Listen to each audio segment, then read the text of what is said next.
There's a blood-curdling scream rattling inside the ice cream truck, blood on the metal. The child is terrified, and his terror only increases when the hatch opens and a long, fleshy appendage reaches out. For a child, there's nothing quite like the thrill of summer vacation. The long, sun-soaked days of doing cannonballs into the pool, running through sprinklers, riding bikes until the sun sets and the fireflies fill the air with twinkling lights. Coming home with hair stringy from swimming pool chlorine, faces smeared with sunscreen, hands sticky from too many popsicles. Their parents call it a mess. They call it freedom. And if the freedom of summer vacation had one sound, a theme song perhaps, it would be the music of the ice cream truck. That cheerful melody, the siren song summoning every kid with a pocket full of change and a taste for frozen treats. All over the country, children pool their allowance money and spoil their appetites for dinner whenever that special truck rolls into the neighborhood. And this neighborhood is no exception. All of the kids cried and mourned the previous summer when the ice cream truck driver who had served the area for 30 years tragically hung up his hat and retired. They worried that there would be no ice cream truck at all this summer. But wishes do come true, and the first evening of the summer, a music box rendition of Pop Goes the Weasel serenades the neighborhood, signaling the return of the beloved truck. As they gather around, fistfuls of cash in hand, the crowd of kids can't help but notice that this truck is a bit different. There are no colorful pictures of the truck's various offerings emblazoned on the side, no prices either. Most notably, there's no driver, at least not one that they can see. But when the first brave child, a little girl, steps up to the side of the van and asks for a chocolate-dipped cone, a slot opens, and out comes her order. She pays the same price she paid for her ice cream the previous summer, and that's the entirety of the transaction. With the seal broken and the van proven to be a genuine ice cream truck, the other kids line up to place orders of their own. As they do, one small group of boys stands off to the side, speaking in hushed whispers. There's something funny about this new ice cream truck, something they don't quite trust. Why isn't there a driver? Why does it look so unusual? One boy suggests that the truck is haunted, driven by the ghost of a former ice cream man. Another argues that it must be some kind of robot, a self-driving truck with an automated ice cream dispensing system. The third boy insists that there is a driver. He's just hiding, for some reason. There's only one way to know for sure. They'll have to wait until everyone else is gone and try to get a look inside. While the rest of the neighborhood's children are ordering and enjoying their ice cream, the three boys run home to collect supplies for their special investigation. They reconvene in one boy's garage, across the street from where the ice cream truck is, still idling and serving its line of customers. One boy found a firecracker swiped from his older brother. The other grabbed a disposable camera for capturing proof of whatever they discover. The third has procured the most important tool of the mission, a crowbar taken from the toolbox in his father's shed. Now, with all of their equipment assembled, the three boys are ready to uncover the secret of the ice cream truck. They watch from a distance until the only remaining customer has walked away from the truck. The engine revs, and just before the truck can pull away, the boy with the camera runs up to the side. He'll serve as the distraction. He holds up several dollar bills and asks for a deluxe hot fudge sundae.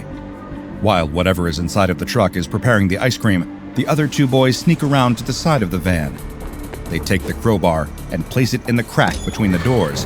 They apply as much pressure as possible, but it won't budge. But they're not about to give up now. They take a deep breath, summoning all of their strength, and try again.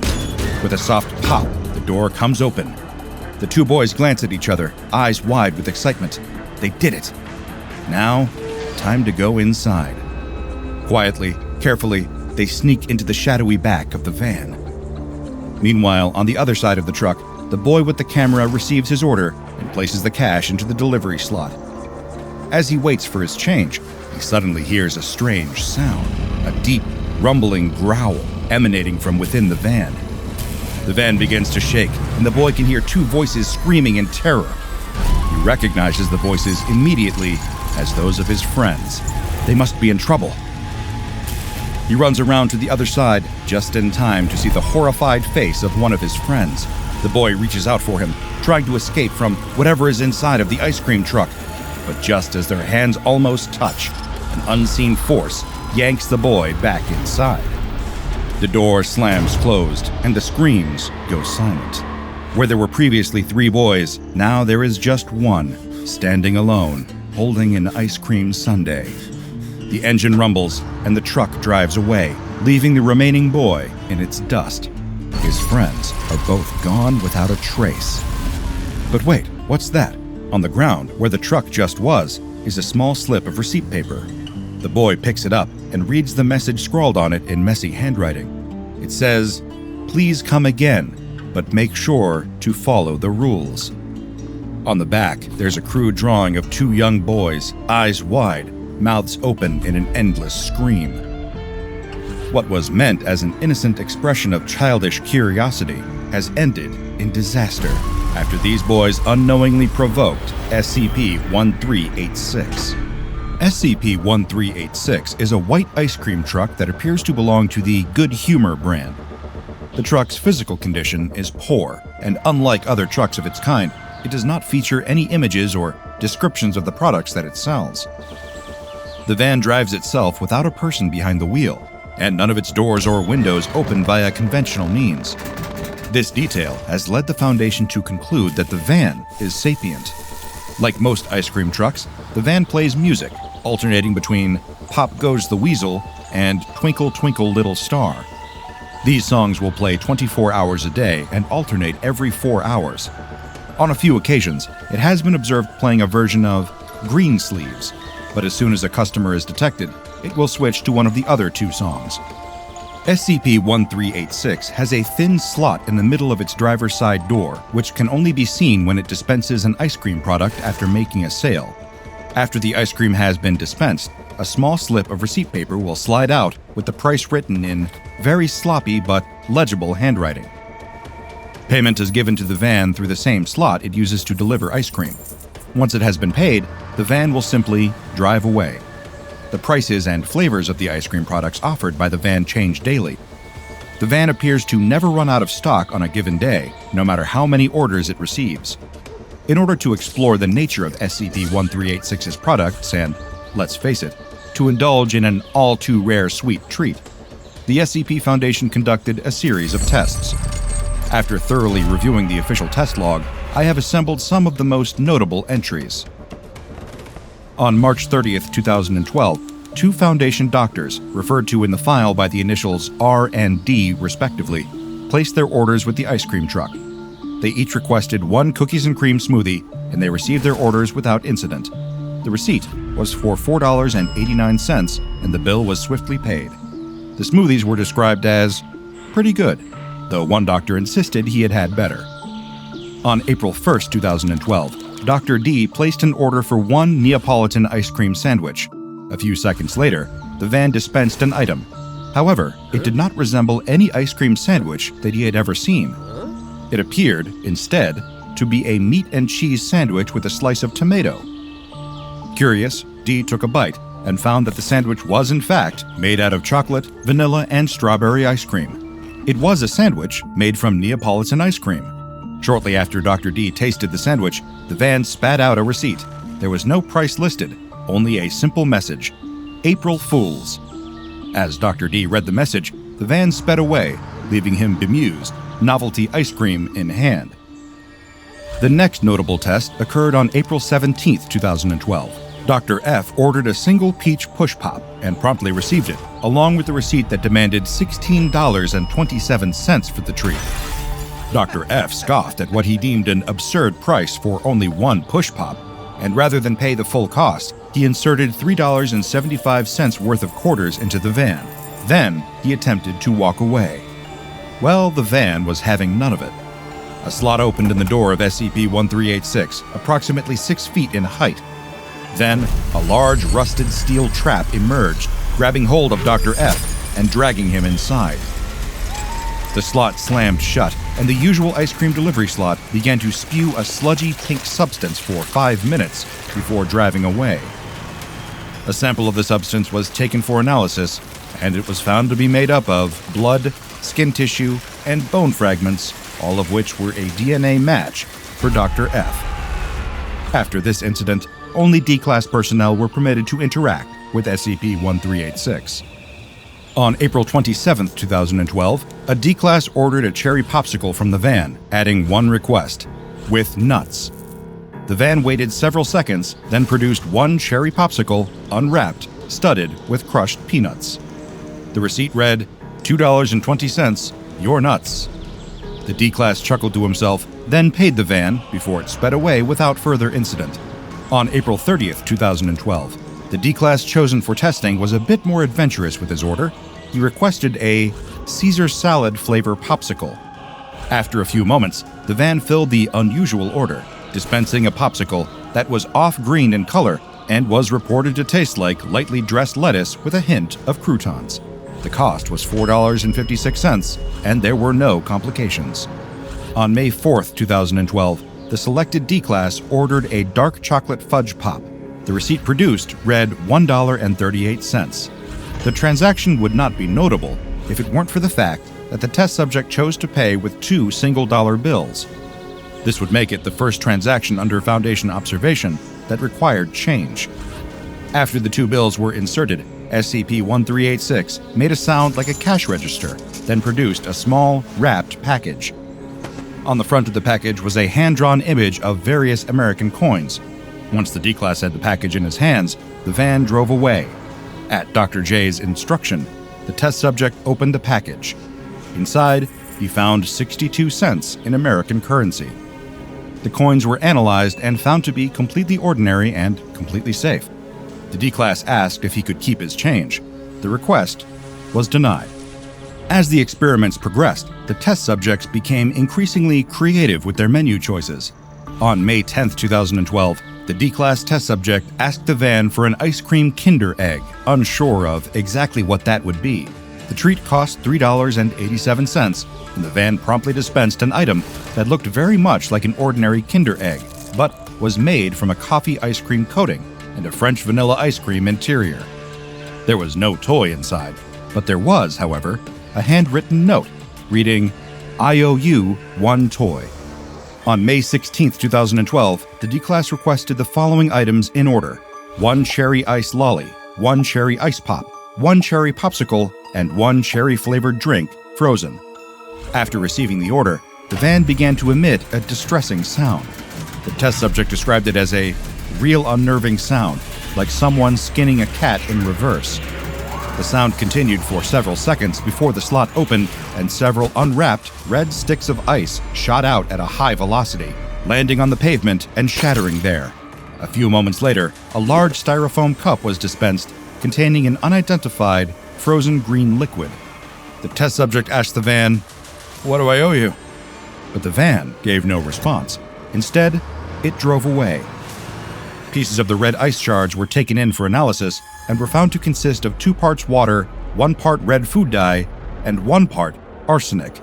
The contents of the cup could not be identified, but the substance was observed to have a melting point so high that it could not be thawed by any available means. The cup and the strange green substance therein have been held for further examination. Personally, I find it unlikely that any of its secrets will be uncovered. It is uncertain what might have driven the van to act up in this manner, but it is my theory that the combination of 3 different synonyms for popsicle in the same order caused the van to become confused, then distressed, and then angry. As for the unmeltable substance in the cup, well, I certainly wouldn't drink it. For the next experiment, the research team decided to test a new procedure when it came to placing ice cream orders. The selected D-Class was a mute, but able to write. Rather than speaking their desired purchase aloud, they ordered a vanilla cone in chocolate via a message written using a pencil and paper. Then, they raised the paper toward the van, holding it in the spot where the dispensing slot normally appeared. After 1 full minute had passed, a slot opened, 3 inches lower than the usual one. Next, something emerged from the slot, a thin, flesh-colored appendage which grabbed the paper and slid back into the van and out of sight, closing the slot behind it. A few moments later, the usual slot opened and the ice cream was dispensed. The receipt followed, asking for 97 cents in exchange for the treat. The price was paid without further incident, and the D-Class test subject was interviewed. They responded in sign language, their hands trembling in fear as they recounted the experience. The transcription of their statement is as follows. It was a hand, not human, 2 fingers and a thumb. It was bony like a dead body, and it smelled. It smelled dead. They refused to eat the ice cream they had ordered, explaining that they had lost their appetite. Naturally, this development piqued the research team's curiosity, and they were eager to explore the nature of this hand further. On May 30th, 2012, personnel D5 was selected for testing and ordered to repeat the same steps when placing their order. It should be noted that D5 was not mute. I attribute any changes in the experimental result to this factor, but that's just my opinion. D5 wrote down his ice cream of choice and handed it to the van. Again, the lower slot opened and the flesh-colored appendage emerged. The ice cream cost 86 cents and the bill was paid without any trouble. As he ate his ice cream, D5 was questioned about the appendage he had seen. He was far more nonchalant about it than his predecessor had been, stating, "I don't see what they were getting all worked up about. It's just a hand, you know? There's probably just some guy in there handing out ice cream. Sure, it's weird, but what here isn't?" On June 4th, 2012, the same experiment was repeated again. Personnel D2, who was also not mute, wrote down his request for a banana sundae with hot fudge and handed it to the van. Again, the second slot opened and the fleshy hand emerged to take the order. D2 had nothing notable to say about the transaction, with one exception. He insisted that there had to be a person inside the van, explaining, "There's got to be somebody in there. I could swear I heard somebody cough like they had a cold or something." The researcher conducting the interview brought up the subject of the hand, and D2 shrugged. "Look," he said, "it's just not that big of a deal, just a hand. Got all 5 fingers, looked healthy, certainly not dead or whatever. B's just lost it. Never trusted that guy much anyway."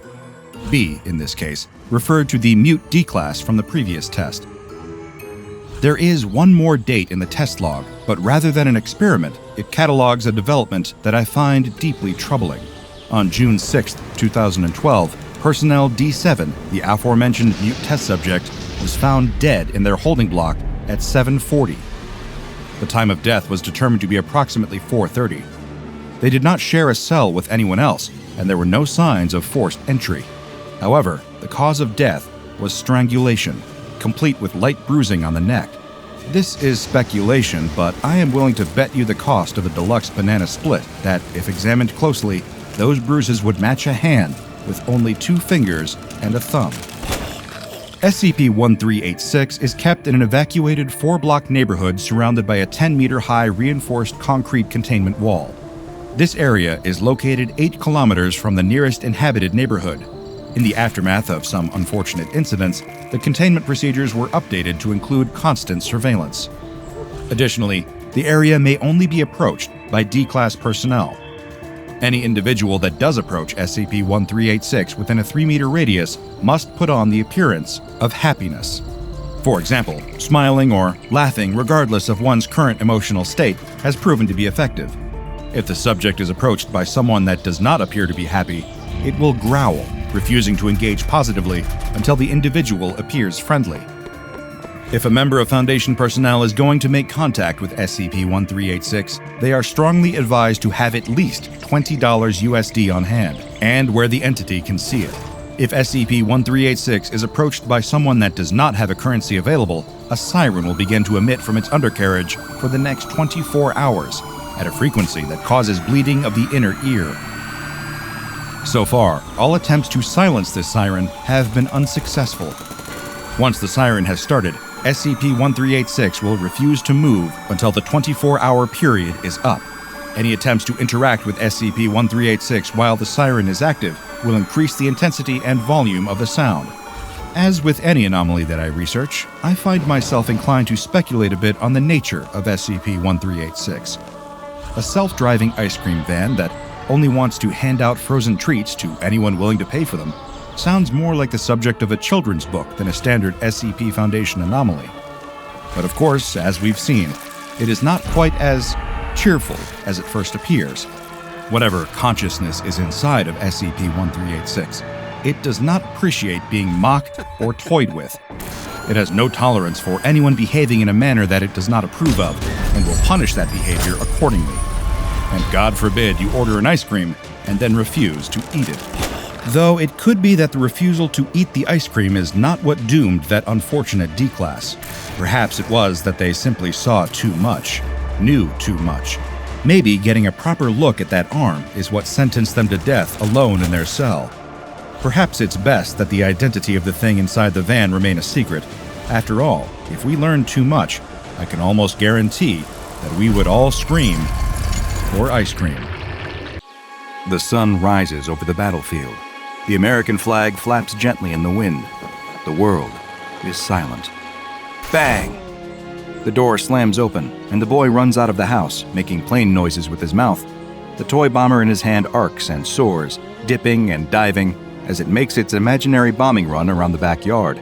Over the sandbox, swooping low through the thick grass, past the pond, under the swing set, and up and away into the sky, climbing higher and higher in the direction of the treehouse with its American flag flapping in the morning breeze. What a perfect day. The boy breathes in the air deeply and looks around. His shoulders slump. He's bored already. 2 seconds in the yard and he's already bored. What is there to do out here that he hasn't already done? He's played in the sand, he's swung on the swings, he's climbed up to the treehouse. He hears the car engine kicking into life somewhere out front. His dad's voice carries over to him on the breeze. "I'm running late for work, I'll see you later. If you find my bag anywhere, don't go looking inside of it, just tell me where it is when I get home. Love you, bye." The wheels crunch through the gravel driveway, and the engine sound slowly fades into the distance, leaving the boy alone in the backyard again, with nothing but the wind for company. Great. Now he's got to find something to do for the whole day. He throws the toy bomber to the ground in frustration. A wing snaps off and bounces away into the flower bed. Uh-oh. He'll need to fix that before Dad gets home. Super glue. That'll do the trick. There must be some inside. His dad is always fixing things. But the boy's mission is almost immediately sidetracked. As soon as he steps into the house, he spots his dad's bag right by the back door, where he always forgets to look. The boy looks at it curiously for a moment. He wonders what's in there that his dad told him not to look at. He'll just have a little peek. Not a proper look. He won't even open the bag all the way. Just a little look inside. If anyone asks, he'll say he was looking for superglue. Wait, what's that? It can't be. A little pot with a red lid and big cartoonish letters on the side. Play-Doh? What's his dad doing with a pot of Play-Doh in his bag? He thought his dad had a really grown-up job. That's what his mom always says. His dad has a very secret grown-up job, very important, very secret. Is that really what he does at work all day, play with Play-Doh? The boy is far too grown up for Play-Doh. He hasn't played with it for years because it's for babies. No way is he going to play with it now. Nope, he's a big boy who plays with real toys. But still, a little look won't hurt. He'll take it out, squeeze it in his hands a bit, remember how babyish it is, and put it back. He definitely isn't going to play with it. The boy pops the red lid off and peers inside. Yep, just as he thought. Boring. Just a lump of red putty, sitting there being all boring. But as the boy tips the pot out into his hand, it feels a bit weird. It moves a little in his palm. Is there an insect inside it or something? It feels like a pair of little legs. He rolls the lump over into his other hand and peers at it. Yes, a pair of legs sticking out from the red ball. Only they're not insect legs at all. They're tiny, about the size of insect legs, but there are only 2 of them. They're totally red, matching the color of the Play-Doh, and seem to have a tiny pair of boots on the ends of them. The legs wiggle around helplessly, sticking up into the air, until all of a sudden, a hand appears sticking up out of the clay. It looks like a tiny person has somehow been buried in the Play-Doh upside down. The hand gets a good grip on the red ball and pushes and pulls at it, steadily freeing the rest of its body until suddenly, a fully formed tiny man pops out of the surface. Roughly the size of the boy's fingernail, the little red man stands up straight and takes in his surroundings. Not only is the tiny person wearing boots, he's also got a backpack and a helmet on his miniature head, all made of Play-Doh. In fact, this tiny person looks just like one of those little green army man toys that his dad had when he was little. The little soldier looks up and sees the boy staring down at him, jumping back in fright. The boy laughs. He guesses he must look pretty scary to someone so small. He smiles at the little army man. The little army man very slowly lowers himself down to his knees, reaching down to the Play-Doh floor he's standing on. His little red hand seems to be feeling around for something in the putty. In fascination, the boy stares closely as the Play-Doh under the soldier's hand morphs into the shape of... what is that? A gun. The soldier lifts the tiny red rifle to his shoulder and points it straight at the boy's eye. He fires, and to the boy's surprise, something comes out. A stream of teeny tiny Play-Doh bullets pepper his eyeball. The boy throws the Play-Doh ball as hard as he can and blinks hard. A tiny scream goes with it. The bullets didn't really hurt that much, but his eye is a little watery now. The tiny soldier has a real working tiny assault rifle. He's starting to understand why his dad is still playing with Play-Doh. Where did that Play-Doh go? He must have thrown it into the backyard. The boy runs outside and looks around. There it is, just next to the sandbox. He creeps up to the ball cautiously, trying to see if the little soldier is still there. Wait, hang on. There he is. No, there he is. Is that another one? He kneels and peers at the small crowd gathering around the ball. He can't quite believe what he's seeing. Dozens of little men are milling around the red ball, with more marching out of it in formation every few seconds. Little red Play-Doh tents are being erected in a perimeter around the ball. A couple of tiny soldiers chop down a twig with tiny red axes and start a campfire. A mini red jeep weaves its way through the grass, and a general hops out, with a cowering officer by his side. The tiny general barks tiny orders. It's difficult to hear what the man is saying, but it sounds like he's speaking English, only really high-pitched. He points to a group of soldiers who immediately rush over to the ball of Play-Doh and pull a ladder out of it. They rest the ladder against the edge of the sandbox, and a couple of them hurry their way to the top. Climbing up onto the wooden board, the pair of them split up, rifles in hand, checking the area is clear. The general is the next up the ladder. He surveys the yard with a battle-worn wariness, eyes coming to rest on the treehouse. He pulls out his binoculars and takes a good hard look at it, studying every inch of the tree before spotting the flagpole rising from the top. Lowering the binoculars with evident satisfaction, the general points a tiny hand at the enormous tree and cries out an order at the top of his little voice. A high pitch rises from the troops on the ground. They pump fists and slap backs.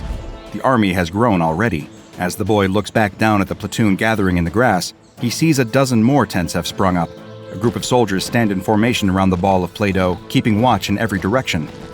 And there, a soldier sits on an acorn crying. Helmet in his hands, he weeps openly. There is a red cross on the tent next to him. That must be the medical tent. The boy crouches down on all fours and peers inside the tent. There, on the tiny red bed, surrounded by tiny red nurses, lies a soldier. His legs are bent out of shape, and he's crying out in pain. A doctor approaches and gives him the bad news before readying the saw. The boy sits back up. He can't watch. A high-pitched cry echoes from the tent, loud enough to dampen the commotion around the rest of the camp. The boy recognizes that scream. It's the same scream he heard when he threw the Play-Doh out of the door. That first brave soldier, defending his brothers in arms from the giant. What had the boy done? The soldier outside the medical tent picks up the phone and informs the tiny soldier's tiny family what had happened. He had lost both his legs, but not his life. He was a hero. The battalion is mobilizing. No time to mourn. Snipers climb the ladder onto the edge of the sandbox and set up nests all along the wooden beam as trucks rumble through the thick grass below. On the other side of the sandbox wall, a desert platoon makes its way through the scorching heat. Soldiers sit atop tanks, shaking the last remaining drops of doughy water from their red bottles and wiping sweat from their brows. All of them heading in the direction of the treehouse. The boy stands up, surrounded by tiny soldiers. He has to be careful where he steps now as they fill the grass around him. A couple of tanks rumble between his feet, flattening the blades of grass as if they were as weak as, well, blades of grass. All of the soldiers, all of the equipment and vehicles, everything is coming from the little ball of red Play-Doh. And little is the right word for it.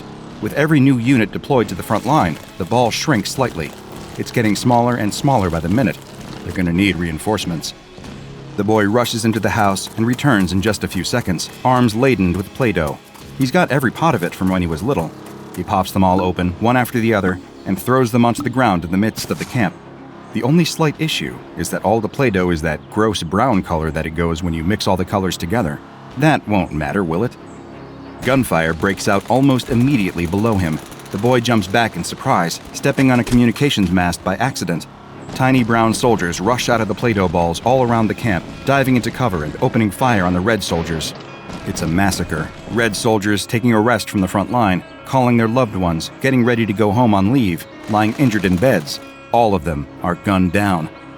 Most don't even have a chance to grab their rifles. One brave red soldier sprints to the communications mast and tries to radio the rest of the battalion, telling them what's happened, but the mast is destroyed. A stray bullet catches him in the side of his head. and he crumbles to the ground, just a lifeless blob of Play-Doh. The boy watches in horror as a couple of brown soldiers pick up the body and toss it into the nearest ball of brown Play-Doh. A dedicated team of them mix the body in with the rest of the dough until it's that same brown color. From the blob emerges a new brown soldier. The small red streak running across his heart is the only sign that he'd ever been a red at all. The soldier quickly disappears amongst the mass of helmets and boots, trampling any trace of the Red Army. The whole yard erupts in tiny warfare. The red snipers lining the walls of the sandbox are picked off one after the other. The desert platoon are ambushed by landmines and quickly surrounded, hiding in broken-down tanks as plumes of sand are thrown up all around them. Before long, the brown troops have them completely surrounded. One last soldier bursts out from the hatch in his tank, holding grenades in each hand. The bullet catches him in the head before he can even finish his war cry. The grenades explode harmlessly, nowhere near the brown troops. The red convoy, on its way to the tree, stands the best chance of survival.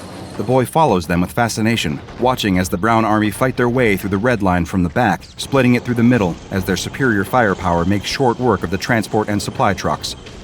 Some red soldiers dive away into the thick grass, climbing up dandelions and weeds in a desperate attempt to escape. Few succeed, as the bodies fall back into the mud like raindrops. A tiny screaming noise fills the yard. The boy turns around just in time to jump out of the way of the brown fighter jets. 5 of them streak through the air, almost at his head height. Missiles fire out of the bottom of each jet, one after the other, blowing apart what little remains of the red convoy. The gunfire dies down within the hour. Skirmishes break out across the yard as brown patrols pick off the stragglers they find from the Red Army hiding in ants' nests, under fallen leaves, and huddling around broken-down vehicles. The boy watches as several high-ranking officers gather in the brown base to oversee the absorption of the last of the red ball of Play-Doh. They mold themselves a big meeting table with a brown map of the yard and plot out their strategy for taking the treehouse for themselves, moving around even tinier little model units across the surface of it with sticks. The plan quickly comes together before the boy's eyes and under his feet. A series of mortars and surface-to-air missiles are deployed along the wall of the sandbox. The Air Force takes over the original brown base, chopping down blades of grass and laying out Play-Doh runways flanked with brown hangars. A ring of military units surround the base of the treehouse, strategizing about how best to ascend the colossal structure and reach the flagpole. In the pond, an aircraft carrier splashes into the water, marking the arrival of the Navy. The ship is soon flanked by a pair of destroyers armed with anti-aircraft missiles. The boy is about to go over and peer into the water to try and spot a nuclear submarine when he comes across a sight for sore eyes. Red soldiers, not much more than a single squadron, hunkered down around the base of the swing set. They've covered themselves in dirt and little clumps of moss to camouflage. They must be the forwardmost scout squadron, just far enough away from that original convoy to escape the slaughter. But what are they doing? The units are all gathered around a pile of leaves. There's something underneath. What is it? It looks like plastic. Of course, it's his toy bomber with the broken wing. Trying not to draw the attention of the brown army, the boy drops to the ground next to the red units, doing his best to hide in the grass. The red soldiers are arguing amongst themselves. The general is there. He's survived, but barely, slumped against a blade of grass. The scouts' high-pitched arguing is a little too quiet for the boy to make out, but it's pretty clear what's going on. They need to get the toy plane working, but it'll be hopeless without the other wing. He lifts his head and looks around the yard. There it is, in the flower bed, but it's surrounded by brown troops. How could the red soldiers possibly fight their way to it and get back unharmed? Oh, wait. The boy just gets up, walks over to the flower bed, and picks up the wing. In about 3 seconds, he completes an insurmountable effort for those little soldiers. Kneeling next to them, he offers the missing wing. The scouts all stand back warily. It's the general who climbs to his feet and walks over to the boy. He looks at the plastic wing, looks up at the giant towering over him, and raises his arm in a salute. The others follow suit quickly and get to work repairing the toy plane. Brown soldiers notice the commotion and start to close in on them. They don't have much time. The boy stamps out a runway for the soldiers in the grass. The plane is almost ready to go, but is missing one vital piece of the propeller. Only there's a bigger problem. They're out of red Play-Doh. A brown soldier breaks through the thick grass and rushes towards the squadron, his assault rifle peppering the side of the plane with doughy bullets. The scouts all dive into the vehicle and kick the engine into gear. Little red gears and pistons whir into life beneath the plastic, but the plane just isn't moving without the propeller. What can they do? The brown soldier stops in his tracks, staring at the plane. The boy peers at him closer. There's a red streak across his heart. Conflict contorts the tiny soldier's face. The door to the plane opens, and out steps the general. The two soldiers face each other on the runway, the Red Scouts desperately calling the general to get back in. None of them move. The brown soldier raises his rifle and shoots the general in the head. The older man crumples to the ground. Inside the plane, the scouts start to panic. They don't have their guns with them. The brown army is bearing down on them from all sides. What can they do? The brown soldier with the streak across his heart walks slowly over to the general's body, stoops down, and picks him up. He carries the body around to the front of the plane and, without a word, starts using the Play-Doh to build them a propeller. Brown soldiers burst through the grass, swarming the runway. They need to leave, now or never. The brown soldier places the propeller onto the plane and steps aside as the vehicle roars off along the runway. He salutes the ascending plane as one of his brown compatriots puts a bullet in his chest, right through his red heart. But the plane is already away, lifting off into the sky. The toy bomber dodges and weaves its way between the whizzing bullets. It banks hard, pulling the nose around inch by inch to face the treehouse. The pilot guns it, pulling the tiny stick back sharply. It seems to take an age for the bomber to climb. The boy glances behind him just in time to see the Brown Navy launch their missiles, 6 of them, all making a beeline for the bomber. Or so it seems. At the last moment, he sticks a hand out and slaps the missiles out of the air. A couple of them explode, leaving streaks of brown Play-Doh on his hand. The others spiral to the ground, where tiny soldiers dive for cover. The Brown Air Force scrambles, but it's too late. As the jets shoot across the yard, the bomber has already reached its destination. The scouts jump out, deploying red Play-Doh parachutes as they circle their way down onto the flagpole. A jet catches up to the bomber and blows it out of the sky. The scouts don't have time to mourn their lost pilot, or any of their dead for that matter. Quick as they can, they cut the American flag free. As it flutters and floats down to the grass, the squadron unfurls its replacement, a red rectangle of Play-Doh, barely a couple of inches across. One of them pulls a bugle from his pack and plays the highest pitch version of the last post you could ever hear. The whole battlefield falls silent to listen. The boy places a hand over his heart just as the first drop of rain hits his shoulder. From somewhere inside, his mom's voice calls, "It's about to start raining. Come inside before you catch a cold. I'm making cocoa." The boy grins and runs into the house. Outside, the rain pours, and all trace of the war washes away into red and brown streaks in the dirt. And with that, you'd be forgiven for thinking that SCP-705 had never even been in that young boy's backyard. Most adults would just dismiss the boy's afternoon entertainment as a figment of a child's imagination, but most adults have not encountered SCP-705, otherwise known as militarized Play-Doh. The results of a redacted megacorporation's research into creating a self-molding product. The specific mechanics of how this militarized Play-Doh was created are hazy, to say the least. What is known is that the small red blob of what appears to be the popular children's sculpting toy exhibits aggressive militaristic tendencies. As soon as the 5-ounce pot is opened, SCP-705 activates, forming itself into miniature Play-Doh soldiers. Each unit comes dressed in detailed and accurate military fatigues, carrying miniaturized weaponry and equipment, all of which function identically to their real-life counterparts, aside from one small detail. Everything is made entirely from Play-Doh. When active, SCP-705 can divide into hundreds of infantrymen, each of which seems to have some level of personal autonomy. As of yet, no hive mind mentality has been observed between the soldiers. They all communicate as their real-life military equivalents would, through barking orders, strategizing, and working together. Upon activation, each instance of SCP-705 is highly territorial, seeking to take immediate control of the nearest location or object that seems to be of strategic importance. This could be anything from a coffee machine to a treehouse. What appear to be innocuous household objects to us pose an incredible tactical advantage to the tiny soldiers, many of whom are willing to sacrifice their lives to take control. The longer this militarized Play-Doh is allowed to roam free, the more advanced the military unit becomes. Leadership figures emerge, battle plans grow more and more advanced, and technology improves. While the Play-Doh may initially take the form of a handful of infantry units, if left to their own devices, these units will soon be riding on the backs of tanks, firing miniguns through the doors of attack helicopters, or even developing rudimentary navies and air forces.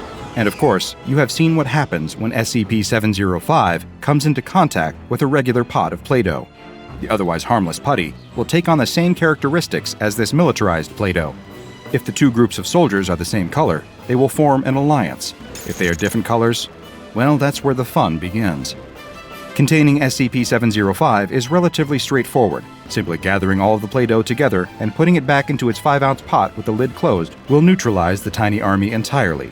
This, coupled with how harmless the tiny, doughy bullets are, means that SCP-705 requires little security. It is housed in Sector 2 safe SCP containment with the lid closed.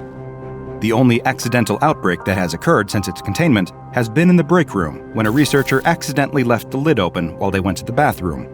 When the researcher returned, all they needed to do to rescue their coffee from the clutches of a crazed Play-Doh general was brush a few soldiers off the counter. This is a day SCP-705 still talks about often, with deep fear and reverence. A worker presses down on the plunger, and moments later, a huge explosion rocks the quarry. When the dust clears, the 3 quarry workers look on at the pile of rocks that they'll now spend the next days and weeks hauling out. But then, they spot something strange. There in the newly exposed rock face is an opening. The 3 men stand at the mouth of the previously hidden cave. They poke their heads inside, but it's too dark to see much of anything, except for the fact that the tunnel in the rock stretches on for at least a few meters before it turns and prevents them from seeing any further. One of the quarry workers slaps his coworker on the back and dares him to go inside and check it out. "No way," he tells him as he pulls his hand back from feeling inside the cave wall, his palm now coated in a sickly slime. "It's gross in there." The other 2 laugh at him. If they think they're so brave, why don't the 2 of them go check it out? The 2 men stop laughing and look at each other. Who could have ever foreseen the tables turning on them like this? But they're not going to back down. One of the 2 takes out a flashlight, and they step into the cave while the 3rd waits outside. He watches as the 2 of them head deeper into the cave, disappearing behind the bend. Inside the cave, the floor is just like the walls, coated with some kind of substance making it wet, but also a little sticky. They half expected the cave to end right around the bend, but now they can see that it continues on. Not only is there another turn several meters ahead of them, but as they head deeper in, they find that there are branching paths too. This might just be the start of a vast cave system. There's no telling how far or how deep it might go. They better head back to the entrance before they get lost. The 2 turn around to start heading back towards the entrance. But wait, what was that? They spin around. It sounded like there was a noise behind them. But there's nothing there, just the empty passageway. They must be hearing things. They really should get out of here quickly, though. Come on, let's go. As they turn to leave, though, something happens. With a sickening squishing sound, the walls of the tunnel constrict, closing up between them. He runs towards the now closed passage and starts slapping at the moist, soft wall, but there's no response. But then he does hear something. Was that a scream? He's realized something else, too. Even though his friend had the flashlight, he can still see. While faint, the walls themselves seem to be producing a small amount of light. He yells out that he's going to get help and that his friend should hold tight and not move. He'll get him out of there. He has no idea if he can hear him, though. He starts to slowly make his way back the way he thinks they came, but the cave feels different. He's taking turns that he doesn't remember making on their short trip. He should be at the entrance already, and there seem to be more branching paths than there were before. It's hard to tell in the low light, though. Maybe he's just confused. He's hearing noises, too. Wet, writhing sounds. He's got to get out of here. The quarry worker reaches a fork in the tunnel and has no idea which is the right way to go. He doesn't remember this at all. He calls down the tunnel, but there's no answer to his cries. He hears more of those wet, slapping sounds behind him, though. He's got to keep moving. Eeny, meeny, miny, mo.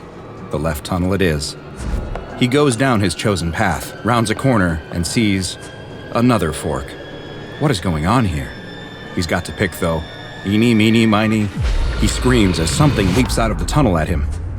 Outside the cave, the quarry worker is growing nervous. He's gotten a flashlight of his own and shines it down the tunnel, but he can't see any more than they could before. He calls out, asking if they're all right, but he's met only with silence. He turns around behind him at the empty quarry. They're the only ones working on the site that day, and if they don't get back to work soon, there's going to be some angry questions about why they spent the day horsing around inside of a cave.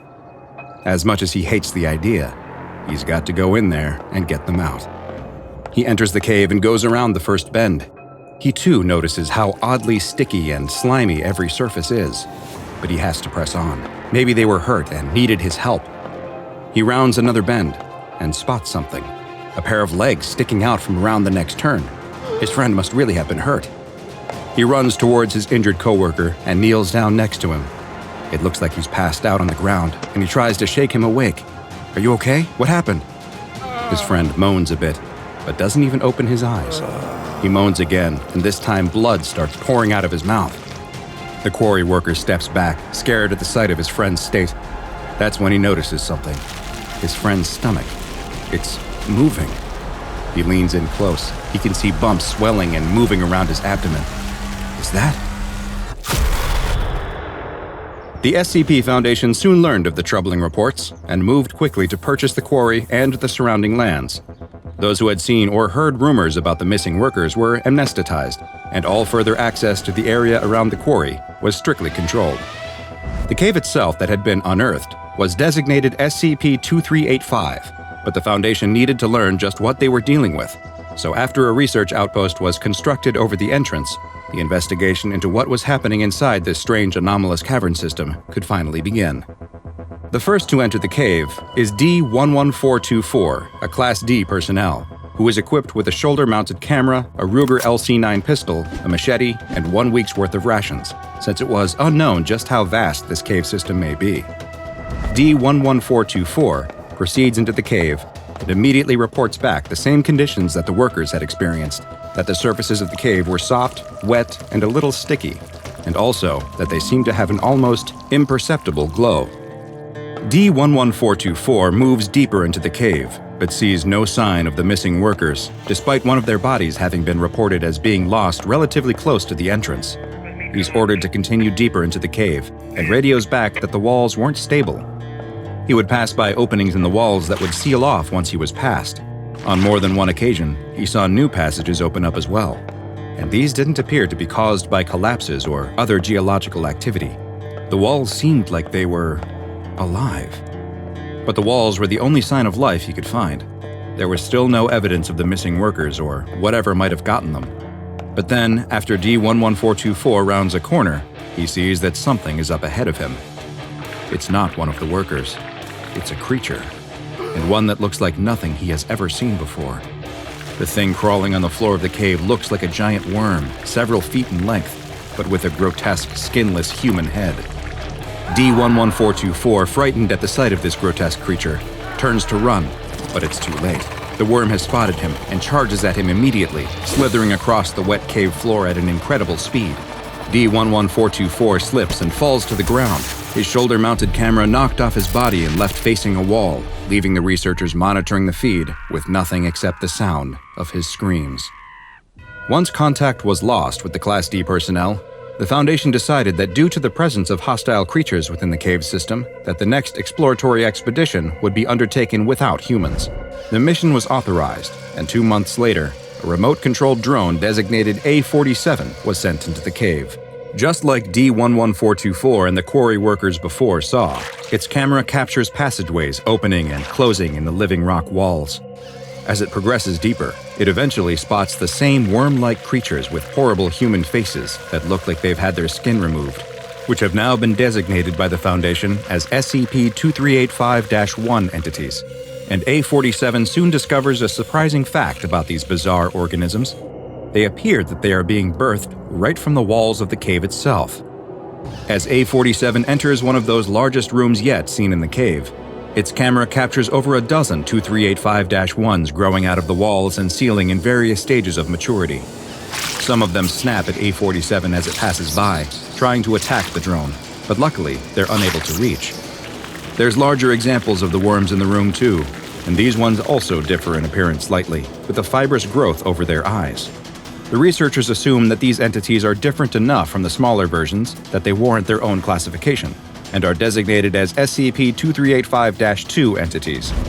Luckily for A-47, these larger specimens, which can be as large as 4 meters in length, seem much more docile than their smaller counterparts and ignore A-47 as it passes by. A-47 then learns another shocking piece of information about these disturbing worm-like creatures. They're cannibalistic. Its camera relays footage back to the research team of a 2385-1 entity feeding on another, smaller one. It appears that they eat their prey whole after unhinging their grotesque jaws. The one feeding tries to lash out at A-47 with its tail, but can't reach him with half of another instance in its mouth, and the drone continues deeper into the cave. Just when A47 enters the next chamber, a 2385-1 instance growing out of the ceiling drops down right in front of it, leaving no way for the drone to get around it in the narrow section of cave. A47 quickly turns around to seek out another path, but its camera captures the passage closing in front of it. A47 is trapped. The 2385-1 entity charges towards the remote-controlled drone and attacks, biting and slapping it with its powerful tail. It then attempts to consume it, but is unable to ingest the bulky drone and, instead, leaves the heavily damaged robot for dead, slithering away deeper into the cave. The battered drone lies immobile on the cave floor for several hours, its camera broadcasting until the last of its battery is finally about to run out. Just before it stops sending signals back to the research outpost, though, it captures something. The wall next to A47 opens up, and two of the larger SCP-2385-2 entities emerge from the new passageway. One of them approaches A47 as the other probes at the wall next to it with its head. It seems as though the larger of the entities are actually able to form new pathways in the cave, or at least open up doorways between existing ones. With the last of its battery power, A47 sends back a truly remarkable sight. Out of the hole opened by the 2385-2 entity appears D11424. He's dirty, disheveled, sporting a month's worth of beard growth, and brandishing a machete. The wall opens up from the -2 entity prodding at it, and the odd group exits through it. It's the last thing A47 transmits back to the Foundation. 2 months later, after several more failed manned missions, there was finally a success.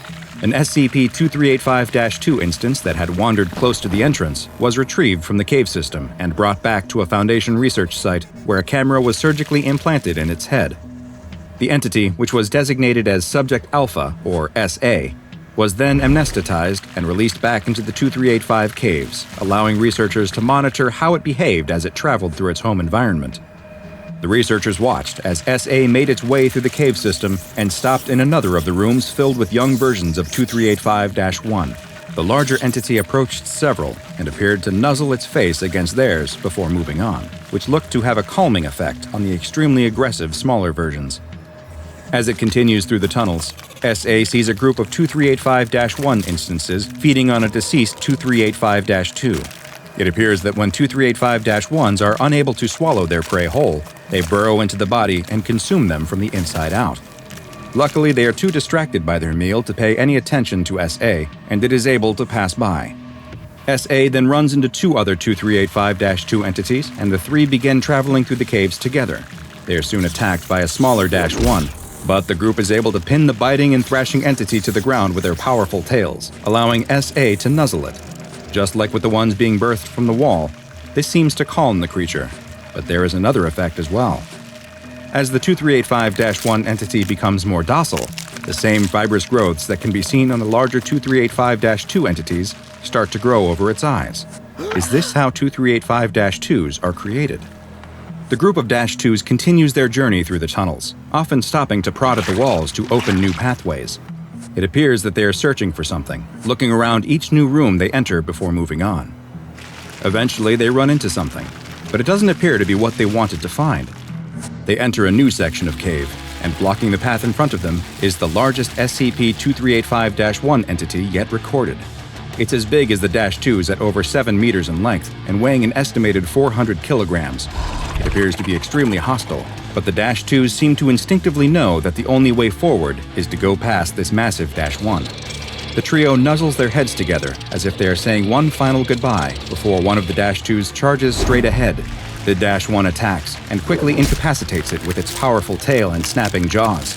It begins feeding on the -2, giving SA and its one remaining companion the time they need to get past. As the now duo moves past, the other is attacked from a side tunnel by a group of regular-sized but ferocious -1s. SA can't do anything to help. It seems to pick up the pace and continues on, but as it rounds a corner, it comes face-to-face with another large -1 instance. It turns down a side tunnel to avoid it, but finds itself in a dead end.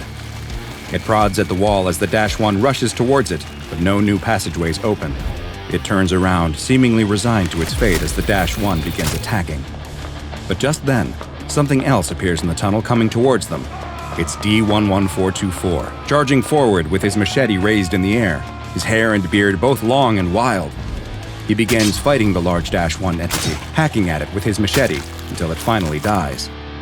With the vicious entity now dead, he kneels down next to SA and begins stroking its head in a calming manner.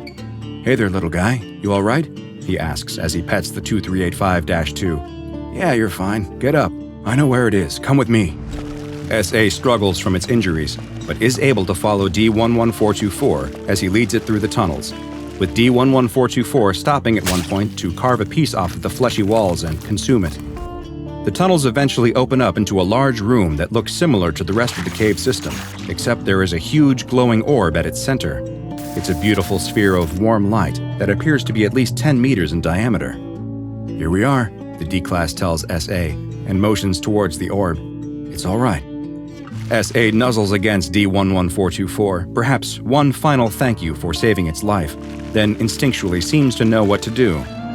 The camera feed shows that it began crawling towards the sphere, and after a brief pause, started pushing itself inside. The camera recorded the brilliant light of the orb engulfing SA and its implanted camera before the feed finally cut out. The SCP Foundation would later discover that on that very same day, in the city of Elgin, Illinois, a local woman was admitted to the hospital after complaining of abdominal pains. Doctors performed emergency surgery and found something they did not expect. A micro camera had somehow become embedded inside of her body, which upon later investigations would be found to bear the same serial number as the one that had been implanted in SA. Following this strange event, SCP-2385, which had previously been classified as Euclid, was upgraded to Keter. An observation site has been built at the quarry and no further human expeditions are allowed inside. In a bit of good news, sometime later, D11424 finally emerged from the cave system. He was taken back into SCP Foundation custody and continues engaging in exploratory missions on behalf of the Foundation to this day. A group of friends are driving down the highway late at night. They're on their way home from a concert, and after the long night of dancing and partying, all of them are feeling quite tired. The radio is turned off, and after so much loud music, the silence is refreshing. No one is talking at all, and in fact, the driver notices that both his girlfriend sitting next to him as well as his friend in the back seat have fallen asleep. The driver tries to make sure that he doesn't do the same as the car moves down the long stretch of straight, empty highway. The driver's eyes start to grow heavy, though. He can feel the weight of sleep starting to press on him. He turns the radio on at a low volume, but that only staves off the drowsiness for a moment. He can't fight the approach of sleep any longer, and his eyes start to close. As he drifts off to sleep, his foot presses down slightly more on the accelerator. The driver's head slumps to the side as the car gains speed and begins to pull to the right of where it crosses the white line marking the edge of the highway. The tires dip off the road into the dirt, and the sudden change causes the driver to jerk back awake. He quickly swerves the car back onto the road. The sudden jolt causes both the passengers to wake up. Is everything okay? The driver tells them that he just swerved to avoid an animal in the road. That's right, nothing to be worried about. They can go back to sleep. As both of his friends close their eyes and try to go back to sleep, the driver spots something. Lights have appeared in his rearview mirror. It's a pair of headlights. He didn't notice a car pulling out or speeding up behind him, but he must have missed it when he was dozing off. His heart is still racing from when he drifted off the road, and he's trying to regain his composure, but it's about to get a whole lot harder, because when he looks in the mirror again, he sees that the telltale red and blue lights of a police cruiser have lit up behind him. "Oh crap, oh no," the driver says out loud. Everyone is awake now and aware of the cop behind them. They grow nervous and start freaking out. Not all of the activities they had partaken in at the concert were, strictly speaking, technically legal in this state. "What do we do?" the driver asks. "You've got to pull over," says his girlfriend. The cop car's sirens come on. This is serious. But then something strange happens. They hear a voice in the car, coming over the radio. It's too quiet to hear, but when the driver turns up the volume, the message comes through loud and clear. It's a gruff voice that keeps repeating the same phrase over and over. "You better run." How is this message coming over the radio? They don't know, but the passenger in the back seat agrees with the voice. They've got to try and run. They have to get out of here. The driver's girlfriend is screaming to pull over. The cop car speeds up and is right behind them now, almost on their bumper. Its lights flashing and sirens blaring. The driver doesn't know what to do. Should he pull over? Should he try to run? Everyone is yelling. He starts to push down on the accelerator, but then thinks better of it. There's no way this old car can outrun a cop. Finally, he makes the decision to brake and starts to pull the car to the side of the road. The police car comes to a stop behind them. The sirens are off, but the bright lights are almost blinding. They sit in the car and await their fate. But nothing happens. The car is just sitting there behind them. After what feels like a long while, the door of the cop car finally opens. The three passengers watch silently as a highway patrol officer steps out and begins approaching their car. The driver tells everyone to relax, that this is going to be just fine, but the passenger in the back starts to panic. He can't get arrested. If he does, it will mean that he loses his scholarship. He'll get kicked out of school. His whole life will be over. The highway patrol officer reaches the car. Despite it being late at night, he's wearing dark aviator sunglasses that cover half of his face. He stands in front of the door to the car and waits.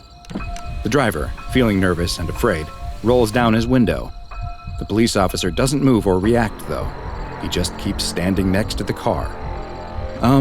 Good evening, officer," the driver says. No response. The driver turns and looks at his girlfriend in the front seat, but all she can do is shrug. He turns back to the highway patrolman. "Did we do something wrong?" There's another long pause, but then the patrolman finally reacts. He bends over and leans in close, sticking his head practically through the open window and putting his tight-lipped face right next to the driver's. Do you want my license and registration?" the driver asks. The patrolman doesn't respond. He reaches up and slowly grabs the side of his dark aviator sunglasses. He pulls them down, and the driver finds himself staring into a pair of bright, red, glowing eyes. Evil eyes. Everyone in the car starts to scream as the thing standing in front of them opens its own mouth to reveal a big, black, gaping hole with no gums or teeth, a horrifying void in its face that screams right back at them. As you may have already deduced, this was no normal traffic stop, and certainly not a normal highway patrol officer. No, the entity that this group of young adults encountered that evening was one that dozens before them had the same misfortune of running into, and one that the SCP Foundation is actively trying to stop from engaging in its frightening and dangerous behavior. This is SCP-973. SCP-973 is not one, but actually two separate entities. The first, designated SCP-973-1, is a police cruiser that appears to be a model similar to those used by actual state troopers during the early 1970s, and its condition is much like you would expect for a well-used, nearly 50-year-old vehicle, with much of it being in an advanced state of disrepair. Eyewitness accounts of SCP-973-1 have described the police car as having numerous dents on the doors and hood, cracks in the windshield, multiple rust spots, and a rear bumper that looks to be held on with duct tape. The vehicle's driver and sole occupant has been designated SCP-973-2. This humanoid figure has an appearance that resembles a Caucasian male in his late 40s. It is dressed in the state trooper uniform that, like 973-1, also looks to have come from the early 1970s. And eyewitnesses have described him as being slightly overweight, balding, and sporting a handlebar mustache. Both the anomalous car and its driver will appear at night in a specific location along a particular U.S. highway. It is unknown exactly what will cause SCP-973 to show up on this road, but Foundation researchers have hypothesized that its manifestation may be triggered when a vehicle accelerates over a certain speed. You may think you're safe, then, if you stay below a certain speed, but unfortunately, you'd be wrong. It's unknown exactly what speed limit infraction will lead to SCP-973's appearance, with reports ranging from 35 miles per hour all the way to 70. But when it does occur, the driver will find that they are now a target. SCP-973 will materialize roughly half a kilometer behind the targeted vehicle and will approach them at a high rate of speed. SCP-973-1 sirens will turn on and its lights will flash, as it also somehow broadcasts a message into the targeted car that is picked up on the car's radio, a message that urges the driver to run, often accompanied by several expletives. In most cases, the targeted vehicle will abide by the instructions over the radio and begin to flee, though it's unlikely that this is due to any mimetic effect. Rather, it would seem that most run out of pure terror. SCP-973 will then pursue the targeted car, leading to a high-speed chase. No matter how fast the targeted car is, though, the SCP-973-1 police cruiser will always be faster. and it typically takes no more than 6 minutes for them to be overtaken. SCP-973 seems to have no qualms about ramming into the fleeing car, which likely accounts for the extreme damage present on the patrol car. While it is unclear exactly what happens once 973 forces the targeted vehicle to stop, either through their own choice or by being rammed off the road, the results are quite disturbing. The vehicle that fled will later be located somewhere near SCP-973's spawning location, usually within roughly 6 kilometers of the road. Whether the vehicles that are found that far from the road drove there in a panic or were somehow transported there by anomalous means isn't clear. What is clear is that the occupants of the cars met a truly grisly fate. Their bodies will show signs of extreme violence and assault, including evisceration, and some have been so badly maimed and mangled that visual identification was impossible. The vehicles themselves are badly damaged, showing signs of impact from another vehicle, and severe burn damage is often present in the interior. So far, over 34 individuals and 19 vehicles have been designated as victims of SCP-973, though it is likely that the true number is much, much higher. Perhaps most terrifying of all is that some of the victims survived. The Foundation has recovered 5 individuals from sites of SCP-973 attacks, who, in addition to their gruesome physical injuries, also suffer from varying levels of ongoing mental trauma. But why not just destroy the road that SCP-973 appears on, you ask?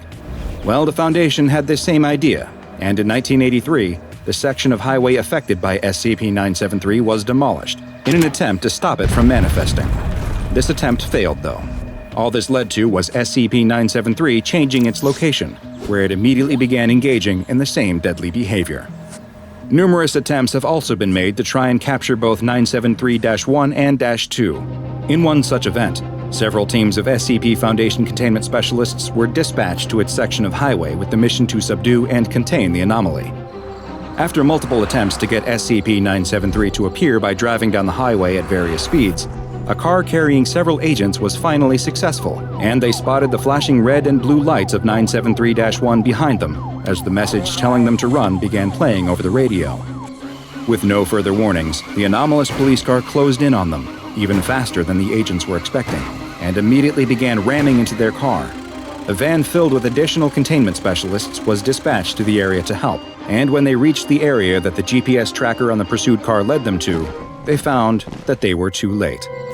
SCP-973 had pushed the agent's car far off the road and was ruthlessly tearing their bodies apart. The arriving containment team immediately began firing on 973 in an attempt to save their fellow Foundation agents.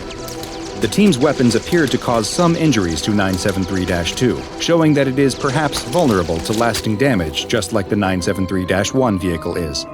In a post-mission interview, one of the agents described SCP-973's new appearance. His eyes were red, and his mouth, it was just a black hole. No teeth, no tongue, just a hole. No other reports would come from this incident, though, as this agent was the only survivor. SCP-973 killed the other 9 agents and fled the scene. While it is believed that the Foundation team was able to wound the anomalous creature, it was neither contained nor incapacitated in any real sense, and the next report of a 973 incident occurred just 9 days later. SCP-973's ability to seemingly appear at a new location and the difficulty it has shown in being contained has gotten it a well-earned Euclid classification. The roughly 60 kilometers of highway on which it is known to appear is under satellite surveillance at all times, and all traffic between 10 p.m. and 4:30 a.m. is diverted along a non-highway detour route, by force if necessary. Unfortunately for the SCP Foundation and the general highway-using populace, these security protocols have necessitated frequent updates, because while the area that SCP-973 engages in its predatory behavior on is well known, both the time of day during which it will appear and the area it seems to affect are expanding. Honestly, no. It doesn't feel like anything is working, the woman tells the man who is seated across the room from her. She's been coming to see him for several months now, but she doesn't feel like she's made progress on any of her issues. The man listens and nods as he jots down some notes on his pad of paper. He has something he wants to discuss with her. She may feel as though she's run out of options, but there is one other thing they could try. He's seen lots of success using this with his other patients, though it's a technique that many would deem to be rather unconventional. The woman is unsure. Unconventional techniques don't exactly instill her with confidence. But at this point, what did she have to lose? The man stands up and motions for the woman to follow him. He leads her out of his office to a section of his practice that she's never seen before, where they stop in front of a closed door. On the door is a window covered by a curtain, and she notices that there are a set of strong locks as well. He unlocks the door and ushers her inside, where she finds that it is a small room, maybe 10 feet across at most, with thick padding on the floor and walls, and bright white lights set into the ceiling. He tells her to wait there just a moment and to make herself comfortable before he excuses himself. The woman looks around at the padded room, wondering just what it is that she's agreed to. The man returns, and now he's holding something. A garment bag. He unzips it to reveal a dark piece of clothing inside, but when he takes it out, she sees now that it isn't clothing at all, at least not any normal kind. It's a straitjacket. The woman is scared, unsure if she wants to go through with this, and he does his best to put her at ease. If she's uncomfortable, she certainly doesn't have to do anything she doesn't want to, but he reiterates that he has had great results using this with some of his other patients. It's been something of a miracle cure. Well, no, cure is the wrong word. He corrects himself and explains that this won't cure her in the way that she's probably thinking, but rather what he's found is that this therapy is able to provide a momentary relief from symptoms, a chance to see what life is like without being plagued by the issues that have led her to seek his help. Once she has gotten a glimpse at what life is like without these burdens, they can work towards bringing her back to that point through other therapies and techniques. This might be just the breakthrough she needs to finally make something work. The woman is still skeptical, but she is desperate to find anything that will help her escape the thoughts constantly plaguing her mind so that she can get back to being the person she wants to be. And after a moment of thought, she agrees to go through with the procedure. The therapist tells the woman to hold her arms out in front of her and places the straitjacket on her. She can see and feel now that it is made of black leather, and it fits her perfectly, almost as if it were made just for her. She turns around, and he pulls the straps tight before fastening them in place. The woman, standing in the small padded room and fully constrained by the black leather straitjacket, turns to the man and asks, "Now what?" "Now we wait," he tells her before backing out of the room. "A warning, though." "Now a warning?" she says. "This is a one-off procedure. You can only do it once," he tells her before closing the door. She's confused. Is this the procedure? He's locking her in a cell? What is going on? She never should have agreed to this. Her mind starts to race, filling with bad thoughts, and they get even worse when the lights suddenly go out. She starts to panic, breathing heavily in the dark from both fear and from being constricted by the leather straitjacket. She calls out that she has changed her mind. She doesn't want to do this after all. No response. She's serious. She wants to end this right now and leave the room. It isn't working. It's actually making her feel worse. All the fears and anxieties that plague nearly every moment of her life come rushing in at once. Her mind races as she can feel all the telltale signs of a panic attack starting, a million little issues pulling her apart at the seams, leaving her stretched out and helpless to do anything to stop it. But then suddenly, there's a change. Like a cool breeze blowing across her face, the feelings of hopelessness and despair start to dissipate. Her anxieties feel as though they were melting away into the dark, leaving her with only the comforting embrace of the straitjacket.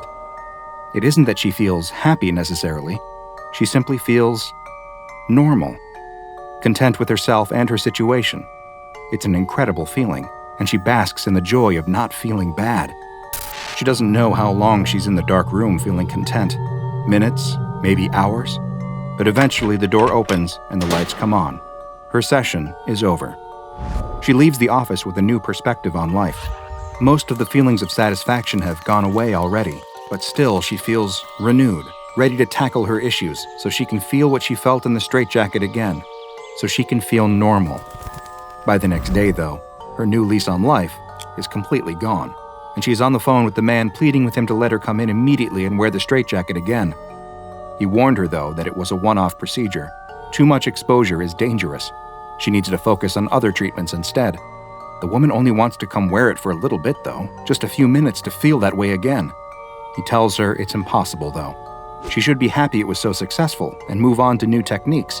And besides, he's leaving for a conference and won't be back for a week. They can discuss things again when he gets back. It's raining that night as a figure in a dark coat breaks the glass on the front door and reaches through to unlock the door. The woman enters the office and hangs her wet jacket on the wall. Her flashlight illuminates the room they have their sessions in. No one is there. She walks deeper into the building and spots the door to the padded room. She passes by and goes even further to a back room that she's never been in before. In the room, against a wall, is a metal trunk. She opens it to find the dark garment bag with the leather straitjacket inside. "What do you want me to do again?" the young man asks. He was just supposed to be delivering a pizza, and his boss would be angry to learn that he allowed a customer to invite him in.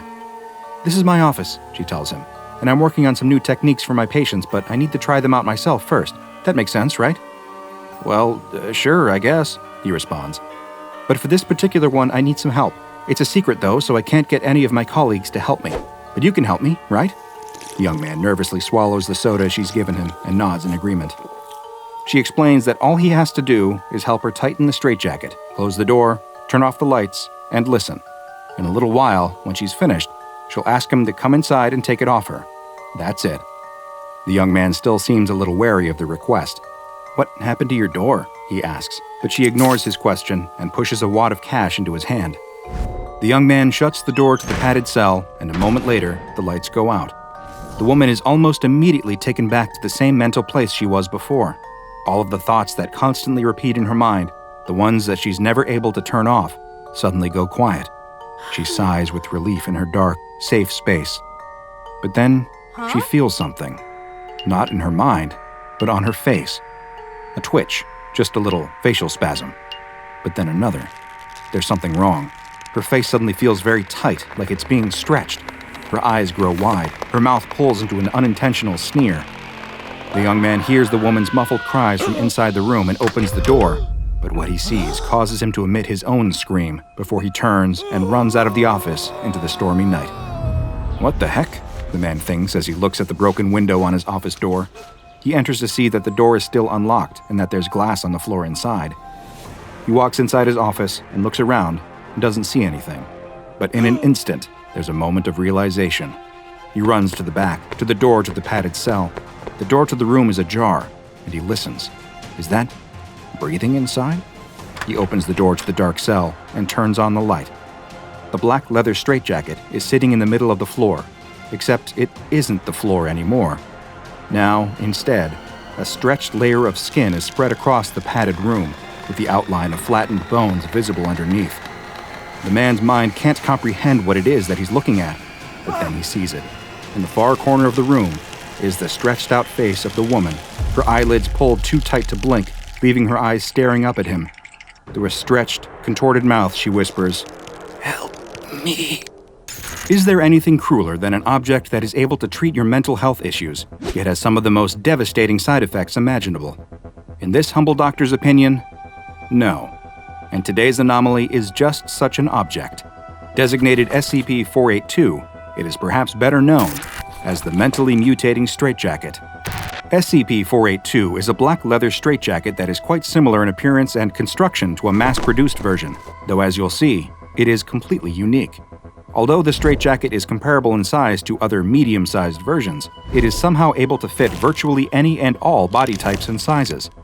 A tag inside contains the words, "Made in Xiaoyan, hand wash only, no acerahena powder," in faded text, though neither the city nor acerahena powder appear to exist in any records that the SCP Foundation has been able to locate. There are no signs of wear on SCP-482, but there are several cuts on the straps that cinch the garment closed, and testing has shown that it is able to be further damaged, though any additional investigations of the extent to which it can be damaged have been suspended due to the lack of viable duplicates. The real anomalous effects of SCP-482 occur when the straitjacket is worn, and the two main effects, which occur one after the other, have been designated as time point alpha and time point beta.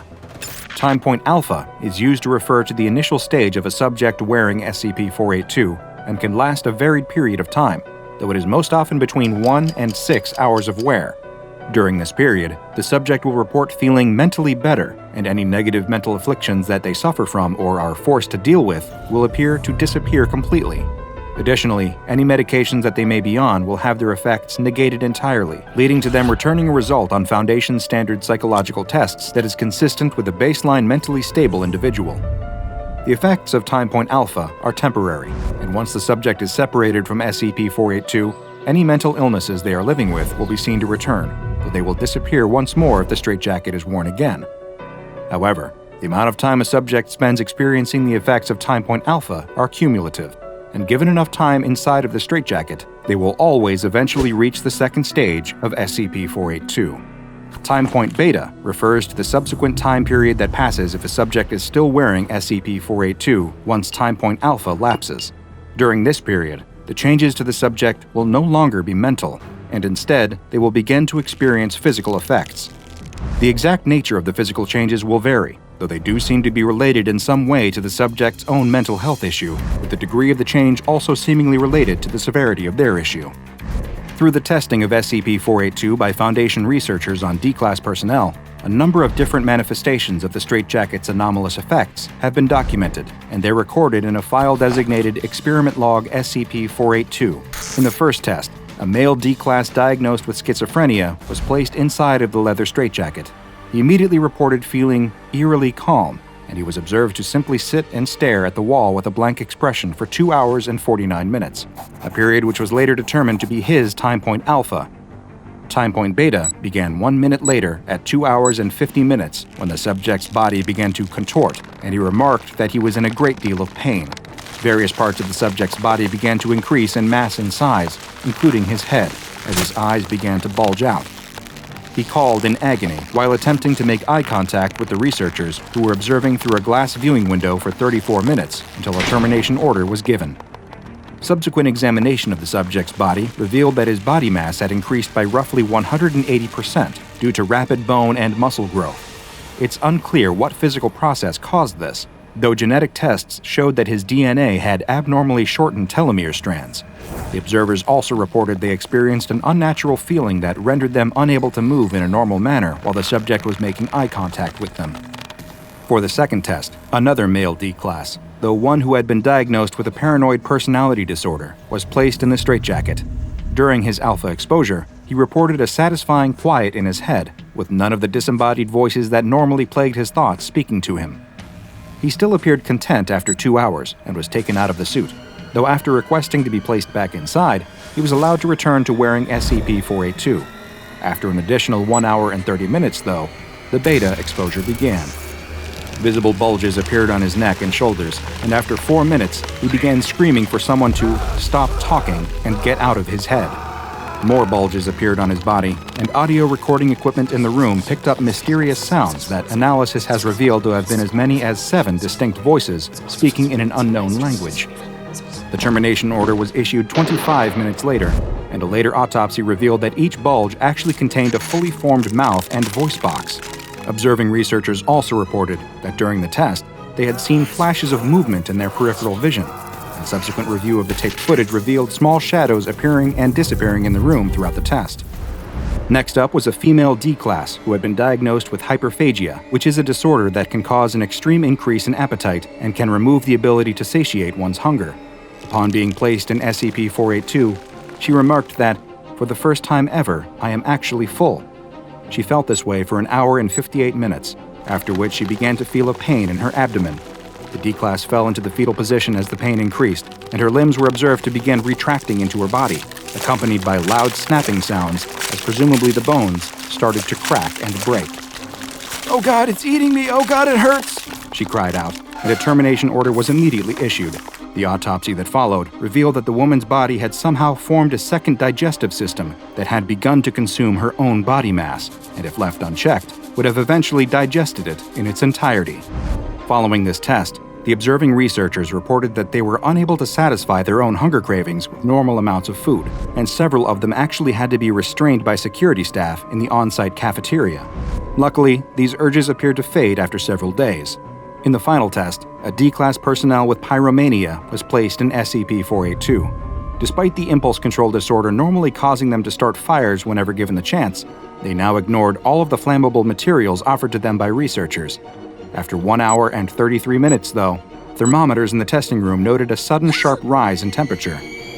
This was followed by a powerful explosion of heat and flames when the D-Class spontaneously ignited. The testing room was completely destroyed, and nearby hallway A13 suffered catastrophic damage. All observing researchers were also lost in the conflagration. SCP-482, though, survived. Surprisingly, The body of the D-Class was also able to be recovered, and though the autopsy was made difficult due to the heat it still exuded, a discovery was made. Inside the body, a new organ was found, one that appeared to be sustaining some type of constant reaction that produced heat, as well as strong magnetic waves, and this organ has been placed in containment for future study. SCP-482 is currently being kept in a containment locker at a secure site, with access restricted to Level 2 personnel and above. The maximum time allowed for testing is 1 hour after mutations manifest, and any test subjects who reach time point beta are to be terminated. Following termination, SCP-482 is to be removed from their body prior to autopsy. The straitjacket is then to be thermally cleansed and all biological traces of the prior subject removed before it is used for testing again. Now I bet you are telling yourself, well, this sounds pretty easy to contain. I bet this is a safe class anomaly. And normally, I would agree with you. But perhaps you noticed something strange in the experiment log. Did you pay attention to the reports from observing researchers that they too had begun to experience some rather unusual effects simply from watching SCP-482 affect a subject? Did it seem to you as though the mentally mutating straitjacket was somehow projecting the mental illnesses experienced by the subjects onto those observing it? It appears that there may be more to SCP-482 than first meets the eye, and this mystery only deepens when one reads the containment procedures on this anomaly's file and realizes that the person overseeing SCP-482 research is none other than SCP Foundation legend, Dr. Bright. Is the actual testing of SCP-482 not actually taking place on the D-Class personnel, but on the SCP Foundation researchers? A convoluted experiment designed to discover the true extent of its anomalous effects. When it comes to this Euclid-class anomaly, only Dr. Bright knows for sure. It's late at night, and you're driving down a desolate stretch of highway somewhere in New Mexico. There's nothing out here except for you, your car, and the road. What you don't know is that you're about to encounter something. Something terrifying. There's no moon, and the sky is pitch black. Your own car is barely lighting up the dark road ahead of you. Just then, you spot something in your rearview mirror. It's a pair of headlights. There's nothing too strange about them, except that they are especially bright. Your eyes are so adjusted to the darkness that you have to look away. When you glance in the mirror again, you see that they're closer. Much closer. They must be going awfully fast. You don't know why, but something about the car behind you makes you feel uneasy. There's something off. You speed up a little. Maybe you can keep some distance from them, but the lights keep getting closer. So you speed up a little more. Still, they gain on you, growing bigger and bigger in your rearview mirror. You're getting nervous. They look like they are barreling right towards you. You floor it. The lights are able to keep up easily, though, and now they're right on your tail. No matter how fast you go, they stay right behind you. The lights are so bright and close that they're almost blinding. You're in a full-blown panic. What is going on? Now the lights are swerving back and forth behind you. What do they want? You take a sharp turn without indicating, but they follow you without difficulty. You keep your foot smashed down on the accelerator. Your engine is screaming, but they just get closer and closer. They're right on your bumper. The bright white lights burn your eyes so bad that you swat at the rearview mirror to point it down. You look up just in time to see the deer standing in the middle of the road. You slam on your brakes as hard as you can. Your tires squeal loudly in the night, and you brace yourself to both hit the deer and get rear-ended from behind. You stop inches from the deer as something incredible happens. The two headlights seem to split, passing by you on either side of your car. You and the deer lock eyes for a split second as if you're both thinking, "What was that?" before the deer hops away into the night.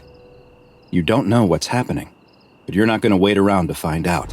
You throw the car in reverse and hit the gas before whipping it around 180 degrees. You can't remember how far the last town was, but there's no chance you're going in the direction of those lights. You drive as fast as you can, checking your mirror constantly to see if anything is behind you. Nothing. Just darkness. Maybe you're finally safe. No, they're right in front of you. The lights somehow appear out of nowhere right in front of your car. You turn the wheel hard to avoid a head-on collision and you go flying off the road, smashing your head against the window as the car goes flipping and rolling and tumbling. The car comes to a stop 100 feet off the road, upside down, with a lone blinking turn signal dimly lighting up the surrounding field. A single headlight approaches the car, but it's not moving like a vehicle. It's moving like an animal. You're concussed from the accident, and your vision is starting to fade. The last thing you see is a second light approaching. The next morning, the local sheriff is investigating the scene of a single car accident. Curiously, there's no body, just a few scraps of clothing and a pair of tennis shoes sitting neatly in the upside-down roof of the car. Strangest, though, are the childlike handprints all over the dirty car door. The sheriff doesn't know what to think. What the sheriff doesn't know is that he has just come upon the aftermath of an SCP-745 attack, a strange and mysterious creature known as the Headlights. SCP-745 is the classification the SCP Foundation has given to a bipedal, nocturnal predator whose hunting grounds are an abandoned stretch of highway in northern New Mexico. SCP-745's most distinctive feature by far is its head, the top of which is a bloated sack of translucent skin. There are no visible sensory organs present on the head, nor does it appear to have a solid skull, and the creature's brain can be directly seen through the semi-transparent skin, which is covered in a web of bioluminescent organs. These organs are capable of producing a steady output of light that's been measured between 1400 to 3200 lumens, which is the equivalent of bright xenon gas headlights. The entity has been observed to have the ability to change the color of this light, as well as flash it in specific patterns. It is theorized that it engages in this behavior as a way to defend itself, and potentially may also use it as a way to communicate with other members of its species. The rest of SCP-745's body is covered in skin that is a deep, dark, black color that almost seems to absorb light. This quality, when paired with their blindingly bright head protrusion, gives the appearance of a floating point of light in the darkness. Because SCP-745 entities hunt almost exclusively in pairs, with their preferred hunting grounds being remote sections of highway, they are easily mistaken for oncoming or approaching headlights. Two SCP-745 entities are able to move together in perfect synchronicity, running in tandem at speeds up to 180 kilometers per hour. Together, they will target lone vehicles that they spot on the highway, and will begin to chase or run straight towards them, giving the unlucky driver the impression that a fast-moving car is rapidly approaching them. After they near the targeted car, they will attempt to stop it by any means necessary, whether by simply forcing the driver to pull over out of fear, or by running them off the road completely. Once their prey has stopped, crashed, or become otherwise incapacitated, the pair will stop moving together and approach the car separately to directly assault and then consume the vehicle's occupants. Next to no remains are left following an attack, save for a few scraps of clothing and the victim's shoes. Other than the damage sustained during the accident, there is never any other sign of struggle or forced entry, with the only other evidence left at the scene being the childlike handprints from SCP-745's small front paws. Strangely, analysis of SCP-745's genetic structure has revealed that unlike humans, they are not a carbon-based life form, meaning it is unlikely then that they are able to derive any nutrition from the consuming of human flesh. It is theorized then that they may be hunting solely for sport or some other form of perverse enjoyment. This question remains unanswered, as currently there are no recorded observations of SCP-745 feeding in the wild, as successful attacks have never left any witnesses, and specimens captured by the SCP Foundation refuse to eat it all. No lairs, nests, or other refuge of SCP-745 has ever been found, nor has the Foundation located any breeding grounds or young examples of the entity. It's unknown how or if they reproduce, or when they may have first appeared.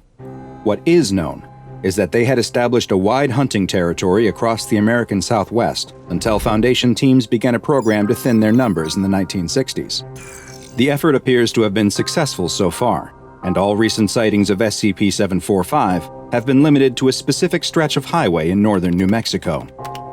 SCP-745 has been classified as Euclid, and in order to limit potential exposure to civilians, the Foundation has purchased the land surrounding the highway, with traffic being redirected to other roads. Foundation security teams disguised as highway patrol officers are to remove any trespassers or lost travelers who accidentally find themselves on the dangerous stretch of highway. The security teams are also tasked with attempting to capture any instances of SCP-745 that they can, and any recovered creatures, live or dead, are to be loaded into Class 3 BCU storage containers and transferred to Site-17 for further study. Containment procedures that are able to preserve living specimens are still being researched, and currently, no examples of SCP-745 have survived for more than a week in captivity. However, seeing as there have been no new sightings of SCP-745 outside of the isolated and monitored stretch of highway, and all reports of phantom lights elsewhere in the country have not pointed to evidence of additional SCP-745 outbreaks, they are considered to be effectively contained. It's a quiet morning in Lego City, until the robbery begins. Clients of Lego City's First National Lego Bank barely notice at first as men in dark suits with plastic black masks covering their faces slink into the room from every conceivable entrance and exit. When these same 10 sinister Lego strangers all pull out guns, everyone pays close attention. "This is a robbery," their leader says while firing his gun into the air. "We don't want any heroes. If you try to disrupt our operation, we'll blow you into bricks." The patrons hit the ground, cowering for dear life, as 5 of the masked robbers approach the tellers with open bags, and the other 5 work crowd control, pointing their weapons at the cowering civilians. These men are hardened Lego criminals. If something goes south, they won't hesitate to start blasting. "Empty your vaults, lady," the leader says to one of the tellers. "We ain't messing around. We'll ice everyone in here." But the teller doesn't follow his orders. Instead, she reaches under her desk and presses a tiny red button hidden from sight. Suddenly, the room erupts in red flashes and alarms as the bank security system activates. Robbers and hostages alike feel themselves beginning to panic, but the leader, he stays cool and still. Less than 10 seconds pass before the alarm stops. You could hear a pin drop in the room. Locks deactivate and shutters roll back up. The teller is confused and horrified. What happened? Little does she know, in a van parked outside, an 11th member of the Lego robbery team is working on a sophisticated computer setup. He's hacked into the bank security system, and he's been able to both shut down the alarm system and intercept the message that goes out to the local police precinct. The plan is unfolding perfectly. "Nice try," the leader says, and shoots the Lego teller dead. Everyone in the room, including the other Lego robbers, gasp. Nobody is prepared for things to get this ugly this quickly. "Anyone feel like helping me out here?" the leader says. "Or am I going to need to start wasting more tellers?" The surviving tellers read the message loud and clear. They open up the vaults and begin wheeling out stacks of Lego cash, which the robbers begin stuffing into containers and duffel bags. In total, they steal over 2 million Lego dollars. Each member of the team is going to get a hefty payout. With the mission completed, there's no sense in hanging around. They need to hop into their Lego getaway cars and be out of there before the Lego cops show up. But by the time they're leaving the bank, it's already too late. Lego cop cars are tearing down the street towards their parked getaway vehicles. It doesn't make sense. Their operation was perfectly planned, military in its precision. The whole thing had been over in less than 3 minutes. How are the cops on them already? But none of them have time to think. The cop cars screech to a halt, and armed officers start climbing out, training their guns on the gobsmacked team of Lego robbers standing in front of the bank. "Freeze! Put down the weapons in the bags, or we'll be forced to take action!" A Lego cop screams over a Lego megaphone. The only reply they get is gunfire. The leader levels his Lego gun and starts blasting, taking out 2 cops and forcing the rest to scramble for cover behind their vehicles. Taking advantage of the moment of opportunity, the robbers scatter like cockroaches under a newly lifted rock. Most make it to their cars, but in the confusion, the Lego police are able to return fire. One of the robbers, the tallest but slowest of the hardened criminal team, goes down in a hail of bullets. Another one of the robbers, who'd been his friend, screams in rage and turns his gun on the police, firing like a madman, not even caring if he hits his target. A conveniently placed police sniper in the building across from them wings him with an expert shoulder shot that drops him to the ground, alive but too injured to escape. He's nothing but dead weight now. The remaining 8 robbers pile into 3 Lego getaway vehicles, 2 classic cars manned by getaway drivers, and the van where the team's elite Lego hacker had been doing his high-tech work. Now, their job is a lot more simple. Get out of here without getting caught or killed. Immediately, the chase spills out onto the streets. They'd planned for this possibility. After completing the job, they'd each head to 3 different pre-designated safe zones, so if one was followed, they wouldn't implicate the others. The plan is complicated by seemingly having every single one of the city's cops on their tail now. Contact between the 3 vehicles immediately breaks down. The leader of the robbers is in the fastest of the getaway cars, with 3 others, the driver, the rookie, and the old-timer. Behind them, scores of Lego police cars surge through the streets. Armed officers hang out of the passenger doors, opening fire on their escape vehicle, hoping to hit them or at least pop the tires. "You want to play rough, huh?" the leader says to his panicking fellow criminals. "We'll show them how to play rough." The leader and the old-timer grab a pair of Lego submachine guns that are lying across the floor of the car. They lock and load before leaning out of the car windows to return fire. If they're going to go down today, it's going to be in a blaze of glory, not bruised and humiliated in a holding cell. "You'll never take us alive, coppers!" the old-timer barks as he and the leader open fire on their pursuers. It's a parabolic hellstorm, skittering bullets across the hoods of the police cars behind them.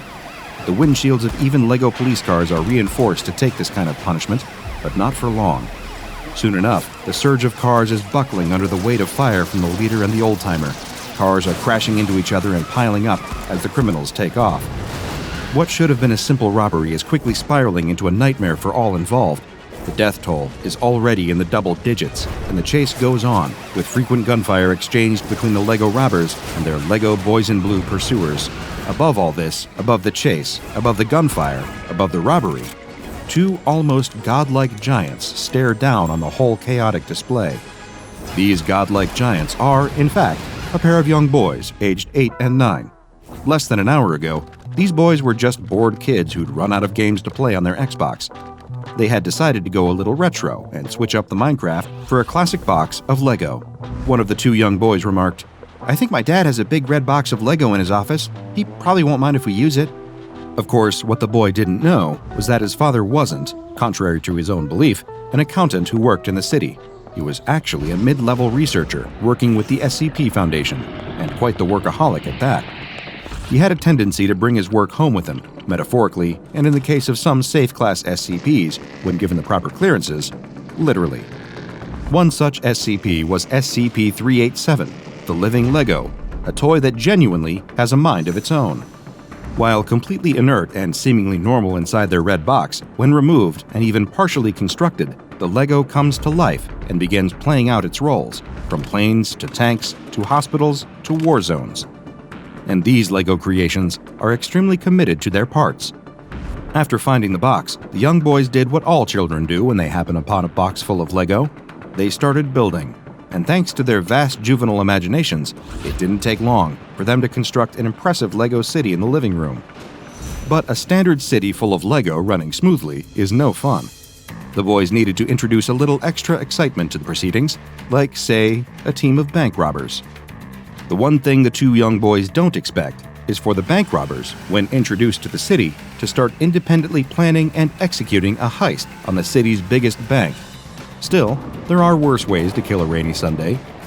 Back on the ground of the Lego City, the other getaway vehicles are running into trouble. The other car had initially managed to pull ahead from the police, but while trying to cross a bridge, it runs into an unexpected roadblock. Literally, the Lego police have built a roadblock on the other side of the bridge, and now it's too late to reverse. "Open fire!" An enraged Lego police captain yells to his assembled squadron behind the barricades, and they raise the guns, and do so. Lego bullets pepper the getaway car. They can't drive through the barricade. All they can do is make a sharp left turn and hope to avoid the onslaught. Instead, they smash through the Lego barricade and tumble off the bridge. The car sails into the freezing Lego River, where the sudden cold paralyzes the robbers and the getaway driver inside. They go into shock and drown moments later. Across the Lego City, the van containing the hacker, the getaway driver, and another robber had somehow blended in with the traffic and has managed to escape the relentless police chase. Everyone inside the van breathes a sigh of relief, knowing they've already done better than most of their fellow criminals tonight. If they manage to make it through, there will be much to celebrate. For them, the next stage of the mission is clear. They need to make their way to a warehouse in the industrial district, their designated drop-off area, where they could hide their stolen money and disappear like leaves in the wind.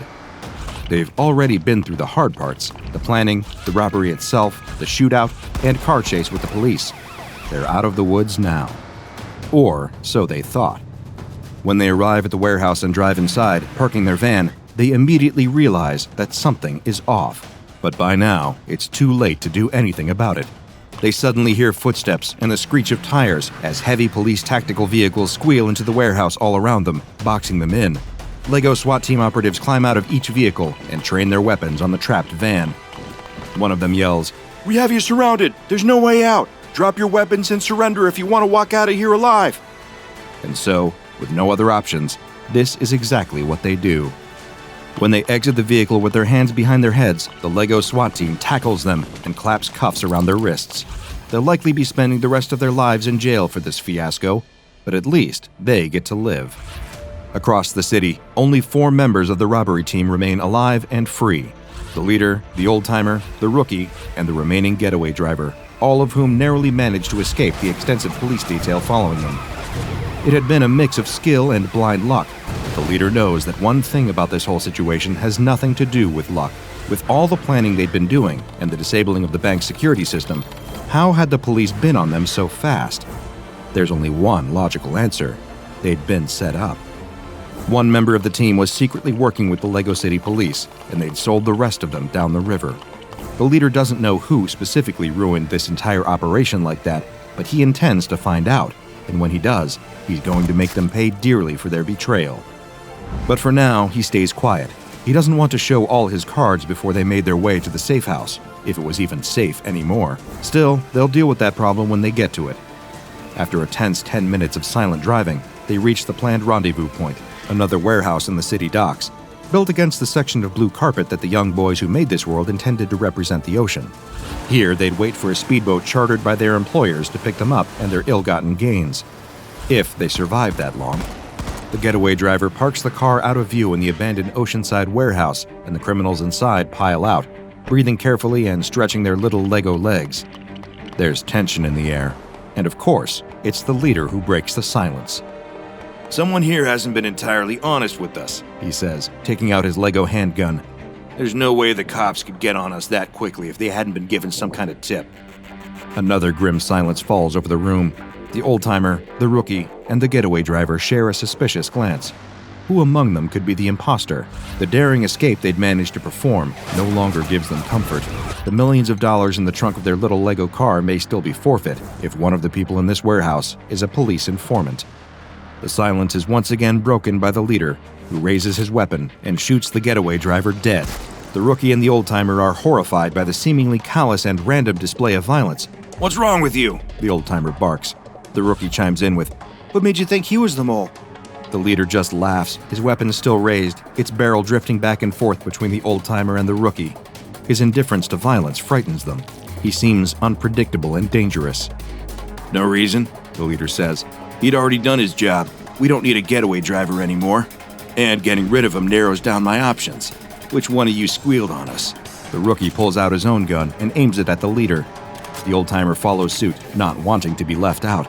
They now have a full-on Mexican standoff on their hands. Only the leader seems unfazed. The rookie says, "If what you say about there being a squealer is true, how would you know it'd be one of us, not someone from the other teams?" The leader shrugs. "I can't know for sure, but I'm not going to take any chances." He levels the gun at the rookie and prepares to fire, when suddenly a nearby window shatters. It's the police. Their little internal dispute would have to wait if they wanted to keep a single Lego cent of the money they'd stolen.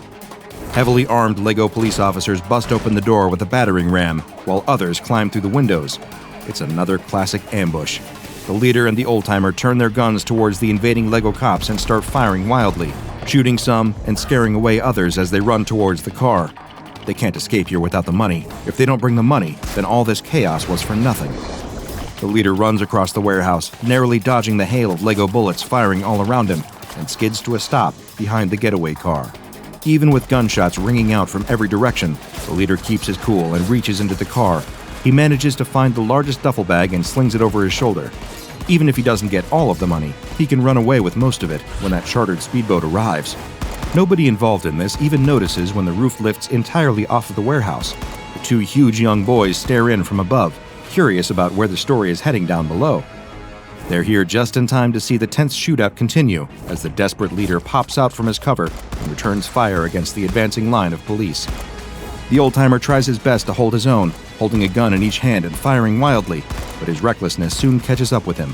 Outnumbered, the cops with Lego shotguns and assault rifles unload on him, leaving him every bit as dead as the getaway driver. Ducking away to avoid the same fate, the leader notices something. The rookie is nowhere to be seen. Not dead, just gone. He knew it. Of course the rookie had been the mole all along. He should never have trusted the little creep. It had been a perfect plan, and he'd ruined everything. Over the din of gunfire, the leader hears something else. A boat motor. It's the chartered speedboat, his ticket out of this nightmare of bullets and broken promises. He might win after all.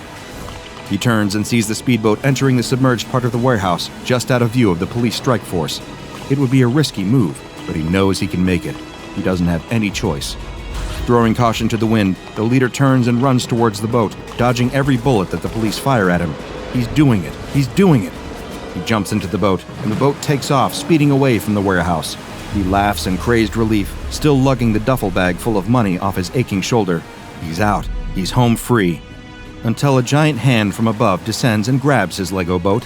He's lifted up and thrown back into the red box he was originally taken from, while the two young boys start taking apart the rest of the Lego city and tidying it back into the box too. "My dad'll be home soon," one of the young boys says. "We better clean up before he's back."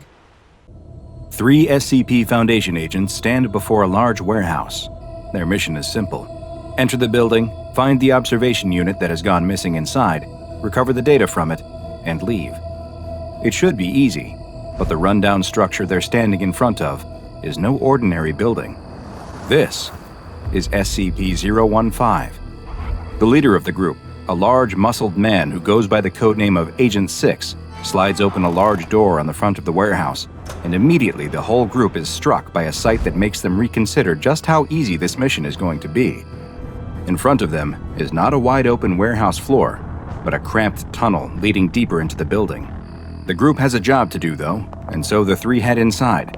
Agent 2 first, followed by Agent Lon, the data specialist, and finally, Agent 6, the expedition leader in the rear.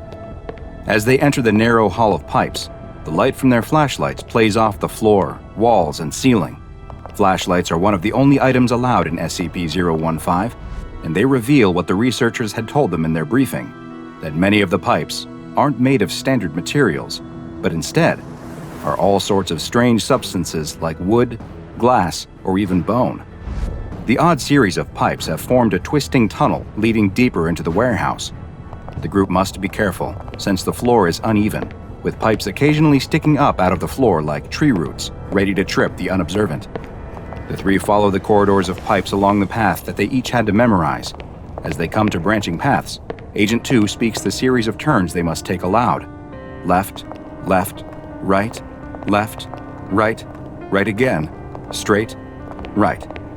And so on as they go deeper and deeper. They'd have to follow the directions exactly if they hope to reach the place where the modular robotic vehicle should be. Left, straight, straight again, right. Just a couple more turns and they'd reach the point where the MRV had sent its last signal before going offline. As they walk, though, they find that some of the passageways are getting more difficult to pass. The pipes have closed in at certain points, choking the already small tunnels down to mere crawlways. At one particularly narrow point, the group must get down on their bellies and pull themselves along the ground. After Lon and 2 exit the tight passage, Agent 6 suddenly calls out to the 2 agents ahead of him. "What is it? What's wrong?" 2 asks. "I'm stuck," comes the response from 6. Lon and 2 grab 6's arms and begin pulling. With a loud grunt from all of them, 6 finally comes free. His pant leg is shredded from the thorny wood that one of the pipes in the narrow tunnel is made from, but he's free, and they can continue on. Finally, after what seemed like an hour of walking, they finally find it. The modular robotic vehicle that had been sent in to investigate the current state of SCP-015. There's something very strange about the robot's condition, though. It looks like it has been speared right through its primary observation unit. A smooth black pipe that appeared to be made of dark fabric had pierced the vehicle right through its camera, but the lens didn't appear broken.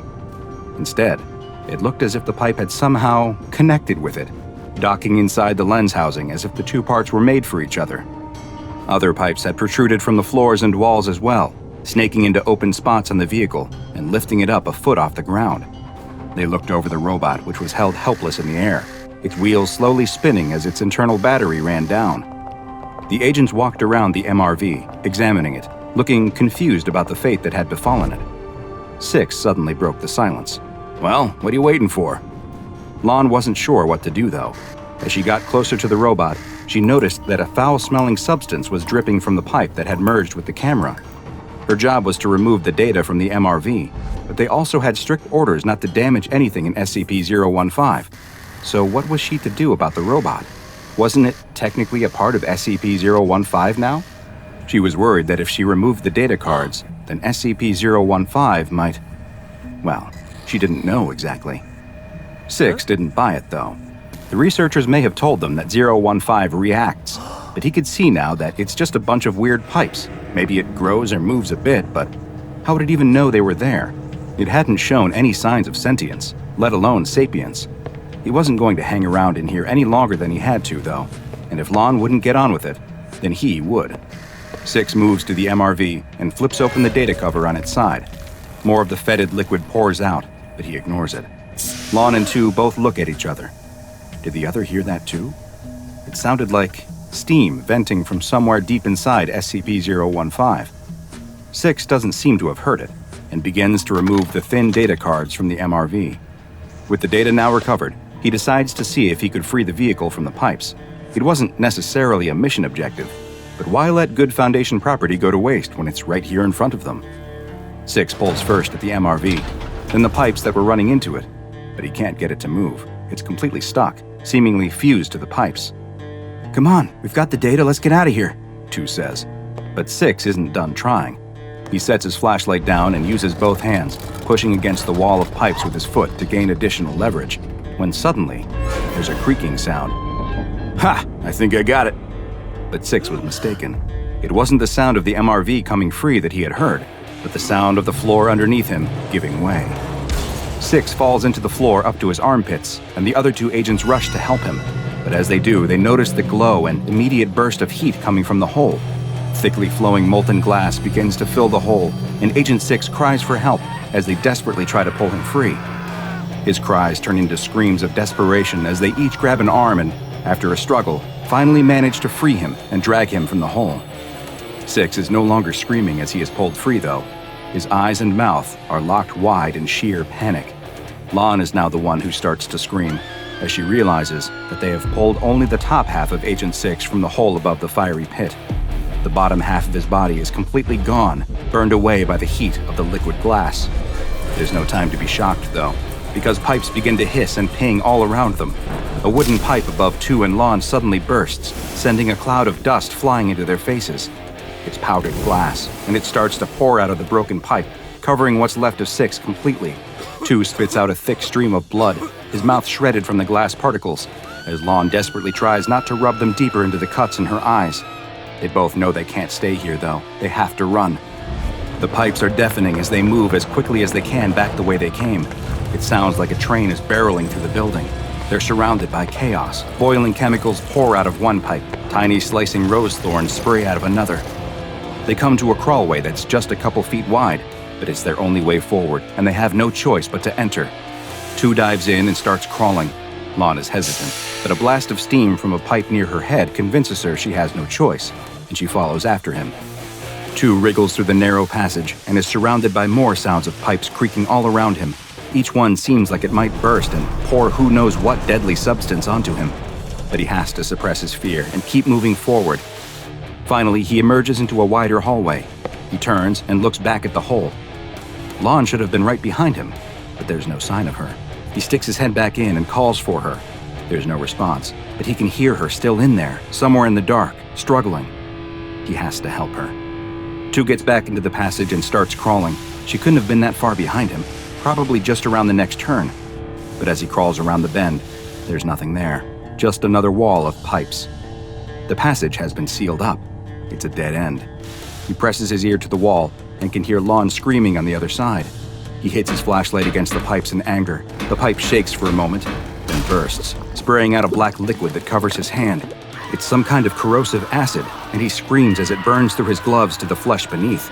He quickly crawls backwards out of the narrow tunnel and emerges back out into the wider passage. 2 cradles his hand, trying not to look at the exposed bone. "I'm sorry," he cries as he runs through the tunnel of pipes towards what he hopes is the exit. "I'll get help. I'll come back, I swear." Lon can't hear his promises, though. She heard what she thought was a pipe burst followed by 2's cries, but she doesn't know now if he's dead or alive. She decides she has no choice but to go back the way she came. Maybe there's another way out. But after moving just a few inches, her feet touch a solid wall. She's trapped in a space no bigger than a coffin. She feels around, but there's nothing here in the dark. Nothing at all. Just smooth, fuzzy, warm pipes. No, wait. There is something. A gap in the ceiling. But it's just the open end of another pipe. And now, there's something dripping out of it. Droplets of whatever the substance is land on her face, and then a full stream of liquid pours out onto her. She coughs as it gets into her mouth, but then realizes that it's sweet. It's honey? At least it wasn't molten glass or deadly acid. Maybe she could even survive for a time on the liquid until another expedition team came to rescue her. Her brief moment of hope is cut short when she realizes that the pipe isn't stopping and that she's already lying in an inch-deep pool of honey. Lon beats on the walls and ceiling as the honey continues to rise around her and screams for help. She tries to plug the pipe with her fingers, but it's no use. Nothing can stop more and more of it from pouring out. The honey continues to rise around her, and all she can do is scream and claw at the pipes that have created her tomb. She presses her lips to the ceiling in an attempt to gain one last breath before the honey completely fills the space. Her final choking gasps are sickly and sweet as the honey fills her lungs. Agent 2 keeps running through the tunnel of pipes. His hand no longer hurts, at least, either from the shock or from the fact that all the nerve endings had been burned away. The horrible sounds coming from the pipes seem to have stopped too. Maybe he really would make it out of this alive. Lon might have found another way out too. There's no telling how many routes through this maze of pipes exist. He would probably exit the building to find her outside waiting for him. Poor Agent 6, though. He never had a chance after opening that cover on the MRV.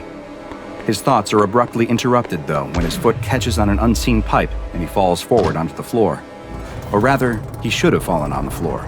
Instead, a pit opens up in the ground, leading to a steep, sloping floor of pipes. He screams and tries to stop himself, but the slick liquid covering everything makes it impossible for him to slow his descent, and he begins to slide down the pipes. His dimming flashlight shows what seemed to be an endless tunnel of pipes stretching down into the dark. The tube of pipes twisted this way and that, slamming him into the walls on either side, tumbling him head over feet. And the descent never seemed to end.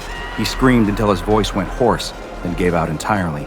He didn't have any way to mark the passage of time, other than when his flashlight finally started to flicker and then dim, before finally dying. He slid down the endless tunnel of pipes for what felt like days in the darkness, far deeper than they physically should have been able to go. When the friction of the pipes began to tear his skin away, it was almost welcome. At least there would finally be an end. Following the loss of the SCP-015 recovery team, the data on the modular robotic vehicle was deemed non-vital, and no further expeditions were authorized in order to try and recover it. SCP-015 is a mass of pipes, vents, boilers, and other various plumbing apparatuses that have completely filled an otherwise nondescript warehouse located in a major American city. Anytime the warehouse is not being directly observed, the pipes will begin to grow, filling nearly all of the available space in the building, but also trying to connect to other nearby structures through the sewer and other subterranean infrastructure systems. The current best estimate of Foundation researchers is that the building contains over 190 kilometers of pipes, which range from just 2.5 centimeters to over 1 meter in diameter. While some of these pipes will look new, others have the appearance of being rusted or damaged, with many showing signs of leaking. The pipes are made of a strange assortment of materials as well, including bone, wood, steel, pressed ash, human flesh, glass, and granite. Oddly, no pipes composed of lead, PVC plastic, copper, or any other material one would normally expect to be used for the production of pipes have been found. But by far the strangest anomalous quality of SCP-015 is that it appears to react to aggressors. Should the building detect that the personnel inside of it are carrying tools, or if they make any attempt to either damage or repair any of its pipes, they will trigger an immediate reaction. Pipes near the offending subject will often burst, spraying them with a variety of liquids that have included oil, mercury, rats, a species of insect not yet identified, ground glass, seawater, entrails, and molten iron. More and more pipes will continue to burst around the subject until they either retreat from SCP-015 or are killed. SCP-015 was discovered by the Foundation after reports that pipes emanating from a warehouse had mysteriously started to connect to multiple other nearby structures, with no obvious answer for how or why they had suddenly begun emerging from the structure. The pipes were eventually able to be cut back and are now solely within the warehouse once again, but the human cost of containing SCP-015 has been high. and so far, 11 SCP personnel have been killed in their interactions with the anomaly, and an additional 20 are still missing. All of the missing are presumed to also be dead, though there have been reports of banging and screaming coming from within the building that may indicate they are still alive in some form.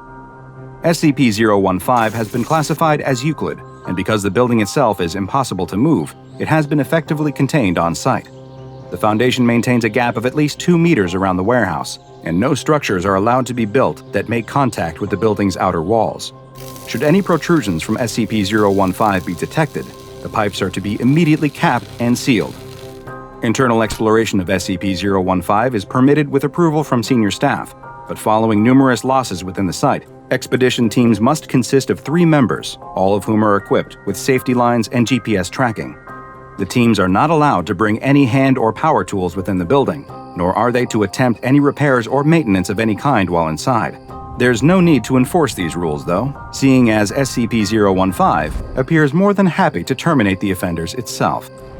The SCP Foundation contains many anomalous locations, though SCP-015 may just be one of the strangest. A man is lying in a hospital bed, and it is clear that he is not doing well. A group of doctors buzz around him performing various tests, checking his vital signs again and again. The man feels weak and a little disoriented, and the looks on the various doctors' faces tells him all he needs to know. Something is very wrong with him. Finally, there is a break in the commotion, and the doctors stop prodding at him and peering into his eyes with a bright, blinding light. All of the doctors and nurses leave the room except for one. The doctor steps towards the man and tells him that he has some bad news. You see, before the doctor can finish, someone else emerges from the shadows in the corner of the room and taps him on the shoulder. I'll handle this. The man hadn't noticed this person, but he can see now that he's dressed in a suit, and unlike the doctors, he doesn't have any identifying items like a name tag or badge. Maybe he's some kind of professor, or a renowned surgeon who is going to tell him how they will make him better. The doctor steps back from the bed, but the man in the suit tells the doctor that it would be best if he and the patient could be left alone. Just for a moment, of course. The doctor nods in agreement and leaves the room. The man in the suit waits until the door is closed behind him to continue. He tells the sick man that he has a rare condition, quite rare. So rare, in fact, that you're the only person to ever have it, the only recorded case in history. The man in the suit sits down on the bed next to the man and takes his hand, lifting it up, examining it. The man's hand is an odd color. It has a slight green tint to it, and the skin itself appears to be taking on a fibrous quality. The sick man feels very tired, but he manages to whisper, "Are you a doctor? Are you going to help me?" The man in the suit responds, "Yes, I'm a doctor. Of sorts. A doctor and a researcher. I work for a very important organization, and I specialize in cases just like yours. Well, not exactly like yours. You're unique. Quite special, in fact." The sick man offers a weak smile. "I'm very lucky." "Oh yes, very lucky indeed. Well, not because of your condition, of course, but because I am here. You see, if it's all right with you, we'd like for you to come with us, to come stay at one of our facilities for a while. We can't promise that we'll be able to figure out exactly what's happening or why, but if we can, we have a much better chance of figuring out how to cure it. To cure you, so you can go back to a normal life." "Do I have much of a choice?" the sick man asks. "Of course you do. It's completely up to you. I think this would be your best course of action, your best by far, in fact, but we can't force you to do anything you don't want to do." The sick man looks down at his greenish hand again, turning it over in front of his face, examining the small growths that seem to be sprouting from his skin. "When do we leave?" "Right now," the man in the suit tells him. "The nurses will come get you ready, and then we'll be on our way." The man in the suit leaves the room and closes the door behind him. Standing next to the door in the hallway are a pair of men wearing tactical uniforms like a SWAT team. The man in the suit tells them that luckily they won't be needed today. This one is coming easy. The sick man lies on a bed, but now he is in a new room. This one is even more sterile than the hospital, with cold concrete walls and harsh fluorescent lights. Just like in the hospital, he's surrounded by a seemingly never-ending cast of doctors, nurses, and researchers. They too poke and prod at him, take samples, and administer all kinds of tests. As time goes on, the man's condition only grows worse. It seems there's nothing that they can do to stop his condition from advancing. The green color spreads across his body, and his skin soon becomes woody and stiff. If he sits in one place for too long without moving, Tiny fibers emerge from his skin, like probing roots looking for soil. All the while, the man grows weaker and more fragile. Even the slightest movement seems to cause him great pain. The doctor who originally brought the man to the facility gathers with a small group in the observation room next to the man's containment cell. They discuss the results of a recent test, which showed that much of the melanin in his skin has somehow been replaced with chlorophyll, and that the fibrous quality of his skin is being caused by the appearance of cellulose around his cells. In other words, he isn't just starting to look like a plant, he's truly becoming a plant, and there doesn't seem to be anything they can do to stop it. Try as they might, they haven't found a single clue as to what is causing the man's condition, or how to treat it. The man, though, seems strangely at peace with his fate. He's told that they're going to allow him to live, whether that be as a man or as a plant in containment, for as long as he can stay alive, and that he will be well taken care of to make the whole process as comfortable for him as possible. Even though they failed to find a cure for his anomalous disease, they will do everything in their power to make sure he doesn't suffer. A tragic yet familiar tale for the SCP Foundation. A normal person is subjected to an abnormal situation that completely changes their life, and not for the better. At least in this situation, the Foundation appears to have shown a rare glimpse of their own humanity, opting to make this safe class anomaly's existence as painless as possible, rather than force it to endure a lifetime of painful tests and studies. Or at least that's what you've been led to believe. Unfortunately, everything you've just seen about SCP-1500 is a lie. Those with Level 3 clearance, though, can learn the truth, which is that SCP-1500 is actually an extremely dangerous anomaly, whose true identity must be hidden from even the majority of the Foundation, for reasons you'll soon learn. SCP-1500 is not a man suffering from a condition that causes him to slowly transform into a plant-like being, but is actually a greenish-gray, smooth-skinned humanoid with no facial features at all. Its limbs are long and multi-jointed, and its abdomen is highly distended. The skin is exceptionally durable and tough, and though SCP-1500 has no visible sense organs like ears or a nose, it still appears to possess senses that are roughly equivalent to an average human's. The entity is incapable of speech, owing to its lack of a mouth, and it has not shown a need to eat, breathe, or sleep at all. In addition to the strange appearance of SCP-1500, its primary anomalous effect is the impact it has on any human that comes within its line of sight, or rather what would be its line of sight if it had any eyes. Those that do find that they will soon begin experiencing headaches, nausea, and an overwhelming sense of dread. These symptoms will increase over the next several minutes, with the headaches becoming more and more debilitating, and the feelings of nausea and fear growing until eventually the subject passes out. They will remain unconscious for roughly 15 seconds, after which they will awaken and claim to have no memory of ever being exposed to SCP-1500. But something else strange also happens to the subject after waking. When asked to describe the creature known as SCP-1500, they will no longer remark on its faceless head or long twisted limbs. Instead, they will describe the creature as being an average-looking Caucasian male. Even stranger is that to them, it now has a name: Zachary Callahan. In further interviews with subjects exposed to SCP-1500, it became clear that many of their memories had been reshaped to now include the entity in its human-looking Zachary Callahan form. They would often describe him as a close friend from childhood or early adulthood, and one that played a significant role in their lives. They also claim that they are perfectly capable of communicating with Zachary Callahan, able to carry on conversations with him, while all the observing researchers will see is an apparently one-sided conversation between the subject and the featureless gray-skinned creature. While Foundation personnel have found that they are able to remove the false memories from the subject's minds through the use of amnestics, they have yet to be able to reverse the effect that causes the subject to see SCP-1500 as a human being, and everyone who has been exposed continues to see the entity as Zachary Callahan forevermore. It is still unknown what kind of long-term effects this exposure may have, or how dangerous to their mental or physical health it will turn out to be. Even more concerning is that evidence has emerged that SCP-1500 may be able to affect more than just those in its immediate presence.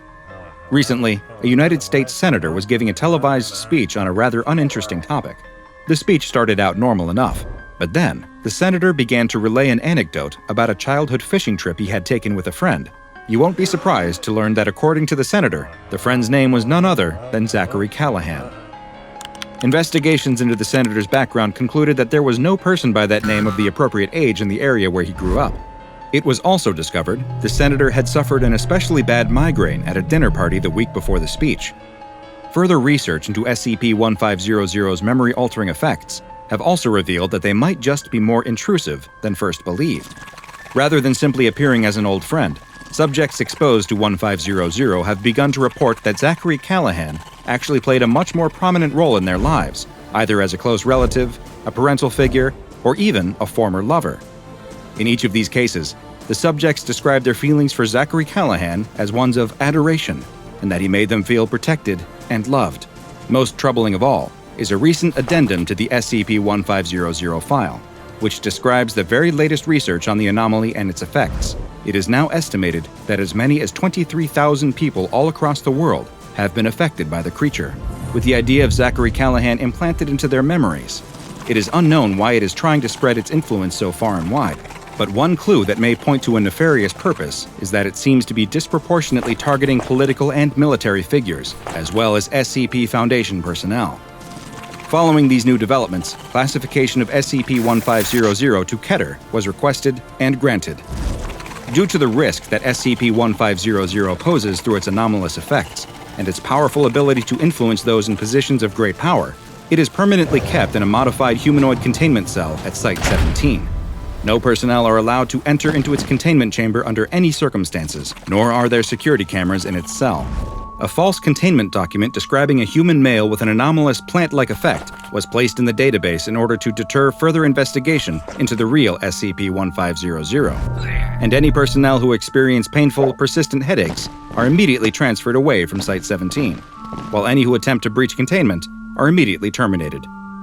Is SCP-1500 planting the seeds for something big by infiltrating the minds of some of the most influential people on Earth? Or is it merely looking for a connection, as it takes on a form that it wishes it could have, in the only way it can, inside an imagination? Perhaps one day, we will know the answer. You're on your way home from work after having just finished working a double shift. It's late, and the interstate is completely abandoned. No cars visible either in front or behind you. It's only about a 20-minute drive, but you know you're going to struggle to stay awake, even in this old beater that shakes and rattles as it travels down the long, straight road. The rattling causes a piece of tape to fall off of the gauge cluster, revealing a lit check engine light beneath. You grab the tape and put it back over the light, covering it once again. There, good as new. You turn on the radio, and it comes to life for just a moment before dying. You slap the radio and it blinks to life for just a second before dying again. You're about to slap it again when you notice lights in your rearview mirror. And more than just a pair of headlights. It's a whole wall of lights. They're getting closer, and quickly too. Before you know it, they look like they're barreling down on you. But then, they suddenly go black, blinking out of existence. Did that trucker just turn off his lights, you think? You have no time to dwell on the thought, because the sound of an explosion suddenly causes you to scream in fright. It sounds like lightning has struck just inches from your car. The inside of your car suddenly lights up with fire and smoke. Has your engine exploded? What's going on? No, it's not coming from you, it's coming from next to you. You don't know where it appeared from, but next to your car is now a massive semi. At least, you think it was a semi. The smoke is so thick it makes you cough, and you quickly can't see. You lose control of the car and slam on the brakes, but you can feel yourself going off the road. As the smoke finally clears up inside of your car, you can see the moon. It's at this moment that you realize you're no longer right side up as the car flips and tumbles through the air. You open your eyes to find that you're still buckled into your seat. You release the seatbelt and drop to the roof of the car. You crawl out to find that your car slid to a stop upside down, several meters from the road. You look around, and far off in the distance, you can see it. The semi that ran you off the road, driving at an almost impossible rate of speed off into the night. You look back at your car, which is completely totaled, and wonder what you're going to do now. It's late the next morning when you finally get back home. The police did not seem to believe your story about the magically appearing semi-truck causing your single-car accident, but they did at least give you a ride back home after administering a sobriety test. You enter your small studio apartment and look around at the sparsely decorated room, wondering how you're going to pay rent next month if you can't get to your job. You go to the fridge and open the door, but there's nothing inside except for a carton of milk that's well past its expiration date. You open it and take a whiff, but this is too far gone even for your state of desperation. You close the fridge and lean on the door, trying to figure out what you're going to do. You're so deep in thought that you barely notice the mail being pushed through the slot in your door. You decide to go pick it up, even though you know it will only be bad news. And you were right. Bills, bills, and more bills. First, second, and final notices. You wonder if you've ever had a piece of good news show up through that slot in your door. What's this, though? The last piece of mail is a battered and folded envelope that looks like it's been used and repurposed many times. It feels thick and heavy, but there's no information on it at all. It's completely blank. You open the envelope, and your eyes light up. Inside is money. It's a stack of crinkled old bills, different denominations, all in a random order, but there's a lot of them. There must be over $1,000 here. And there's something else, too. A note. You unfold the creased and dirty piece of paper to see a simple message that looks like it was hastily written in black crayon. All the note says is, "Sorry about last night. Hope this helps, compadre." You flip the note over and look in the envelope again, but there's nothing else other than the wad of cash. The apology note may have been unsigned, but you weren't the first to receive something like it, and you would be far from the last. The SCP Foundation, though, knows exactly who sent it. This was a message from SCP-3899, also known as the Night Hauler. SCP-3899 is a black Peterbilt 379 semi-trailer truck with an attached trailer, but as you no doubt have determined, this is no ordinary truck. SCP-3899 has the anomalous effect of appearing seemingly at random upon stretches of highway within the continental United States, and usually at a considerable distance away from any other motorists. The truck will manifest already in motion, traveling within roughly 3 kilometers per hour of the posted speed limit, but it will not stay at this speed. Once SCP-3899 has appeared, it will almost immediately begin accelerating, and the speeds it can reach are truly staggering.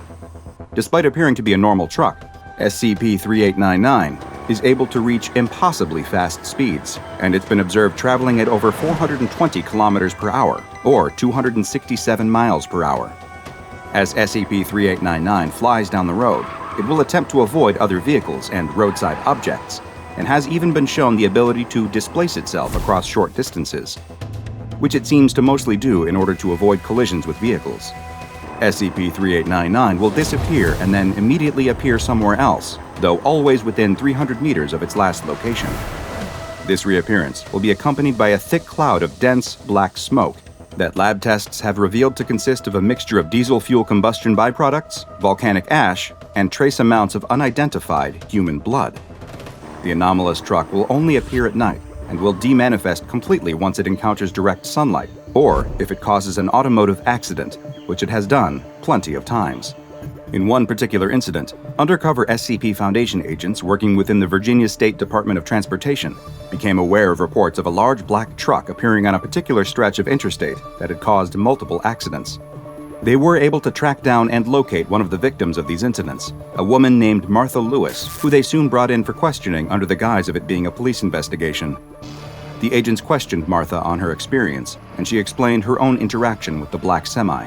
She said, "It's all still clear in my head. I'm driving down I-64 on my way home and the sun had just gone down. There's no other cars and I'm about to take my exit when out of nowhere this huge truck just appears right next to me. There's a bunch of smoke, like it was on fire or something, and the sound was like a bolt of lightning had just struck right next to me. It all happened so fast. All the smoke clouded my windshield, and before I could really process what was happening, I was plowing right through a concrete divider and into some trees. I think I passed out.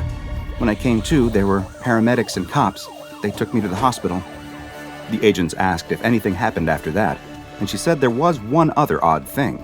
When she left the hospital and went home, there was a letter waiting for her, but it didn't have a return address. Inside was a large amount of U.S. currency in a random assortment of denominations, with many of the bills appearing wrinkled and worn. There was a note in the envelope, too, which read, "I'm sorry, didn't mean no harm. For the damages, get y'all a new rig and drive on." Later Foundation analysis of the document revealed that the note was written with a piece of charcoal on non-anomalous notebook paper. Now you're probably asking yourself the same question that the SCP researchers had. Just who is the driver of SCP-3899 that apparently wrote this odd note and also paid for the damages they caused? The operator of the truck, which has been designated as SCP-3899-1, is a very mysterious figure. Observers who have been able to get a brief glimpse inside of the truck as it moves past them at a rapid speed have described the driver as looking only like a silhouette of a slightly overweight male wearing the type of headwear that is typically referred to as a trucker hat. Some reports have also alluded to the presence of what appears to be smoky, tentacle-like appendages within the cab, though all further efforts to determine the exact physical characteristics of 3899-1 have failed, as the truck has proved resistant to any kind of outside scanning equipment. Most of what is known about the driver has come in the form of direct communication, though not in the form of interviews or any other sort of face-to-face interaction. No, while SCP-3899-1 has never been willing to stop and have a discussion with Foundation agents, it does seem more than willing to speak with anyone and everyone in its immediate vicinity over Citizens Band, or CB radio, which is a type of shortwave person-to-person communication system that is popular with many long-haul truckers.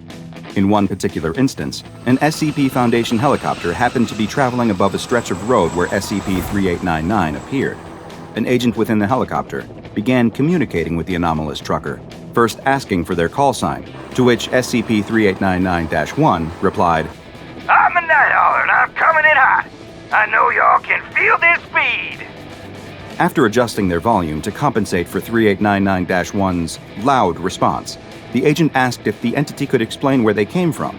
3899-1 answered with, I roll with the wind. My wheels sing sweet love to the blacktop. I'm filling y'all's veins with road salt and exhaust and the smell of burning rubber. Ain't no bother where I'm from. We all gotta live for the ride and die for nothing. I see, the agent responded, before asking, Are you hauling anything in particular? SCP-3899-1 came back with, Ain't you listening, girl? You seeing this? What I got is pure rattling salvation. 18 wheels at a time. When y'all's roads is choked, when the ways is blocked and y'all's speed is all dead and gone, I'm dropping this load and we'll all be drinking gas and breathing smoke.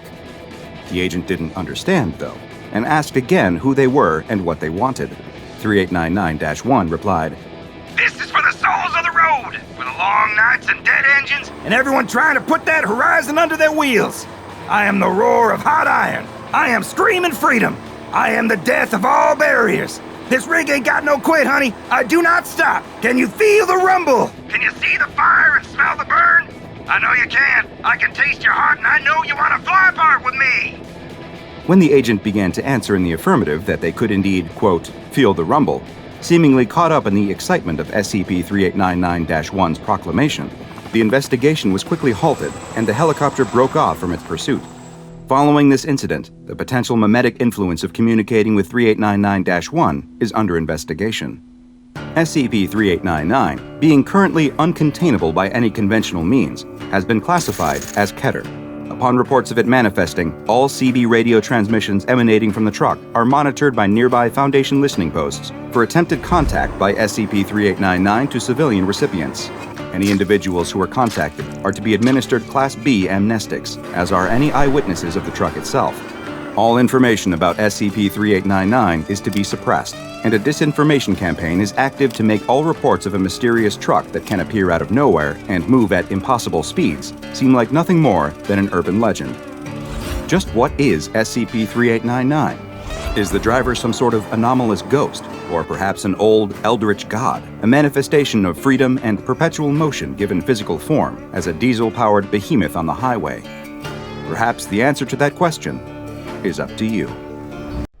It's late on a Saturday night in New York City, 11:55 p.m. to be exact. A man is running towards the subway station on 59th Street.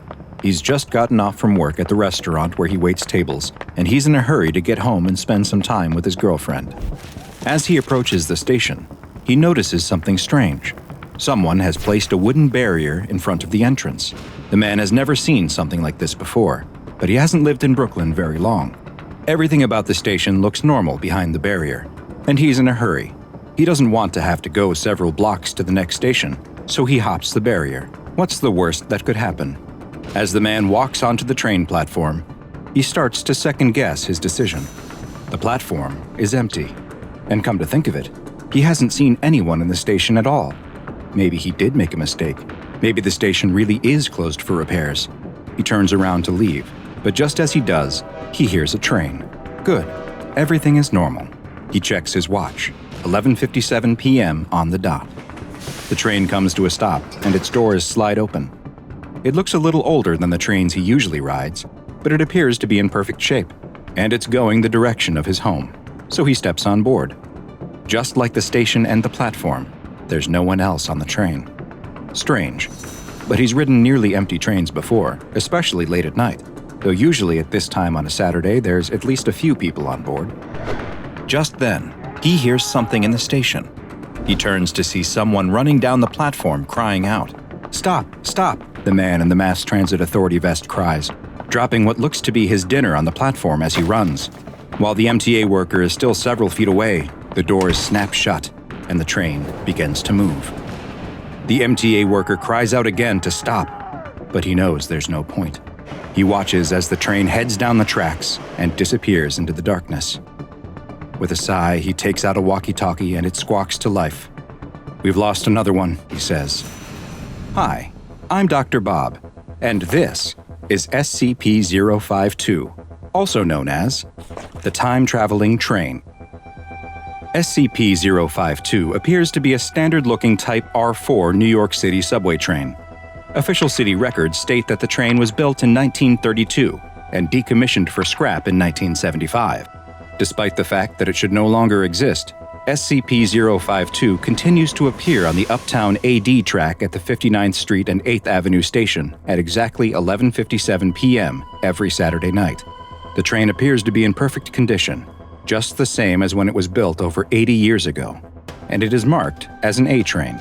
Each Saturday, the train arrives at exactly the same time, opens its doors to accept or discharge passengers for precisely 5 minutes, then closes its doors and disappears until the next week.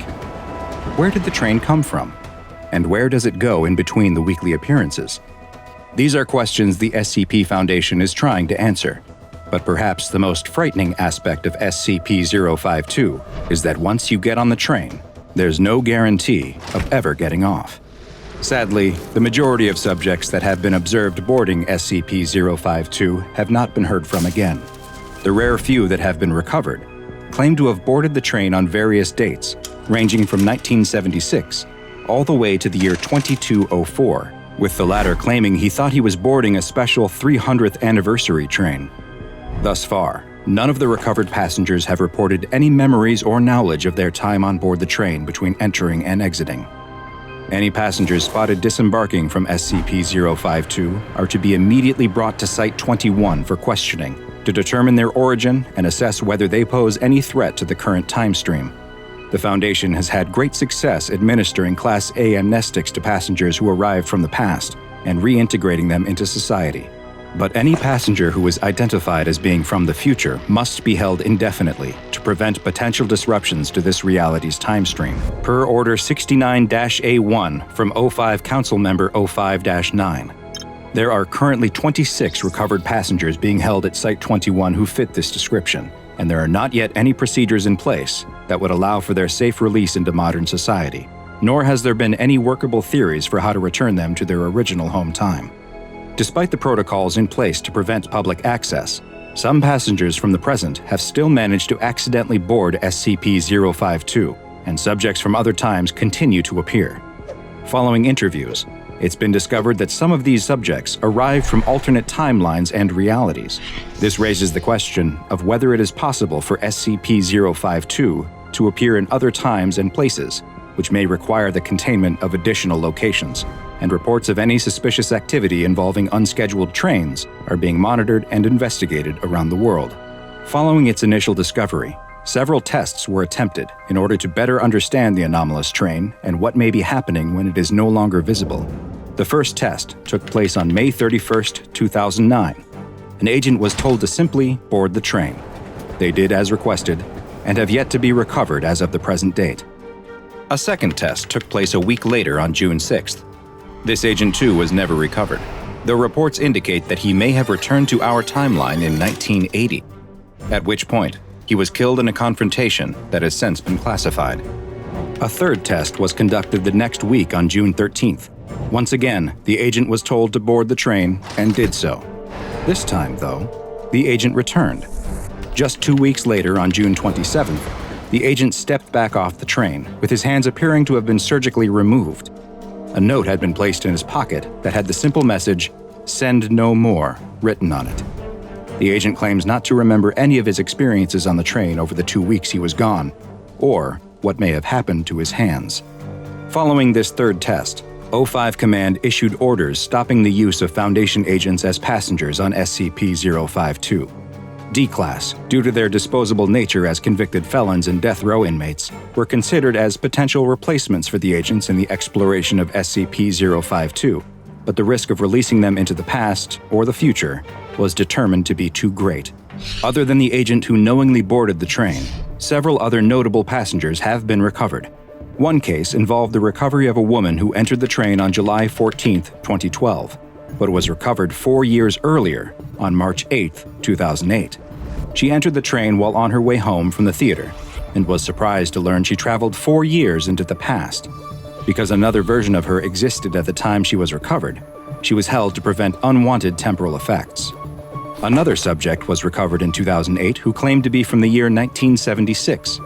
Although there was nothing physically wrong with him and no risk of time stream disruptions, Foundation psychiatrists recommended that he be held indefinitely, as 32 years was believed to be too long a period of time to successfully reintegrate into society.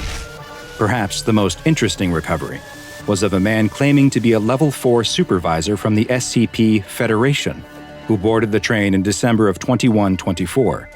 He said that he had been administered a Class A amnestic prior to boarding, and remembered nothing until his recovery in 2010. While the agent can clearly never be released into society, O5 Command has approved the sharing of classified information about various anomalies, in the hopes that he can provide additional information on possible containment procedures. Because SCP-052 has so far proven impossible to stop or remove from the New York City subway system, it has been classified as Euclid. But its predictable nature means that the Foundation is usually able to prevent the public from encountering it. The 59th Street ABCD station is closed to the public between 11 p.m. on Saturday night and 1 a.m. on Sunday morning, under the pretext of track maintenance. Any passengers seen leaving SCP-052 must be taken to Site 21 for debriefing and processing, and members of the public who simply see SCP-052 may be released after the administration of a Class B amnestic. As for what happens to most of the passengers who board SCP-052 and are never seen from again, we simply don't know. A doctor frantically writes in his journal, "It's almost impossible to believe everything that's transpired has taken place in such a short amount of time. It all began 3 days ago. It was just another day down in the mines. A worker was drilling into a seam of coal when suddenly there was an issue with the rig. From what I've gathered, it sounds like the drill bit exploded due to some kind of mechanical defect, sending shards of metal flying throughout the tunnel. The worker was lucky that none of the large pieces struck him, as they surely would have been fatal. He had, though, still been grazed by a piece of shrapnel from the ruined drill bit, and it had left a deep cut across his upper arm. Other miners who were working nearby heard the commotion and quickly came to his aid. They applied a tourniquet to stem the flow of blood and helped him to the mineshaft elevator for the long ride to the surface. Once they reached the safety of daylight, they brought the injured man to the on-site medical clinic, where I was on duty at the time. I cleaned the wound since there was a substantial amount of coal dust that had gotten inside, before suturing and bandaging it. The miner was sent to his bunkhouse to recover, and I thought that would be the end of it. Of course, it was only the beginning. Roughly 24 hours later, the same miner presented himself to me once again. I asked about his injury, and he explained that while his arm was fine, he now felt like he might be coming down with an illness. His symptoms included a runny nose, a cough, and body aches, so my assumption was that he'd simply had some bad luck and caught a cold that just so happened to coincide with being injured on the job. I sent him to his bunk once again, telling him that he wouldn't be able to work and should instead use the day to rest and recover. The next day, I was once again in the clinic when my phone rang. It wasn't the sick miner, but instead his supervisor. The miner hadn't shown up for his shift that morning, and he asked for me to go check on him since he knew he hadn't been feeling well. I agreed that it was strange that neither of us had heard anything else from the miner and went to see him straight away. I entered the bunkhouse where many of the workers stay while on site at this remote mine. It was empty, except for the injured miner who was still in his bed. As I approached, I could immediately tell something was very wrong. The man was curled up in the fetal position and was sweating profusely while also shivering. A quick touch of his forehead revealed that the man had a high fever, too. He was practically incoherent, seemingly delirious from his high temperature. The miner was moved to the empty bed inside the clinic so I could better observe and tend to him, but very carefully since I assumed now that he was actually suffering from influenza and didn't want to risk an outbreak at the mine. I was getting ready to administer fluids to the miner, who was still mumbling incomprehensibly, when I noticed something on his face. It appeared that he was crying, but the tears that ran down his cheeks weren't made of water. They were blood. I hadn't seen anything like it before. There was no reason why influenza should be causing this man to cry tears of blood. I could see the veins in his forehead starting to pulse, as if his blood pressure had suddenly skyrocketed. And just as I was leaning in to get a closer look, something horrible happened. The miner suddenly opened his mouth and expelled an enormous stream of blood. The blast of blood struck me in the face and knocked me backwards in fright as the man continued expelling more and more blood from his mouth, which soon covered the walls of the clinic. With seemingly all the blood having been discharged from his body, the man then went limp. I attempted to resuscitate him, but strangely, there was no need. The man was comatose, but he was alive. There I was, standing in the middle of the clinic over the man, both he, myself, as well as the room completely covered in blood. It was one of the worst things I'd ever experienced as a doctor, and yet, somehow, it was about to get even worse. I was still in shock from what had just happened when I heard the door to the clinic open behind me. I turned around to see a group of half a dozen more miners from the site, each one coughing, sweating, and shivering. One held a cloth to his ear that was stained red, while another attempted to stop his nose from bleeding. Whatever had infected the first patient wasn't a one-off medical event. This had the makings of an epidemic. I knew that I was in way over my head. I was just a general practitioner, not an infectious disease specialist, and I called the Center for Disease Control to get their guidance. I was told to quarantine the sick man as best I could, and that a rapid response team would be sent who were better equipped to deal with potential outbreaks. While I waited for the CDC to arrive, I began moving the afflicted men to a bunkhouse that had been designated for quarantining. Several more also began expelling huge amounts of blood, though unlike the first patient, none of the others survived the traumatic event. As I was putting the final infected man into a bed, I noticed something, though.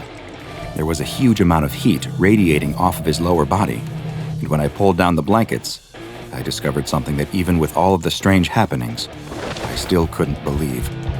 There were huge lumps growing on his legs, each of which looked to be filled with some kind of fluid or gas, and they were extremely hot to the touch, as if the chemicals inside the lumps were creating a source of heat. As I was investigating the bizarre growths, I suddenly looked up to see that the man was no longer in a state of delirium.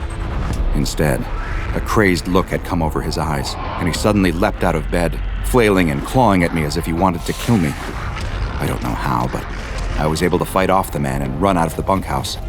He gave chase, though, and with no other option, I ran into a nearby storage shed. The man was beating and scratching at the door, but I was able to barricade it by dragging a heavy shelf in front of it. After several minutes of trying to break inside, he finally gave up and left. And here I remain. I'm too afraid to go back out. It seems that if the disease won't kill me, then whatever it is turning people into will.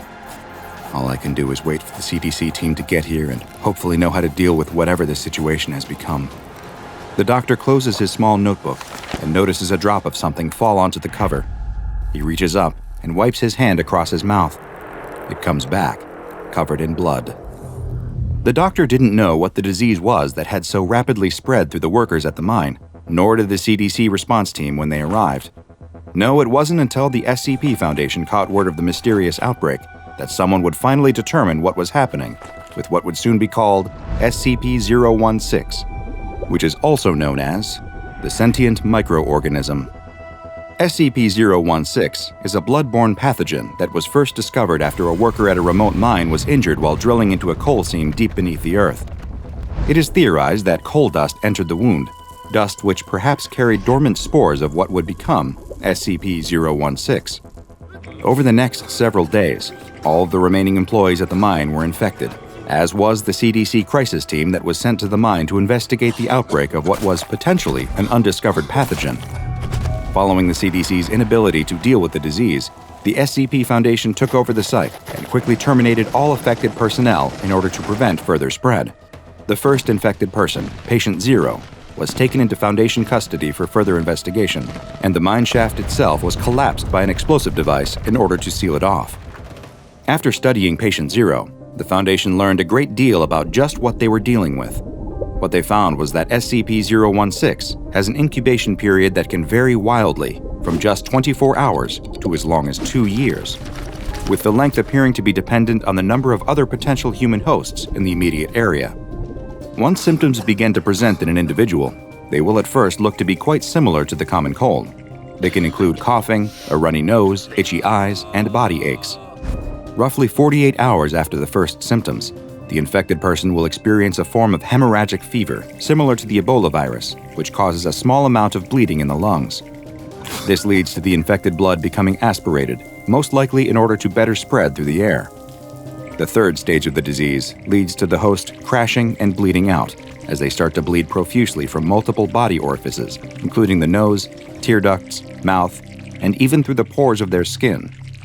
Their blood pressure will also skyrocket during this final stage, and in some cases have vomited blood as far as 5 meters. Oddly enough, although most die from the traumatic event, this almost complete exsanguination will not always result in death. Sometimes, following the removal of almost all blood from the body, the patient will somehow survive, and the pathogen inside their body will return to its dormant phase once again, before eventually repeating the process. But SCP-016 is more than just a rapid and often deadly bloodborne disease, as you will soon see. As SCP researchers studied the disease, what they discovered was that it had a very strange property that sets it apart from other hemorrhagic fevers like Ebola and the Marburg virus. What they found was that when someone infected with SCP-016 is placed into a high-stress situation, such as one where their life is being threatened, SCP-016 will transition from rapidly reproducing inside of its host's body to instead begin rewriting their host's actual DNA. This genetic manipulation, combined with the stimulation of rapid cell division, leads to the host undergoing major physiological changes and in extremely small amounts of time. In just 24 hours, the host can begin showing physical changes to their body, and a complete bodily reconstruction can occur in less than 2 weeks. Most of the hosts who begin to undergo physical changes will not survive the process, due to how heavily the transformation stresses the body, but those that do will be changed in more than just physical ways. They'll exhibit hyper-aggressive behaviors, not dissimilar to those infected by rabies. And it's theorized that the pathogen may cause this behavior in order to better spread the virus. When the Foundation realized that SCP-016 was capable of these transformative effects, they immediately undertook a number of experiments on D-Class personnel in order to better understand their full extent. In the first test, a D-Class was infected with SCP-016, and as soon as they began showing symptoms, their cell was slowly flooded with water in order to stimulate the life-threatening situation needed to trigger the transformation process. Over the next 24 hours, researchers watched as the subject appeared to develop gills, which would allow it to survive in the now water-filled cell. The transformations didn't stop there, though, and over the next 2 weeks, the subject also had their limbs change into fins, their eyesight deteriorated, and their sense of hearing increased as they developed an echolocation ability very similar to the one employed by whales and dolphins. The experiment was concluded by removing all of the water from the cell, leading to the death of the subject from asphyxiation, as they could no longer breathe in the open air. A similar experiment was performed on another D-Class, but this time, instead of taking on aquatic animal properties, the D-Class experienced rapid muscle growth and their knuckles grew bone-like protrusions. It attempted to use both of these to break through the door of their flooding cell, but they were unable to breach the reinforced steel and soon died from drowning. The Foundation now knew that the virus could react in different ways to the same situation. The same experiment was run a third time, but in this instance, the infected D-Class exhibited an entirely different means of trying to escape. The subject had a massive growth appear on its chest, which seemed to be fed from 2 different tubes of flesh, also emanating from the subject's body. Fearing what it planned to do, the Foundation ended the experiment early and terminated the subject. An autopsy revealed that the growth was actually a hollow chamber that was being fed by the tubes with oxygen and acetylene gas, which when combined in sufficient amounts would cause a massive combustion event. In other words, SCP-016 was turning the subject into a living bomb.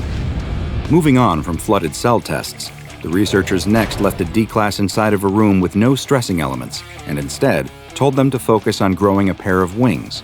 Without any reason to begin the transformation process, SCP-016 went through its normal stages, and the subject died from blood loss without any other changes occurring. In the final test, a D-class was placed inside of an acrylic box that was suspended over a mine shaft, with a timer attached indicating the time when the bottom of the box would open and drop the D-class into the 1,000-foot deep shaft. This D-class was also told to focus on growing wings that would allow them to survive the plunge. The subject began to transform over the next 24 hours, but rather than grow wings, they instead developed a tentacle-like appendage on their arm that was capable of producing silk, similar to a spider's spinneret. They used the silk-producing organ to secure themselves to the box, showing that subjects did not appear to be able to control the way in which SCP-016 would alter their bodies. This experiment concluded when the timer reached 0 and the bomb attached to it detonated, as had been the plan all along. Following this last test, SCP-016 samples were placed into containment, and access to the sample for experimental purposes is only allowed with prior authorization from Level 4 or 05 personnel, with full documentation of the proposed experiment required beforehand. Failure to follow any of these procedures will lead to the offending personnel being reassigned to D-Class duty or terminated. SCP-016 has been classified as Keter, and the only existing sample is kept in a petri dish which is under extreme lockdown inside of a 5 by 5 by 5 meter room, where the temperature is kept below 0 degrees Celsius at all times. Should an outbreak of SCP-016 occur, all infected personnel are to be immediately terminated on site, and if the infection cannot be contained within 48 hours, then the on-site nuclear device is to be detonated prior to any additional personnel being evacuated. While the containment procedures may sound callous, unfortunately, when it comes to anomalous pathogens as dangerous as SCP-016, no chances can be taken. As you can clearly see, this completely throws our entire understanding of our place in the universe into complete disarray, says the astronomer as he excitedly makes his case to a panel of aged and supposedly learned advisors. My observations leave no doubt that everything we previously suspected to be the absolute truth is wrong. The panel of advisors murmur and lean close together to whisper to each other. The astronomer can't hear what they are saying, but the passion and joy that he felt as he explained his findings to the room is quickly draining from his face. He can see the men mouthing the words "no" and "lies" as they make disapproving gestures. But how could this be? Had they not understood what he was showing them? Maybe he didn't explain things in a way that they could comprehend. Here he was, the greatest scientist of his day, presenting hard facts, backed up by rigorous observations, and this was their reaction. The group of advisors finish conferring and grow quiet. The chief advisor clears his throat, and everyone in the room waits for him to speak. Royal Scientist, this panel has examined your findings and listened to your theories. The advisor can't help but sneer at the word, and has decided that the ideas you present are not only incorrect, but dangerous. The astronomer can't believe what he's hearing. This panel, acting under the authority of the king, has charged you with the crime of heresy. The astronomer is shocked. He steps towards the panel to plead with them, but he's stopped by a pair of guards who grab him by the arms. Stop! Stop! I'm a man of science. I only presented you with the truth. But no one seems moved by his appeals. The panel watches as the astronomer is dragged from the room, kicking and fighting, still insisting on his innocence. The screams echo through the dungeon as the torturer cranks another notch on the rack, stretching the astronomer's body just a little bit more. He has no idea how long this has been going on. Hours, days. The pain has been excruciating and without end. He closes his eyes, trying to escape the torture by retreating into his mind, but he's slapped on the face and brought back to the reality of his situation. Standing in front of him is the chief advisor, the same one who sentenced him to this inhumane treatment. You can end this any time you like. Simply recant your statements and admit you were mistaken, and all of this will be over. The astronomer is unsure if by over he means that they will release him, or simply kill him to put him out of his misery. But it didn't matter which the right answer was. He couldn't lie. The astronomer knew the truth, and no amount of pain, no matter how intense or how long they submitted him to it, would change what he now knew. Disappointed with the astronomer's steadfastness, the advisor signals to the torturer, who cranks the rack again, stretching the astronomer's body to the point where he feels like his bones might pop out of their sockets. "Recant!" the advisor screams, repeating the word over and over, growing louder as the astronomer's own cries increase from the pain caused by the torturer cranking the rack more and more. The astronomer closes his eyes again. He's certain this will be the end of him soon, and that he will die with the great secret he's learned without getting the chance to share it with the world. But suddenly, the astronomer notices that the room has gone quiet. The advisor is no longer yelling, and the torturer has stopped operating the machine. The astronomer opens his eyes to see the advisor and the torturer both in a deep bow. His gaze continues up and he sees the king himself standing in front of him. The king stares at the astronomer for what feels like an eternity before simply asking, "Is it true?" The astronomer, limbs still stretched on the rack, manages a nod, and with his remaining strength whispers, "It's true." The king motions with his hand to the torturer, who stands up and begins releasing the astronomer from his constraints. The advisor protests, "But my lord, this man—" But he's cut off by the king with a stern look and retreats back into his deep bow. "Show me," the king says, as the astronomer stands, rubbing his sore shoulders where the tendons and muscles were stretched far beyond their natural limits. The astronomer opens the door to his laboratory and gestures for the king to enter. The room is a mess of papers and scientific equipment, a reflection of the busy and scattered mind of the man who works here. The king is immediately drawn to a table with a large scroll. He spreads it across the table and examines it, but his face betrays no hint of what he is thinking. "Is this what you showed my advisors?" The astronomer nods yes. "Would you like to see for yourself?" The astronomer motions to the window, where a brass tube is attached to a tripod. The king approaches the device, but doesn't know how it works. The astronomer demonstrates by looking through the eyepiece. He moves it slightly, making small adjustments to make sure it is just right for the king. "There, now look." The king bends over to peer through the telescope, and a look of shock comes over his face. What he sees is the most incredible thing he has ever witnessed. There, far above up in the sky, unable to be seen by the naked eye, is a man, and he is staring back at him. The planet that this played out on was not Earth, but a bizarre place that is one of the strangest anomalies in the entire SCP Foundation archive. This is SCP-007, also known as Abdominal Planet. SCP-007 is a spherical object located in the abdomen of a young man, or rather in the space where his abdomen should be, since most of the muscle, skin, and organs that should be present simply are not. The subject, a Caucasian male in his mid-20s of average height and build, does not appear affected by the large missing portion of his body, and has not reported experiencing pain or discomfort of any kind. In the space where his abdominal muscles and organs should be is a small globe composed of soil and water. This sphere, which measures roughly 60 centimeters in diameter, resembles the planet Earth, though the arrangement of the continents does not match any known configuration from our own planet's history. The tiny planet has its own weather patterns, and even a small, but still detectable, gravitational pull. Perhaps the most fascinating aspect of SCP-007 is that it appears to be inhabited. Microscopic organisms that would correspond to roughly the scale of human beings on Earth have been observed on the surface of the planet. So far, 2 distinct intelligent species have been identified, both of whom seem to possess a technological level similar to the 15th century on Earth. It is unknown if the inhabitants of the Abdominal Planet are aware of the world outside of their planet, and communication attempts with the planet's occupants have been placed on hold by senior Foundation officials, pending further study into what effect an exchange may have on them or us. The human subject within which SCP-007 is located provided the Foundation with a name that he claims to be his, but no records of such a person existing have yet to be located. Upon being questioned about the lack of records, he willfully offered both a social security and driver's license number, but when they were checked against current records, neither had yet to be assigned by the US government.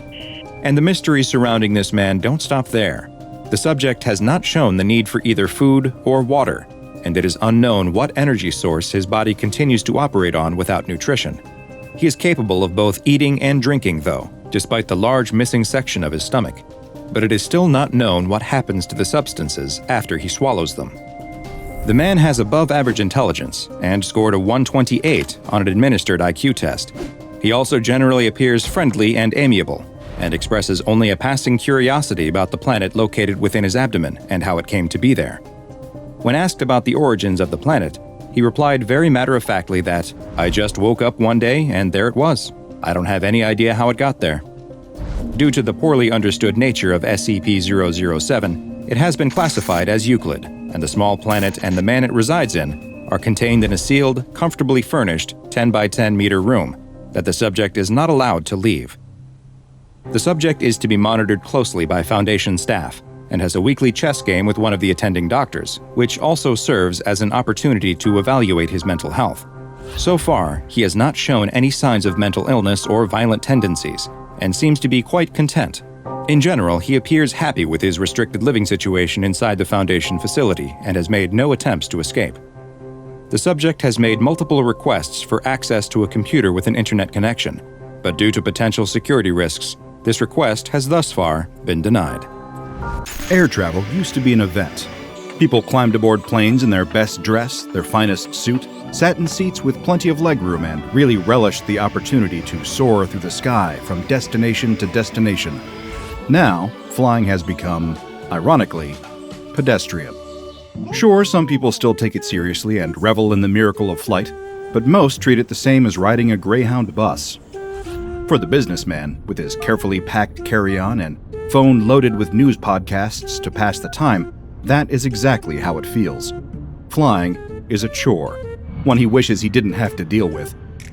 But sadly, he has no choice. Not if he wants to keep being the most valuable employee at his job, the one who never says no to a request from the boss. He's garnered a reputation as a real team player, which really means guy who's up for anything the company requests, no matter how boring, annoying, or exhausting. It's gotten him pretty far, and now that he's up for a promotion that would double his salary, he's certainly not going to give up the habit now. So here he is, stepping out of his taxi at the international airport, ready to hop on the longest flight of his life, 20 hours, non-stop, to Australia for a conference. No one else wanted to deal with the jet lag, the leg cramps, the claustrophobia. So, of course, the helpful-to-a-fault businessman volunteered. He rolls his small suitcase, precisely measured to meet the size standards for a carry-on, because he can't risk the airline misplacing his checked bag and stranding him at the conference with no suits, and walks into the airport. He's done this routine dozens of times before, every time pretty much the same. He has it down to a science, as quick and convenient as possible to minimize stress and make the journey go smoothly. He prints his boarding pass, drinks the dregs of his morning coffee, and tosses the cup, and heads to the pre-check line. No waiting in long security check lines for this guy. Wait a second. Why is the pre-check line blocked off? No. There's no pre-check available at this airport? The businessman lets out a heavy sigh, pinching the bridge of his nose for a moment as he gathers his thoughts. This is fine, this is fine. He can just go through the regular security line this time. What's the worst that could happen? It's not like he's running late. He's got plenty of time to make the flight, watch a few bad movies, get some sleep, and wake up on the other side of the world. Resigned to his fate, the businessman joins the security check line for ordinary Joes who didn't bother to spring for pre-check. This is fine, this is fine. The day is still going mostly according to plan. Or so he thinks. As the line inches along, the businessman spots more trouble up ahead. Oh great, they're putting in a new body scanner right now. He can see the engineer, whatever the title is, finishing the setup. No wonder the line is so long. This is the cherry on top of a deeply irritating Sunday. But it's too late to turn back now, not without risking his promotion, or even his job.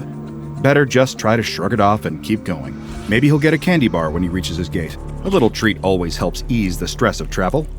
The line is moving at a steadier pace now, and the businessman can feel the tension in his chest easing up, his muscles loosening. Here we go, this is more like it. He slips his shoes off and holds them in his hands, standing in line in his socks. He might look a little silly, but it's the most efficient way to get through security. After what feels like an eternity, it's his turn to go through the security checkpoint. With a self-satisfied smile, he places his shoes in a bin next to his carry-on bag and drops them both on the conveyor belt. One of the TSA agents waves him on, beckoning him to step into the body scanner. He assumes the position, hands over his head, and waits for the queue to step through to the other side. But the queue doesn't come. The TSA agent holds up a hand, gesturing for the businessman to stay where he is.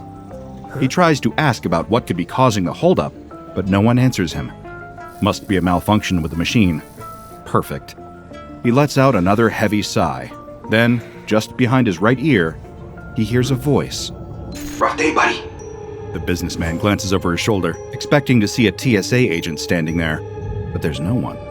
Has the stress of the worst day he's ever had at the airport driven him to hallucinate? He hears it again. Hey, buddy, you there? Sounds like a rough day. Maybe there's a speaker embedded in the scanner somewhere for some reason. Just been kinda stressful. I'll feel better when I get on my flight. Oh, you're traveling. That's fun. Where to? Australia. It's for this work thing. I'm not especially excited about it, but the boss will love it, so... Ha! I heard that, my friend. Say, could you do me a favor? I guess so? Could you tell me where I am? I just woke up and I can't see anything. Can't really feel anything either. It's all just darkness. It's kind of freaking me out here. The businessman scans the area, but no one appears to be paying attention. No one seems to hear the voice.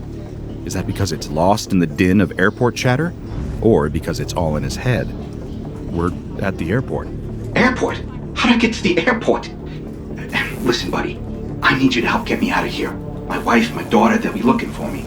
I don't know how long I've been gone. I need to get home. Can you help me? Privately, the businessman thinks that he really doesn't have time for this, but out loud he says, "Sure. It's just that I don't really know where you actually are, or how you're talking to me through this scanner thing." What do you mean? I'm right here. Talking out of my mouth. I'm not... What the hell are you talking about? The businessman is beginning to lose his patience. Something about this situation is just not right. No one should be talking to him through the broken security scanner. The TSA should be letting him through, and he should be sitting at his gate right now. His built-up grievances spill out through his mouth. "I don't have time for this," he shouts. The TSA agent turns to look at him. "I promise, sir, we're working to fix the issue as fast as we can. There's no need to shout," she says. The voice in the scanner was speaking in a hushed tone before, a conspiratorial whisper, but now it's growing louder, more desperate. You gotta help me, please. My family. I need to get to my family. Why can't I see? Why can't I move? It hurts. It hurts. Don't you understand, you idiot? It hurts. These words are shouted directly into the businessman's ear. "Stop! Just stop! Stop yelling at me!" Several TSA agents rush over to inspect the businessman, steadying him and gently guiding his hands away from his ears. They ask him if he's feeling all right, if they need to call someone for him. The businessman snaps, shouting that the scanner is broken, and he can hear a voice inside and something is very, very wrong. Well, unfortunately for the businessman, he looks more than a little suspicious now, and one security officer pulls him aside, leading him to a small nearby room for a chat. All the while, the businessman insists that the scanner was talking to him, and that he's not crazy. He won't be leaving that interrogation room anytime soon. Unfortunately for the businessman, he will not be making that flight to Australia. Meanwhile, the scanner is causing interference with the other technology at the checkpoint. The agents are scrambling to solve the problem, to keep the line moving while their colleague addresses an apparent mental health crisis nearby. The line keeps moving, and more impatient passengers walk through the scanner. Just like the businessman before them, they can hear that voice, whispering hushed pleas that turn into anguished shouts. The same male voice, over and over again, begging for answers, begging for help. Someone deeply distressed is speaking through the scanner, and no one can figure out why. One elderly woman breaks down in tears as the voice angrily swears at her. A little girl screams in terror at the sudden sound. A man tries to argue with the voice, the two shouting over each other with increasing fervor. Soon, the voice grows loud enough that the TSA agents can't ignore it. Much to the dismay of the passengers that haven't made it through yet, they close down the line. Slowly, one TSA agent approaches the scanner. "Hello?" she calls out. She feels silly doing it. There's no way someone is using the scanner as a communication device. The technology doesn't work like that.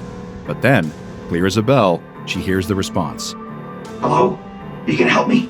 Or do I need to keep screaming for someone to listen? No doubt about it, that is a person. A very distressed person. "How are you speaking to me right now, sir?"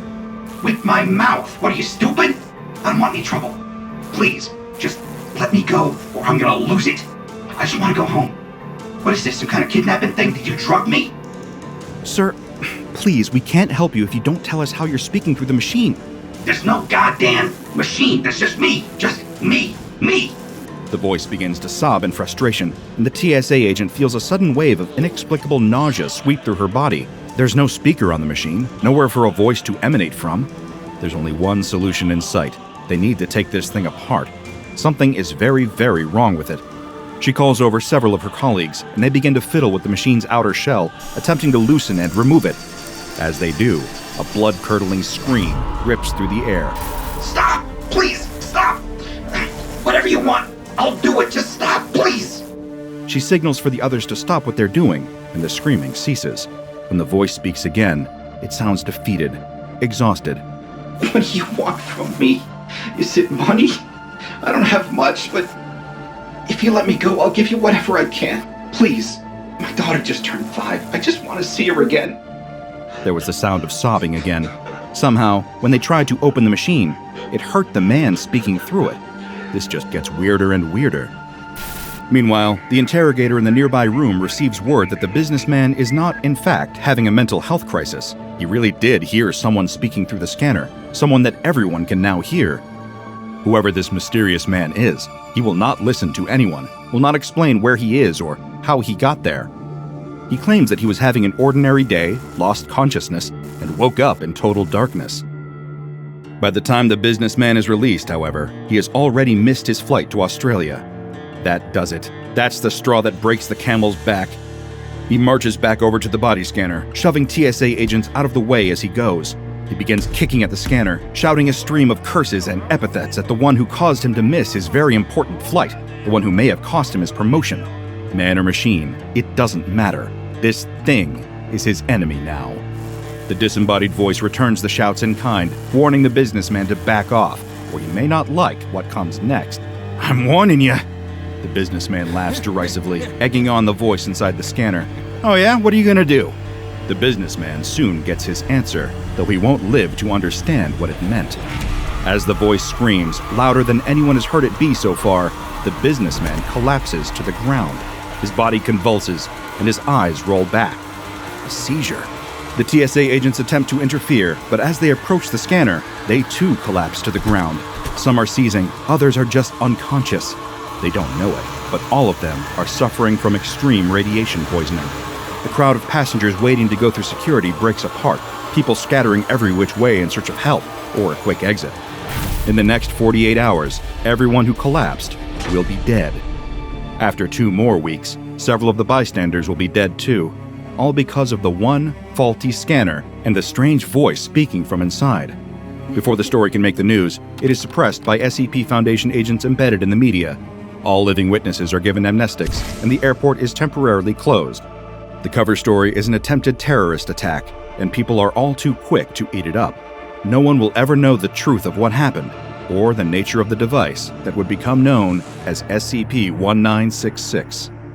SCP-1966 is a backscatter X-ray device built by a redacted engineering group sometime in the 2000s. It is approximately 3 meters by 4 meters by 4 meters in size.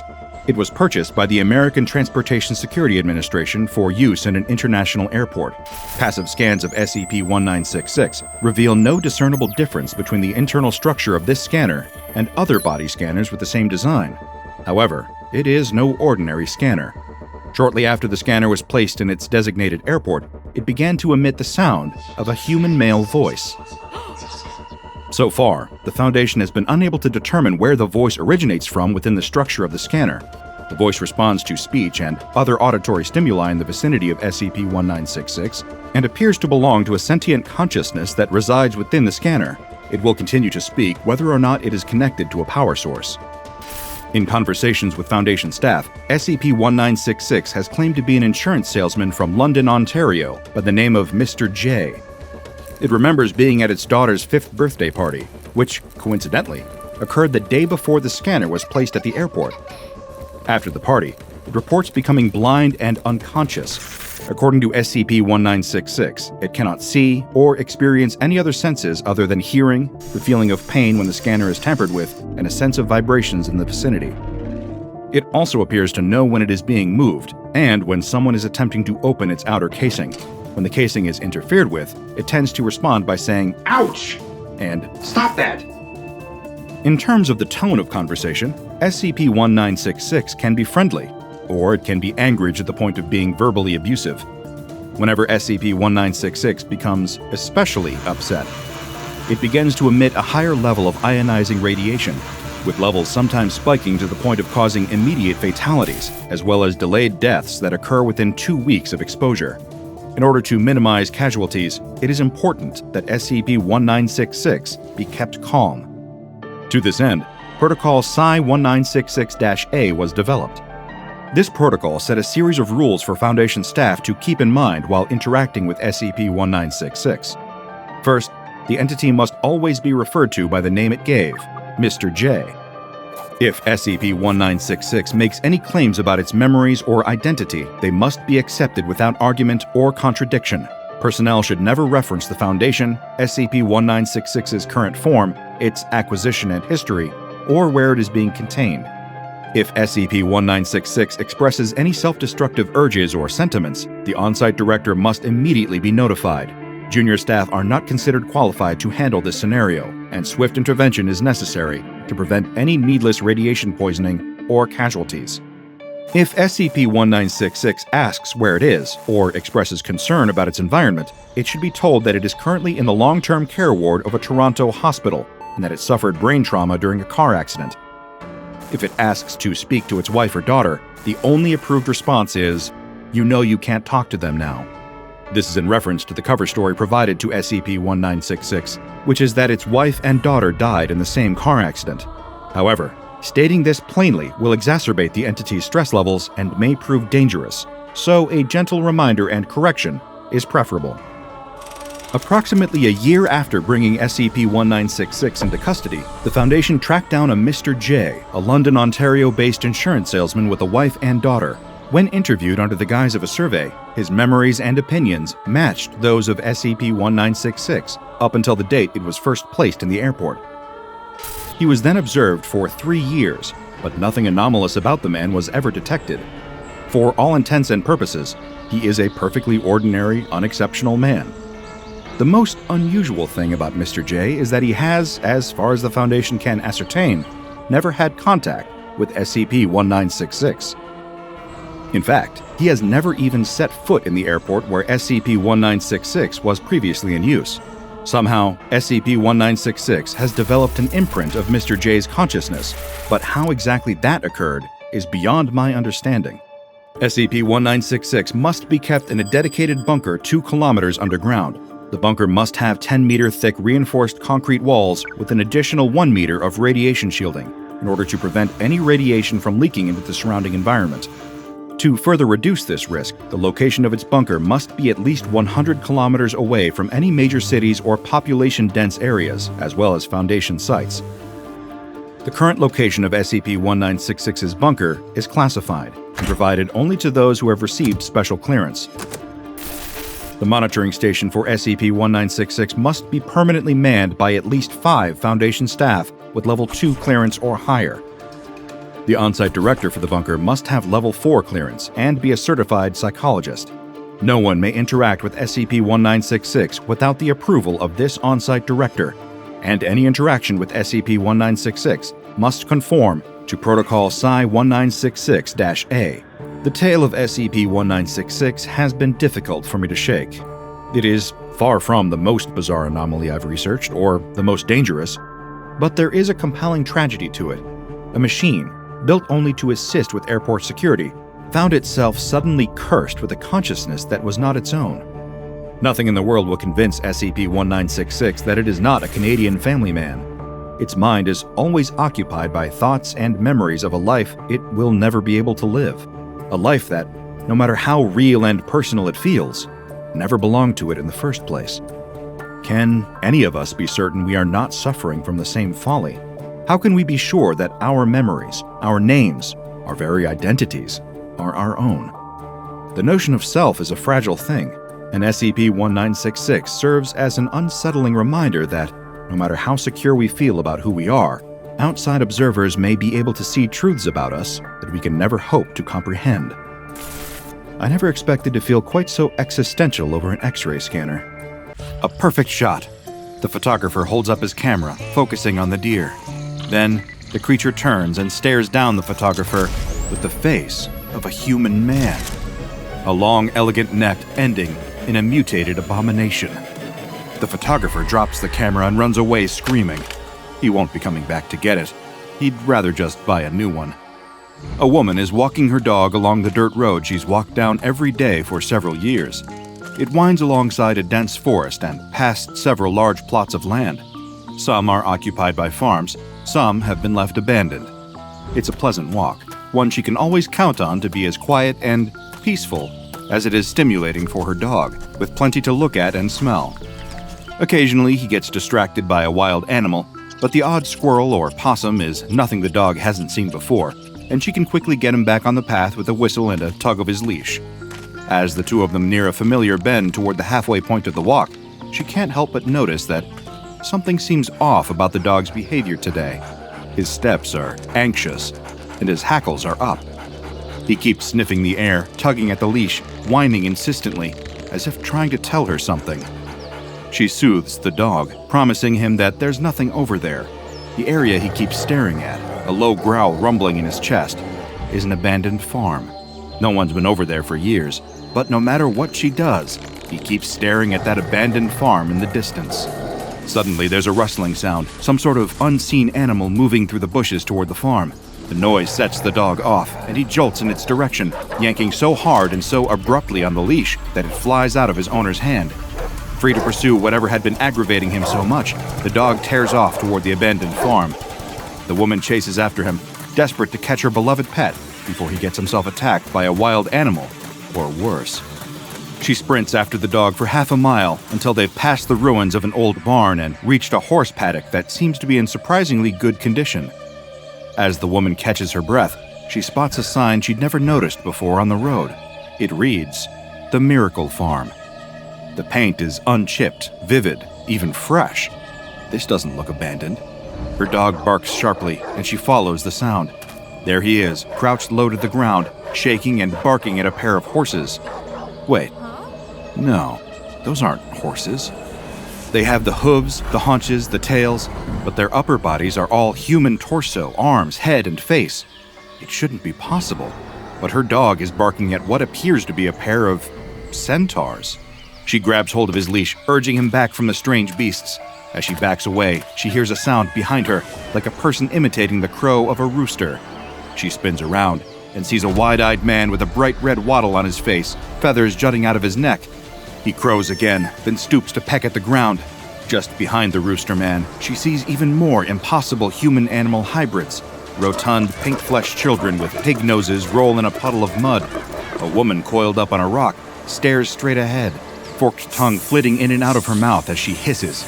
This place isn't abandoned after all. There is still a farm here, but it's no ordinary farm. The woman scoops her dog, her completely ordinary non-human dog, into her arms and sprints back toward the dirt road.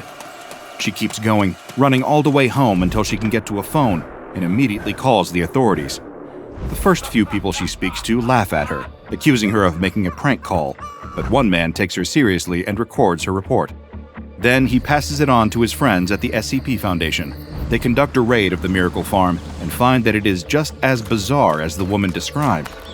They uncover files in their office detailing that the property once belonged to Marshall, Carter, and Dark Limited, before its ownership passed to a private company that specializes in the finest in custom-ordered pets, prey, and companions. Mobile Task Force Theta 2, Moreau's morgue, is deployed to the scene, where they bring all on-hand personnel, clients, and living specimens into custody. Personnel and clients are questioned, then given Class A amnestics and released. The specimens are contained for further study, and the facility is destroyed. But not before the MTF discovers a curious marble statue, acting as a fountainhead, providing all drinking water for the animal-human hybrids on site. The statue, depicting the Roman goddess Venus, allows water to flow out of its mouth when pumped in through the base. Somehow, water flowing through it is causing ordinary animals to transform into these bizarre creations. But how? Before we tell you, first, I have a question directly for you. Is something interfering with your happiness or preventing you from achieving your goals? Regardless if you have a clinical mental health issue like depression or anxiety, or if you're just a human who lives in this world who's going through a hard time, therapy can give you tools to approach your life in a very different way. And that's why I'm excited to tell you about today's sponsor, BetterHelp. BetterHelp's mission is to make therapy more affordable and more accessible, and this is an important mission because finding a therapist can be really hard, especially when you're limited to the options in your area. BetterHelp is a platform that makes finding a therapist easier because it's online, it's remote, and by filling out a few questions, BetterHelp can match you to a professional therapist in as little as a few days. It's easy to sign up and get matched with a therapist. There's a link in my description. It's betterhelp.com/DrBob. Clicking that link helps support this channel, but it also gets you 10% off your first month of BetterHelp, so you can connect with the therapist and see if it helps you. And because finding a therapist is a little like dating, if you don't really fit with that therapist, which is a common thing with therapy, you can easily switch to a new therapist at no additional cost, without stressing about insurance, who's in your network, or anything like that. So if you're struggling, consider online therapy with BetterHelp. Click the link in the description or visit betterhelp.com/DrBob. Thank you again, BetterHelp, for supporting this channel.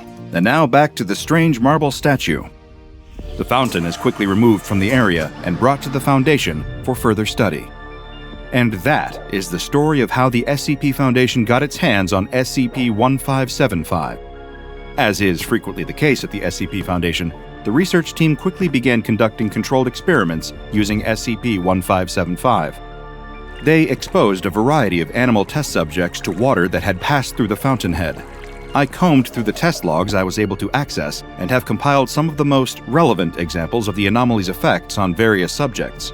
I must warn you that some of the imagery contained within may be a bit disturbing, even by SCP Foundation standards.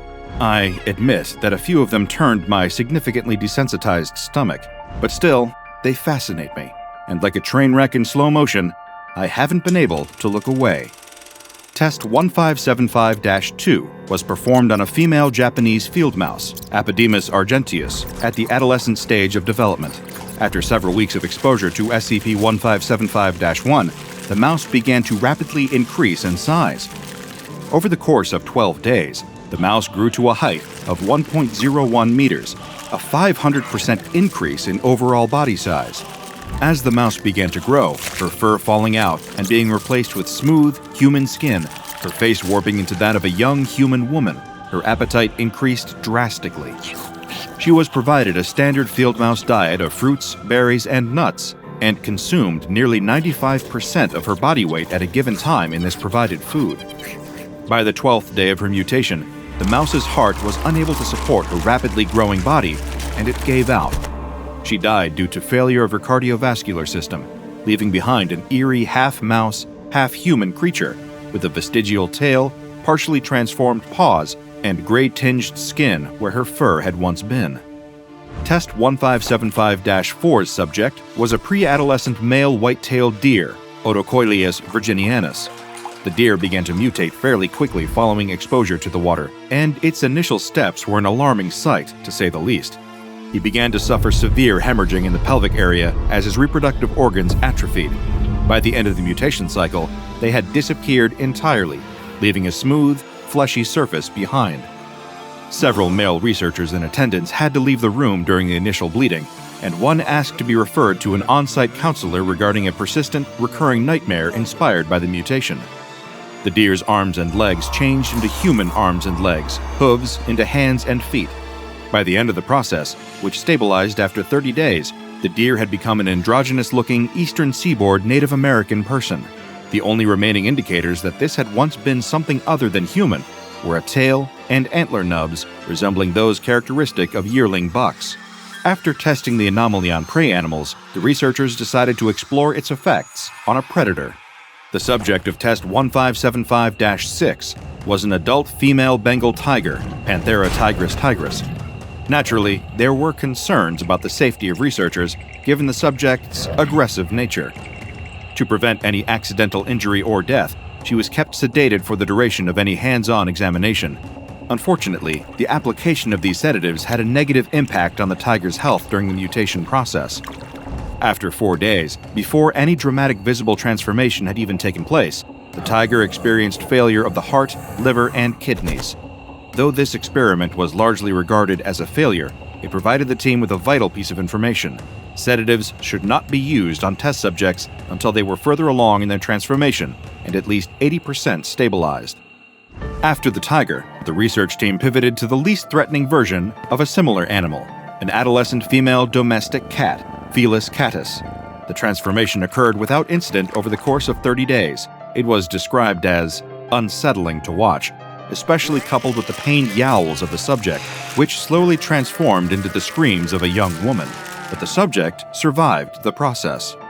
Her body stretched and contorted, claws turned to long, pointed fingernails, whiskers fell out, and fur was completely shed. By the time her transformation was complete, there was a young woman in the containment chamber, crawling around on all fours and batting at particles of dust. She retained her tail, the aforementioned pointed nails, and eyes with the same vertical slit pupils she had as a feline. She spoke several times, but only to request additional food. After testing on a cat, the next natural step was to test the anomaly on a dog. For test 1575-9, the subject was an adult female domestic canine, Canis lupus familiaris, of mixed breed. At this point in time, it was believed that the fountainhead had no anomalous effect on invertebrates. Unfortunately, this experiment proved otherwise. But I'm getting ahead of myself. The dog was exposed to the anomalous water, and dramatic signs of mutation soon began to show. First, the dog began shedding all of its fur. At this point, the researchers got an unfortunate look at something that had been hiding in the dog's coat, an infestation of fleas, which were beginning to transform as well. The fleas had quadrupled in size and were continuing to grow. Even more horrifying, their legs had changed into appendages resembling human fingers, and their features rearranged into a nightmarish facsimile of a human face, blood pouring from their open mouths. Unfortunately for the test subject and any researchers present, the fleas were not the only parasite that had infested this dog. On the 6th day of the experiment, the slowly mutating dog collapsed on her side, breathing heavily, exhibiting intense discomfort. Her abdomen began to distend, and nearby researchers could see something wriggling just beneath the skin. The motion became more violent, and the abdomen distended further and further, as if the dog was progressing through the stages of pregnancy at an advanced rate. One of the researchers made an anxious comment about being reminded of a particular scene from the movie Alien and was admonished for it. But he was quickly proven right, because with a sudden burst, a tapeworm with the face of a man erupted through the skin, screaming at the top of its lungs, eyes rolling wildly in its sockets. One researcher vomited, another fainted. The experiment was swiftly aborted, and testing procedures were updated to include a specification that all subjects must be examined for parasites prior to any exposure to SCP-1575. None of the mutated creatures survived this test. The dog test was a colossal failure on many counts, but it inspired the research team to continue testing on non-mammals, not invertebrates, no one wanted to go down that road again, but other animals at least. For test 1575-12, the subject was a pre-adolescent female hyacinth macaw, Anodorhynchus hyacinthinus. The parrot swiftly began to change, and the sound of agonized caws filled the room, along with a sickening snapping sound. After a moment, the sound was identified as breaking bones. The rest of the bird's body, particularly the muscles and organs, were transforming at a faster pace than the skeleton. The body contorted painfully, and the wings began to split, forming into rudimentary fingers and hands. But the transformation never finished, never stabilized. After 20 days, the macaw was dead, and the cause of death was determined to be internal injuries due to these extensive bone fractures. The subject of test 1575-13 was an adult female leopard gecko, Eublepharus macularius. The transformation occurred at an accelerated rate, and within 1 week, the lizard had grown to a height of approximately 4 feet and displayed many human characteristics, including human legs and feet, a face, and a full head of hair. The hands remained unchanged, though they were larger, and the specimen was still capable of climbing up walls, much like an ordinary gecko. At the 10-day mark, the subject experienced catastrophic organ failure as a result of the mutation and expired. One more test on an invertebrate was conducted, this time deliberately. For test 1575-14, the subject was a female common green grasshopper, Homocestus viridulus. As the mutation began, the grasshopper began to shed its exoskeleton in a process best described as flesh forcing its way out of a casing, breaking the exoskeleton into pieces. What was left following this shedding process was a creature resembling the same grasshopper, but 3 times larger and covered in human skin. It continued to grow, but no further human features seemed to develop. After 15 days, it expired. An autopsy revealed the development of human organs inside, including a heart, lungs, kidneys, and liver. The cause of death could not be determined, but the transformation process is thought to have made the subject incompatible with life. The subject of test 1575-15 was an adult female grizzly bear, Ursus arctos horribilis. During the first 29 days of her mutation, the bear did not consume any food or drink aside from SCP-1575-1. Still, she did not appear to experience any hunger or discomfort aside from the pain of the transformation itself. Her body slowly shrank over the course of 30 days, her fur thinning until it left only the ordinary amount of body hair for an average human woman. Notably, the hair was the same color as the fur she had once had. She retained her bear paws, which appeared to be uncomfortably heavy at the ends of her new human arms. Throughout the transformation, stool samples taken from the subject showed excessive amounts of organic matter, such as blood and fatty deposits. After 32 days, the mutation was complete, and the former bear's condition was stable. She did not speak. Instead, she used her newly transformed mouth and voice to grunt and roar. It was much less intimidating coming out of her human mouth, but researchers noted that her paws and claws were still dangerous and should be avoided. The subject of test 1575-16 was an adolescent female Gravy's zebra, also imperial zebra, Equus grevii. Over the course of 27 days, the zebra's main body, hind legs, and most of her head mutated into a human, resembling the appearance of a person native to Africa. However, her front legs and jaw structure remained that of a zebra. The transformation stabilized, leaving her in this half-changed state. She was unable to move without pain, unable to eat, and exhibited extreme distress at her state of existence. When she attempted to walk, she would lose her balance and topple over, lying on the ground in agony. It is uncertain what caused the transformation to halt at such an incomplete stage, but the subject's quality of life had been all but destroyed. After a thorough physical examination, the half-transformed zebra specimen was euthanized as a humane measure. As disturbing as the results of the Foundation's test using SCP-1575 were, they allowed for a more thorough understanding of the anomaly and how it operates. The statue, which was studied extensively, shows no anomalous properties on its own, nor do any samples taken of the marble throw up any red flags. It appeared to be a completely ordinary statue, except for the effect that it has on any water that flows through it. This water, or SCP-1575-1, begins to show its anomalous true colors when consumed by a non-human mammal. Non-human mammals who consume 0.5 or more liters of this water per day will begin to mutate over the course of a month. Perplexingly, impossibly, they will mutate into a human being. During the experiments, it was noted that the ethnicity of the resulting human seems to correspond with the humans native to the natural habitat of the pre-transformation mammal. A European deer displays Caucasian features, for example, while a North American deer resembles a Native American. Domestic dogs and cats have ethnically ambiguous features or appear mixed race, likely due to the mixed backgrounds of their species. Many of the survivors of this process develop vocal cords and are able to speak about their experiences, but their odds of surviving are not great. Female specimens have about a 25% fatality rate. Males have a staggering fatality rate of about 95%. There is a 40% chance that the transformed animal, regardless of sex, will keep at least one premutation feature. These include, but are not limited to, paws, tails, ears, and fur. Across the board, those who survive the mutation process describe it as extremely painful. Though these transformed animals can communicate, they tend to display an intelligence level that aligns with their prior species. There are a few exceptions to this, as some subjects have displayed heightened problem-solving skills, but it is uncertain what exactly caused this shift. Proposed causes include neural restructuring during mutation or an unintended byproduct of the Foundation testing itself.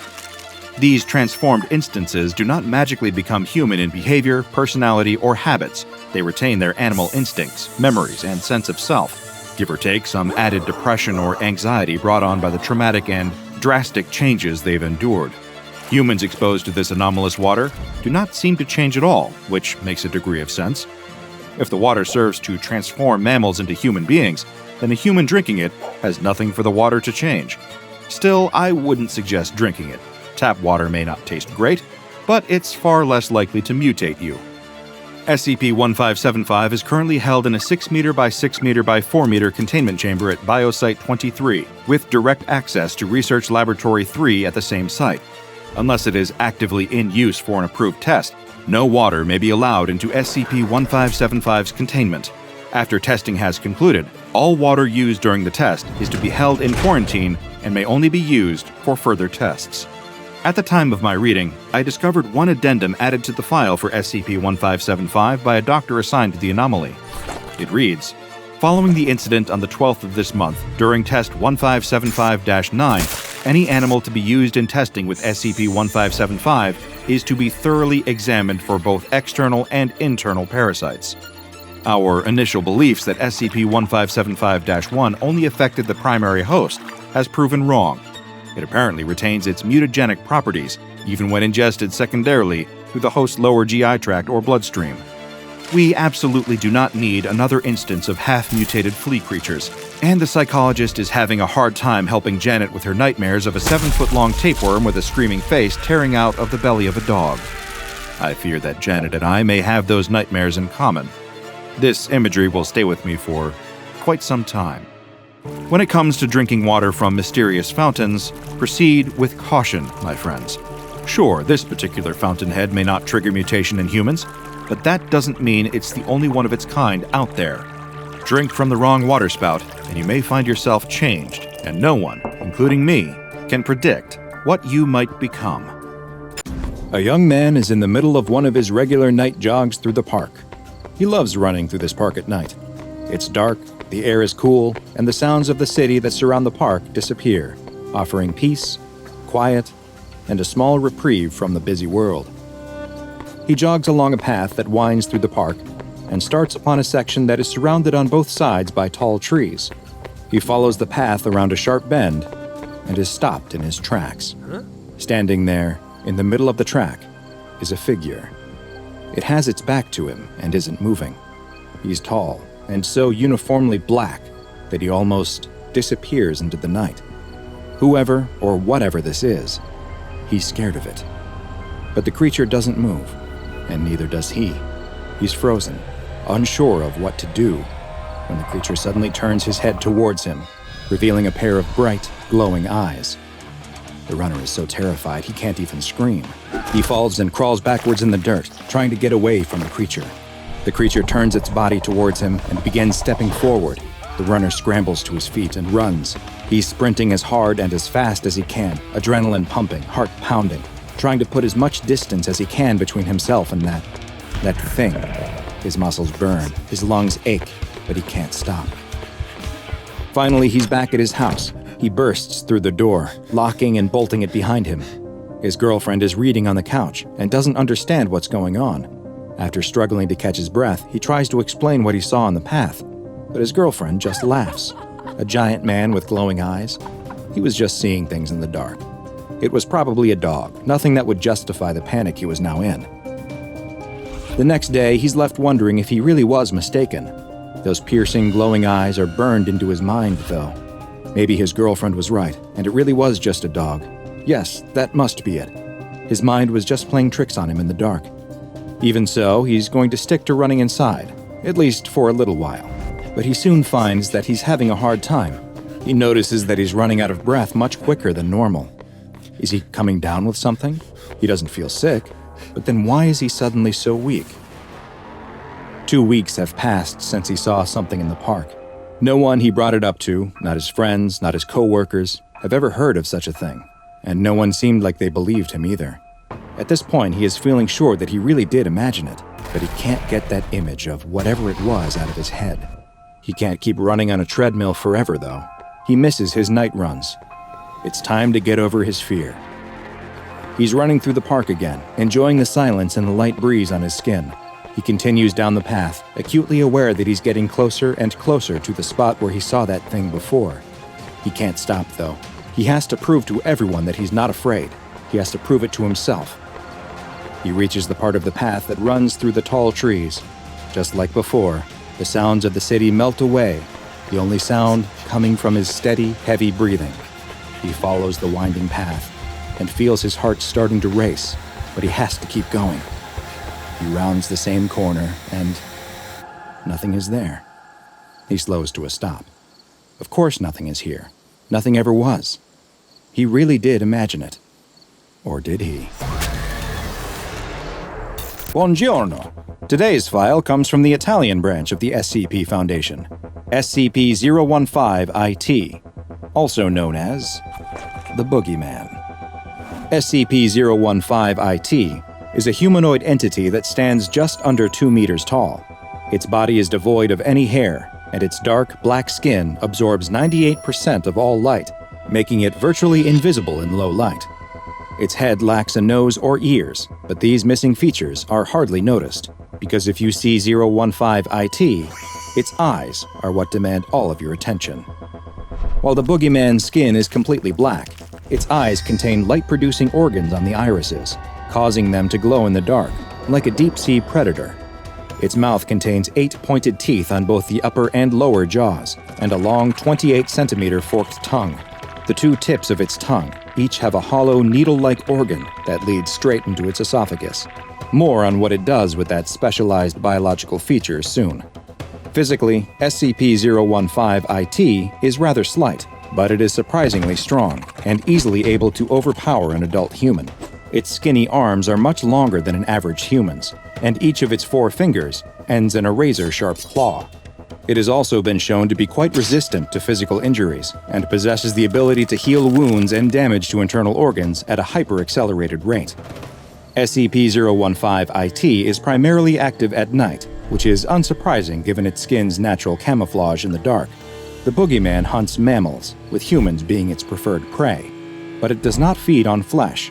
Instead, SCP-015-IT draws its sustenance from the adrenaline and noradrenaline produced by its quarry.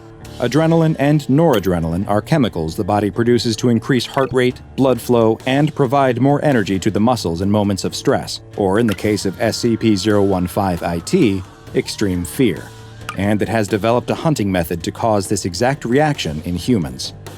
015-IT will usually hide in dark spots, trying to keep out of sight as much as possible as it stalks its next victim. If it has been able to remain unseen, it will wait for a moment when its prey has become distracted, so it can silently approach them. Once close enough, it will leap towards its unaware victim, grab them, and quickly bite them on the side of the torso, near where the adrenal gland is located. It uses its large teeth to anchor its mouth in place, as it uses the needles on its forked tongue to probe into their body. With one needle, it pierces directly into the adrenal gland and begins draining the blood that is now rich with fear-induced adrenaline. At the exact same time, the other needle releases a mild sedative, allowing 015-IT to feed and then depart without risk, as the victim remains immobile. Another anomalous effect occurs when someone is unlucky enough to actually see the Boogeyman. Roughly 2 weeks after observing the creature, the person who saw it will begin experiencing various detrimental mental effects, including hallucinations and panic attacks. Some will also begin to experience physical issues, most often damage to the cardiovascular system. It is unknown why exactly these mental and physical effects occur, but it is theorized that SCP-015-IT may use it as a way to weaken certain prey that it considers too strong or potentially dangerous. In 2011, the Boogeyman was actually contained, but not by the SCP Foundation. The Brotherhood of St. George's Knights is a secret order in the Catholic Church that was created by the Pope in the year 453 to either contain or eliminate all anomalies, and it was this group that first captured SCP-015-IT, which they designated as Dia 212, in line with their own classification system. While it was in their containment, they made a number of discoveries about the creature that they labeled as a shadow demon. First, they found that while it feeds on the fear of its victims by ingesting their blood, it doesn't actually require this to survive. DIA-212, as they call it, is an unstable entity, and feeding allows it to maintain its physical shape in our reality.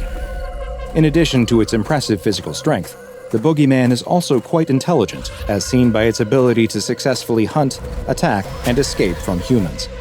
Strangely, it also appears to be resistant to weapons which have been blessed, causing only a fraction of the physical damage that they should when compared to a similar, non-holy version.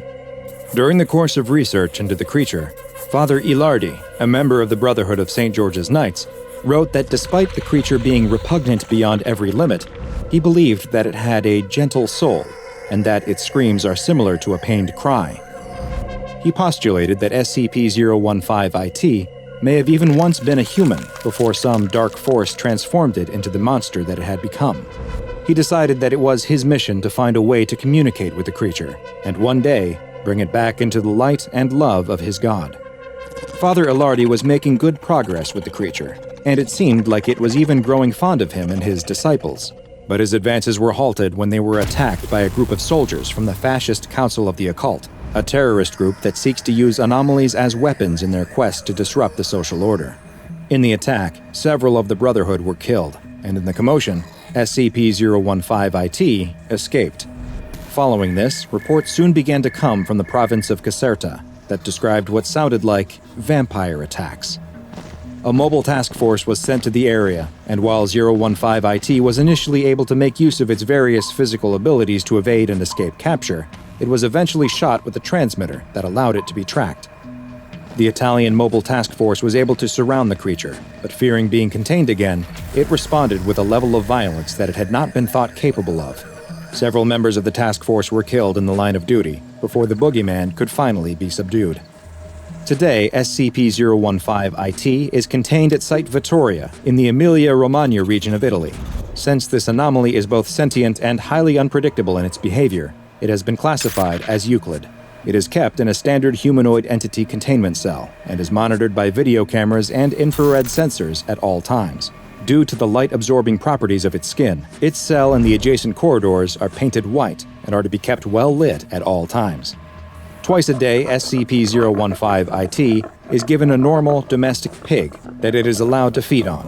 Any personnel assigned to 015-IT duty must undergo a psychological assessment on a weekly basis, and, regardless of the results, must be cycled out after 3 months of exposure to the Boogeyman. The girl sighs and slumps in her seat, kicking at the back of the bucket seat in front of her. Her mother, sitting in the car's front passenger side seat, doesn't even notice. She's too busy taking photographs out the window and chattering with her husband, who's driving the car. That's all they've been doing all day, and the girl is sick to death of it. Her parents dragged her on this stupid vacation trip, and now she's got to waste her whole summer away from her friends. She stares out the window and watches the pastoral countryside slide past. The quaint little villages and rolling hillsides really excite her parents, but she could not care less. Mom and Dad planned this family vacation across Europe for months, but she would much rather have gone someplace interesting instead. There are only so many boring old castles and stupid cathedrals that you can look at before you just lose your mind. The girl sighs and crosses her arms across her chest in silent resignation. "Guess we're just gonna look at more dumb buildings," she mutters. "Honey, can you stop that? Your father worked really hard to put this trip together, and the least you could do is pretend to have a good time," says her mother, momentarily lowering her camera to berate her ungrateful daughter. Huh? It's the first time that her mother has acknowledged her all day. "I think you're really gonna like today's itinerary," says her father, grinning as if he's got a delicious secret that he can't wait to share. "We know it's been hard for you spending your whole summer away from home, so today we're gonna do something just for you." "Uh-huh," says the girl. "Sure, Dad." She rolls her eyes and pulls out a cell phone. At least she can still get internet access out here. Desperate for something to distract her from the monotony of this car trip, she quickly scrolls through her feed and reads all the notes that her friends back home are posting. She frowns. Her classmates are all posting about the latest blockbuster film in the girl's favorite media franchise, Vampire Boyfriend. She grits her teeth. She likes to consider herself a Vampire Boyfriend superfan. She's a well-known poster in the Vampire Boyfriend online community, famous for her fanfiction, as well as her own original character, Vampire Girlfriend. In fact, her writing is somewhat controversial. A lot of Vampire Boyfriend purists have accused her character Vampire Girlfriend of being a Mary Sue, and they object to her stories where a Vampire Boyfriend meets and falls madly in love with her, to the point that he forgets his canon lover from the film series, Vampire Wife. She's annoyed to see that her friends got to see the new Vampire Boyfriend movie on opening night, while she's stuck out here on this stupid family vacation.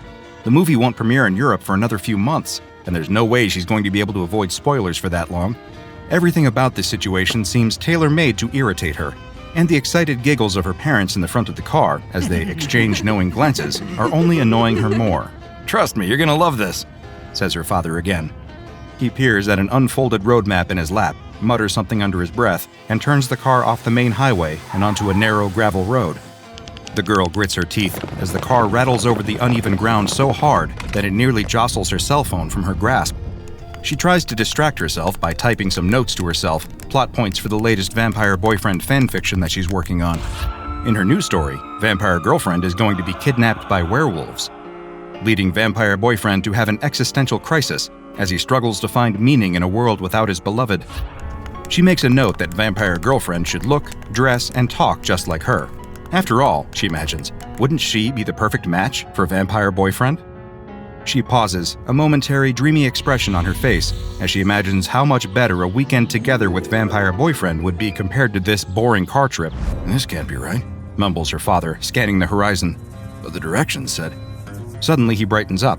Oh, there it is. Playland. The girl cranes her neck to see that the car is fast approaching what appears to be a little carnival at the end of the road.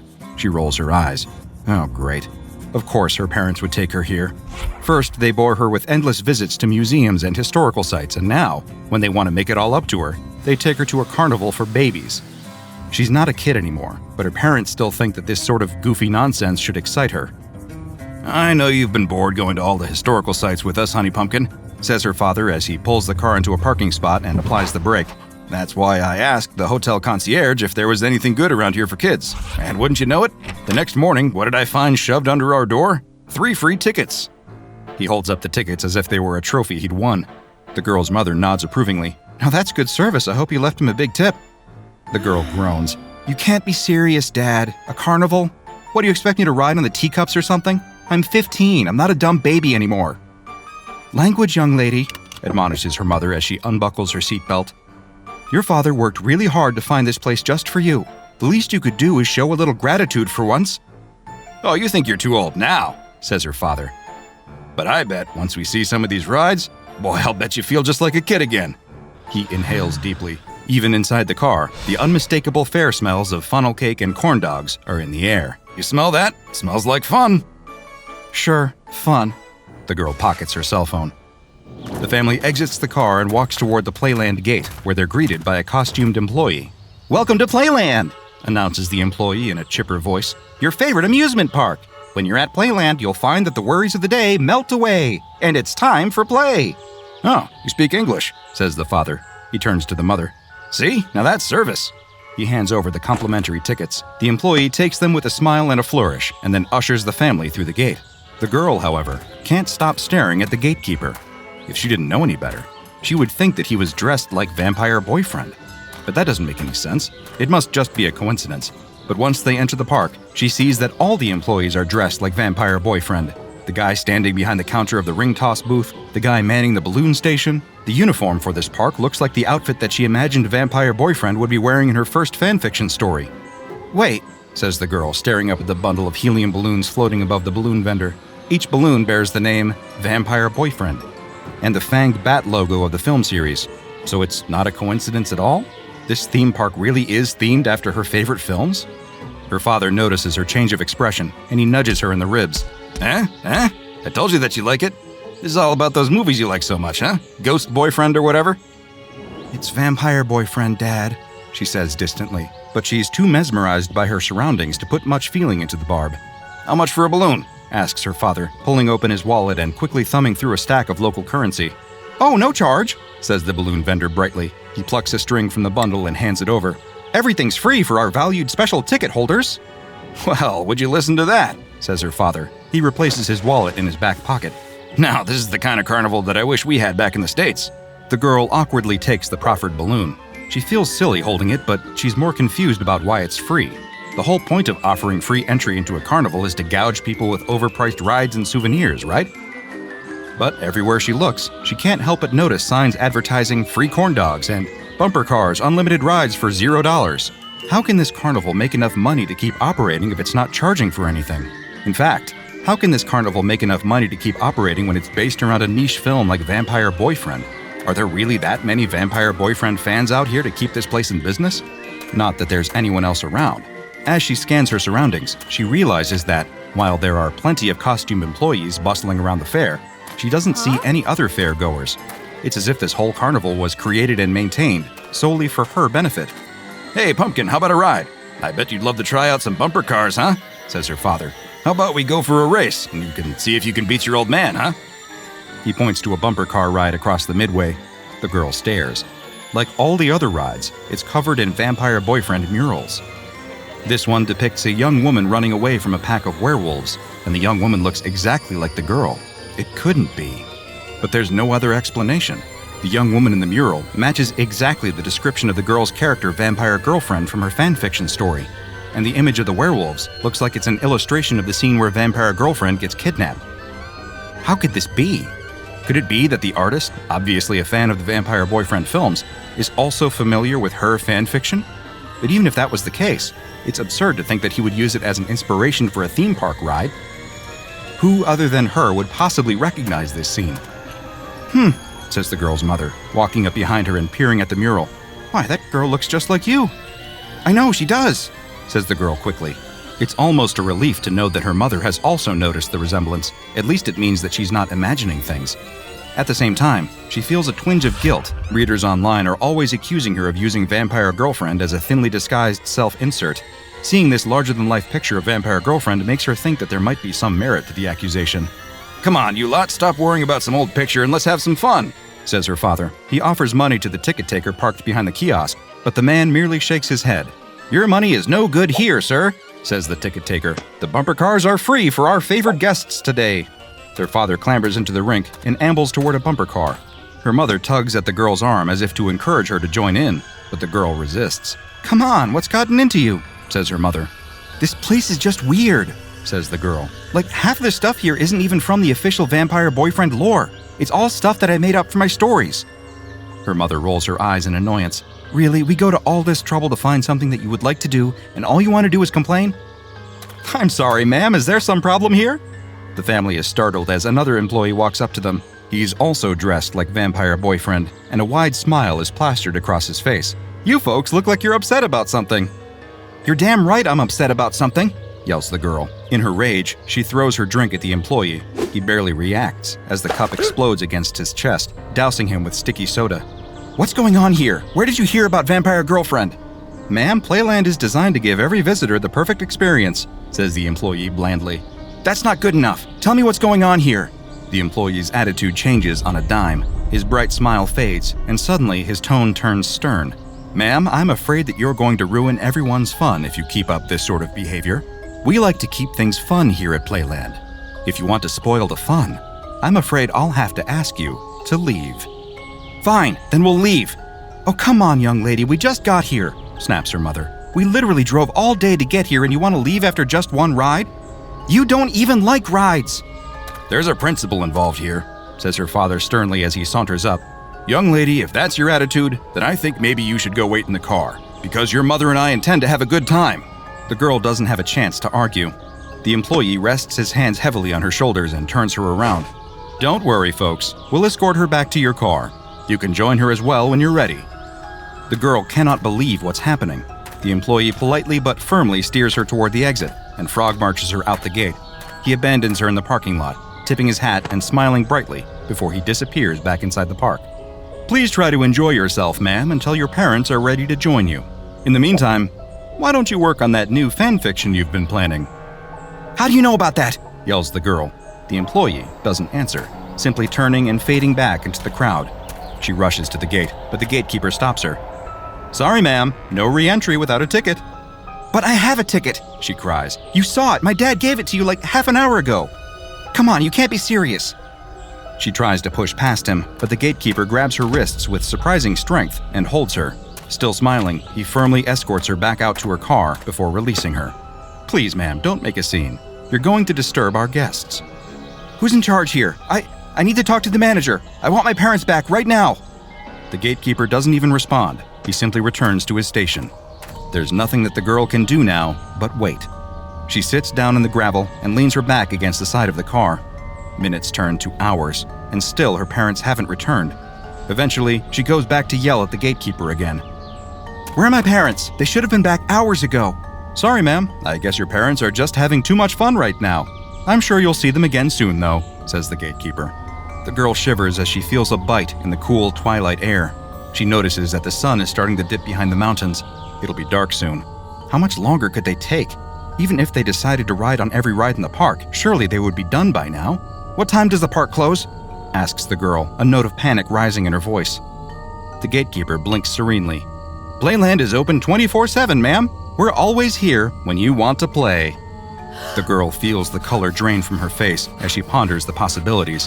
Her father has the car keys, so she can't take the car to go for help. She pulls out her cell phone, but she doesn't know the number she would need to alert any local authorities. And it's not like she speaks the language anyway. Other than the employees here at Playland, she hasn't met a single person in this whole trip who speaks English. She's completely helpless, trapped, and there's nothing that she can do except wait and hope. As the night settles in, she realizes that her wait might have just started. It might not be the happiest place on Earth, but it definitely tries to be. And while the world is full of sketchy amusement parks, most of them just want your money. The amusement park known as SCP-1357, however, genuinely wants you to have a good time. Sometimes it wants you to have a good time, whether you want to or not. SCP-1357 is a theme park with an area of approximately 4 square kilometers, located somewhere in Poland. The park has 4 entrances, at each of the cardinal directions. SCP-1357 is highly selective about who it allows to enter the park, restricting access to parties that meet the following criteria.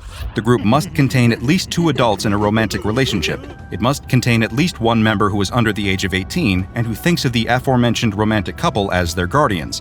And every member of the party must possess a free ticket, hereafter referred to as SCP-1357-B. The park does not charge for admission, and the only way to gain access is to have possession of an instance of SCP-1357-B. Once inside, SCP-1357 looks like any other carnival, with thrill rides, amusement arcades, midway games, and concession booths. Highly unusual for a carnival, though, is that SCP-1357 does not accept any money. All rides, food, and souvenirs are free. The layout and theme of the park are different for different visitors and appear to be highly contingent on the desires of the youngest member of any visiting party. Often, the park will appear themed after various popular media properties, such as Batman, Winnie the Pooh, or Barney the Dinosaur. However, visiting parties accompanied by more imaginative kids may encounter substantially weirder things in the park, including talking animals, sentient foodstuffs, temporal displacements, and even extra-dimensional portals. Although the park normally sits empty, when a group meeting entry requirements arrive at the gate, SCP-1357 will spontaneously manifest a full working staff, people designated as SCP-1357-A. Instances of SCP-1357-A appear to be ordinary humans of various ages, ethnicities, sexes, and genders, all clothed in matching uniforms, suggesting that they are employees of the park. Instances of SCP-1357-A are exceptionally friendly and helpful, and are extremely dedicated to making sure that visitors to SCP-1357 have a good time. In fact, there's nothing that they care about more. There is, however, a darker side to SCP-1357, and one incident suggests the frightening lengths to which the park will go to make sure that its younger visitors truly enjoy their stay. As part of an experiment, a Foundation agent visited the park with his own family, each member equipped with audio recording devices that continuously transmitted to Foundation consoles. During his stay, he attempted to interrogate an instance of SCP-1357-A. The instance of SCP-1357-A refused to answer the agent's questions about the purpose or origin of the park, instead lamenting that the agent's attitude was going to spoil the fun for his family. Eventually, instances of SCP-1357-A escorted the agent to an exit and forcibly removed him from the park.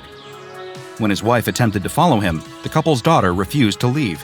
Instances of SCP-1357-A separated the daughter from her family, removing the wife from the park and keeping the daughter inside, leaving the parents with only vague assurances that their daughter would be returned when she was ready to leave the park. Attempts to forcibly recover the daughter proved futile, and even a well-armed rescue team was unable to overcome the seemingly infinite numbers of SCP-1357-A that SCP-1357 manifested to protect itself. Hopes that SCP-1357 might indeed allow the daughter to leave once she became bored with the park attractions also proved to be futile.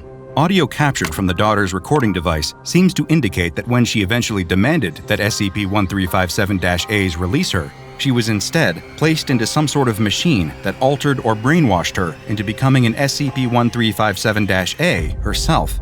Subsequent park visits by Foundation researchers have revealed a new SCP-1357-A that matches the daughter's physical description but does not display any memories of her past life. Interactions with the SCP-1357-A that resembles the missing daughter reveal that, like other instances of SCP-1357-A, her only thoughts are on how to please park visitors and help them enjoy a pleasant visiting experience. In the end, Playland may offer the ultimate amusement park experience for free, but it might still exact a price that's way too high. If you want to support our important mission while also getting influence over the anomalies we cover and an exclusive look behind the scenes, check out the DrBob Patreon and become a junior researcher today. Now go and watch another entry from the files of DrBob, like SCP-1550, for another tale of a product determined to please every customer.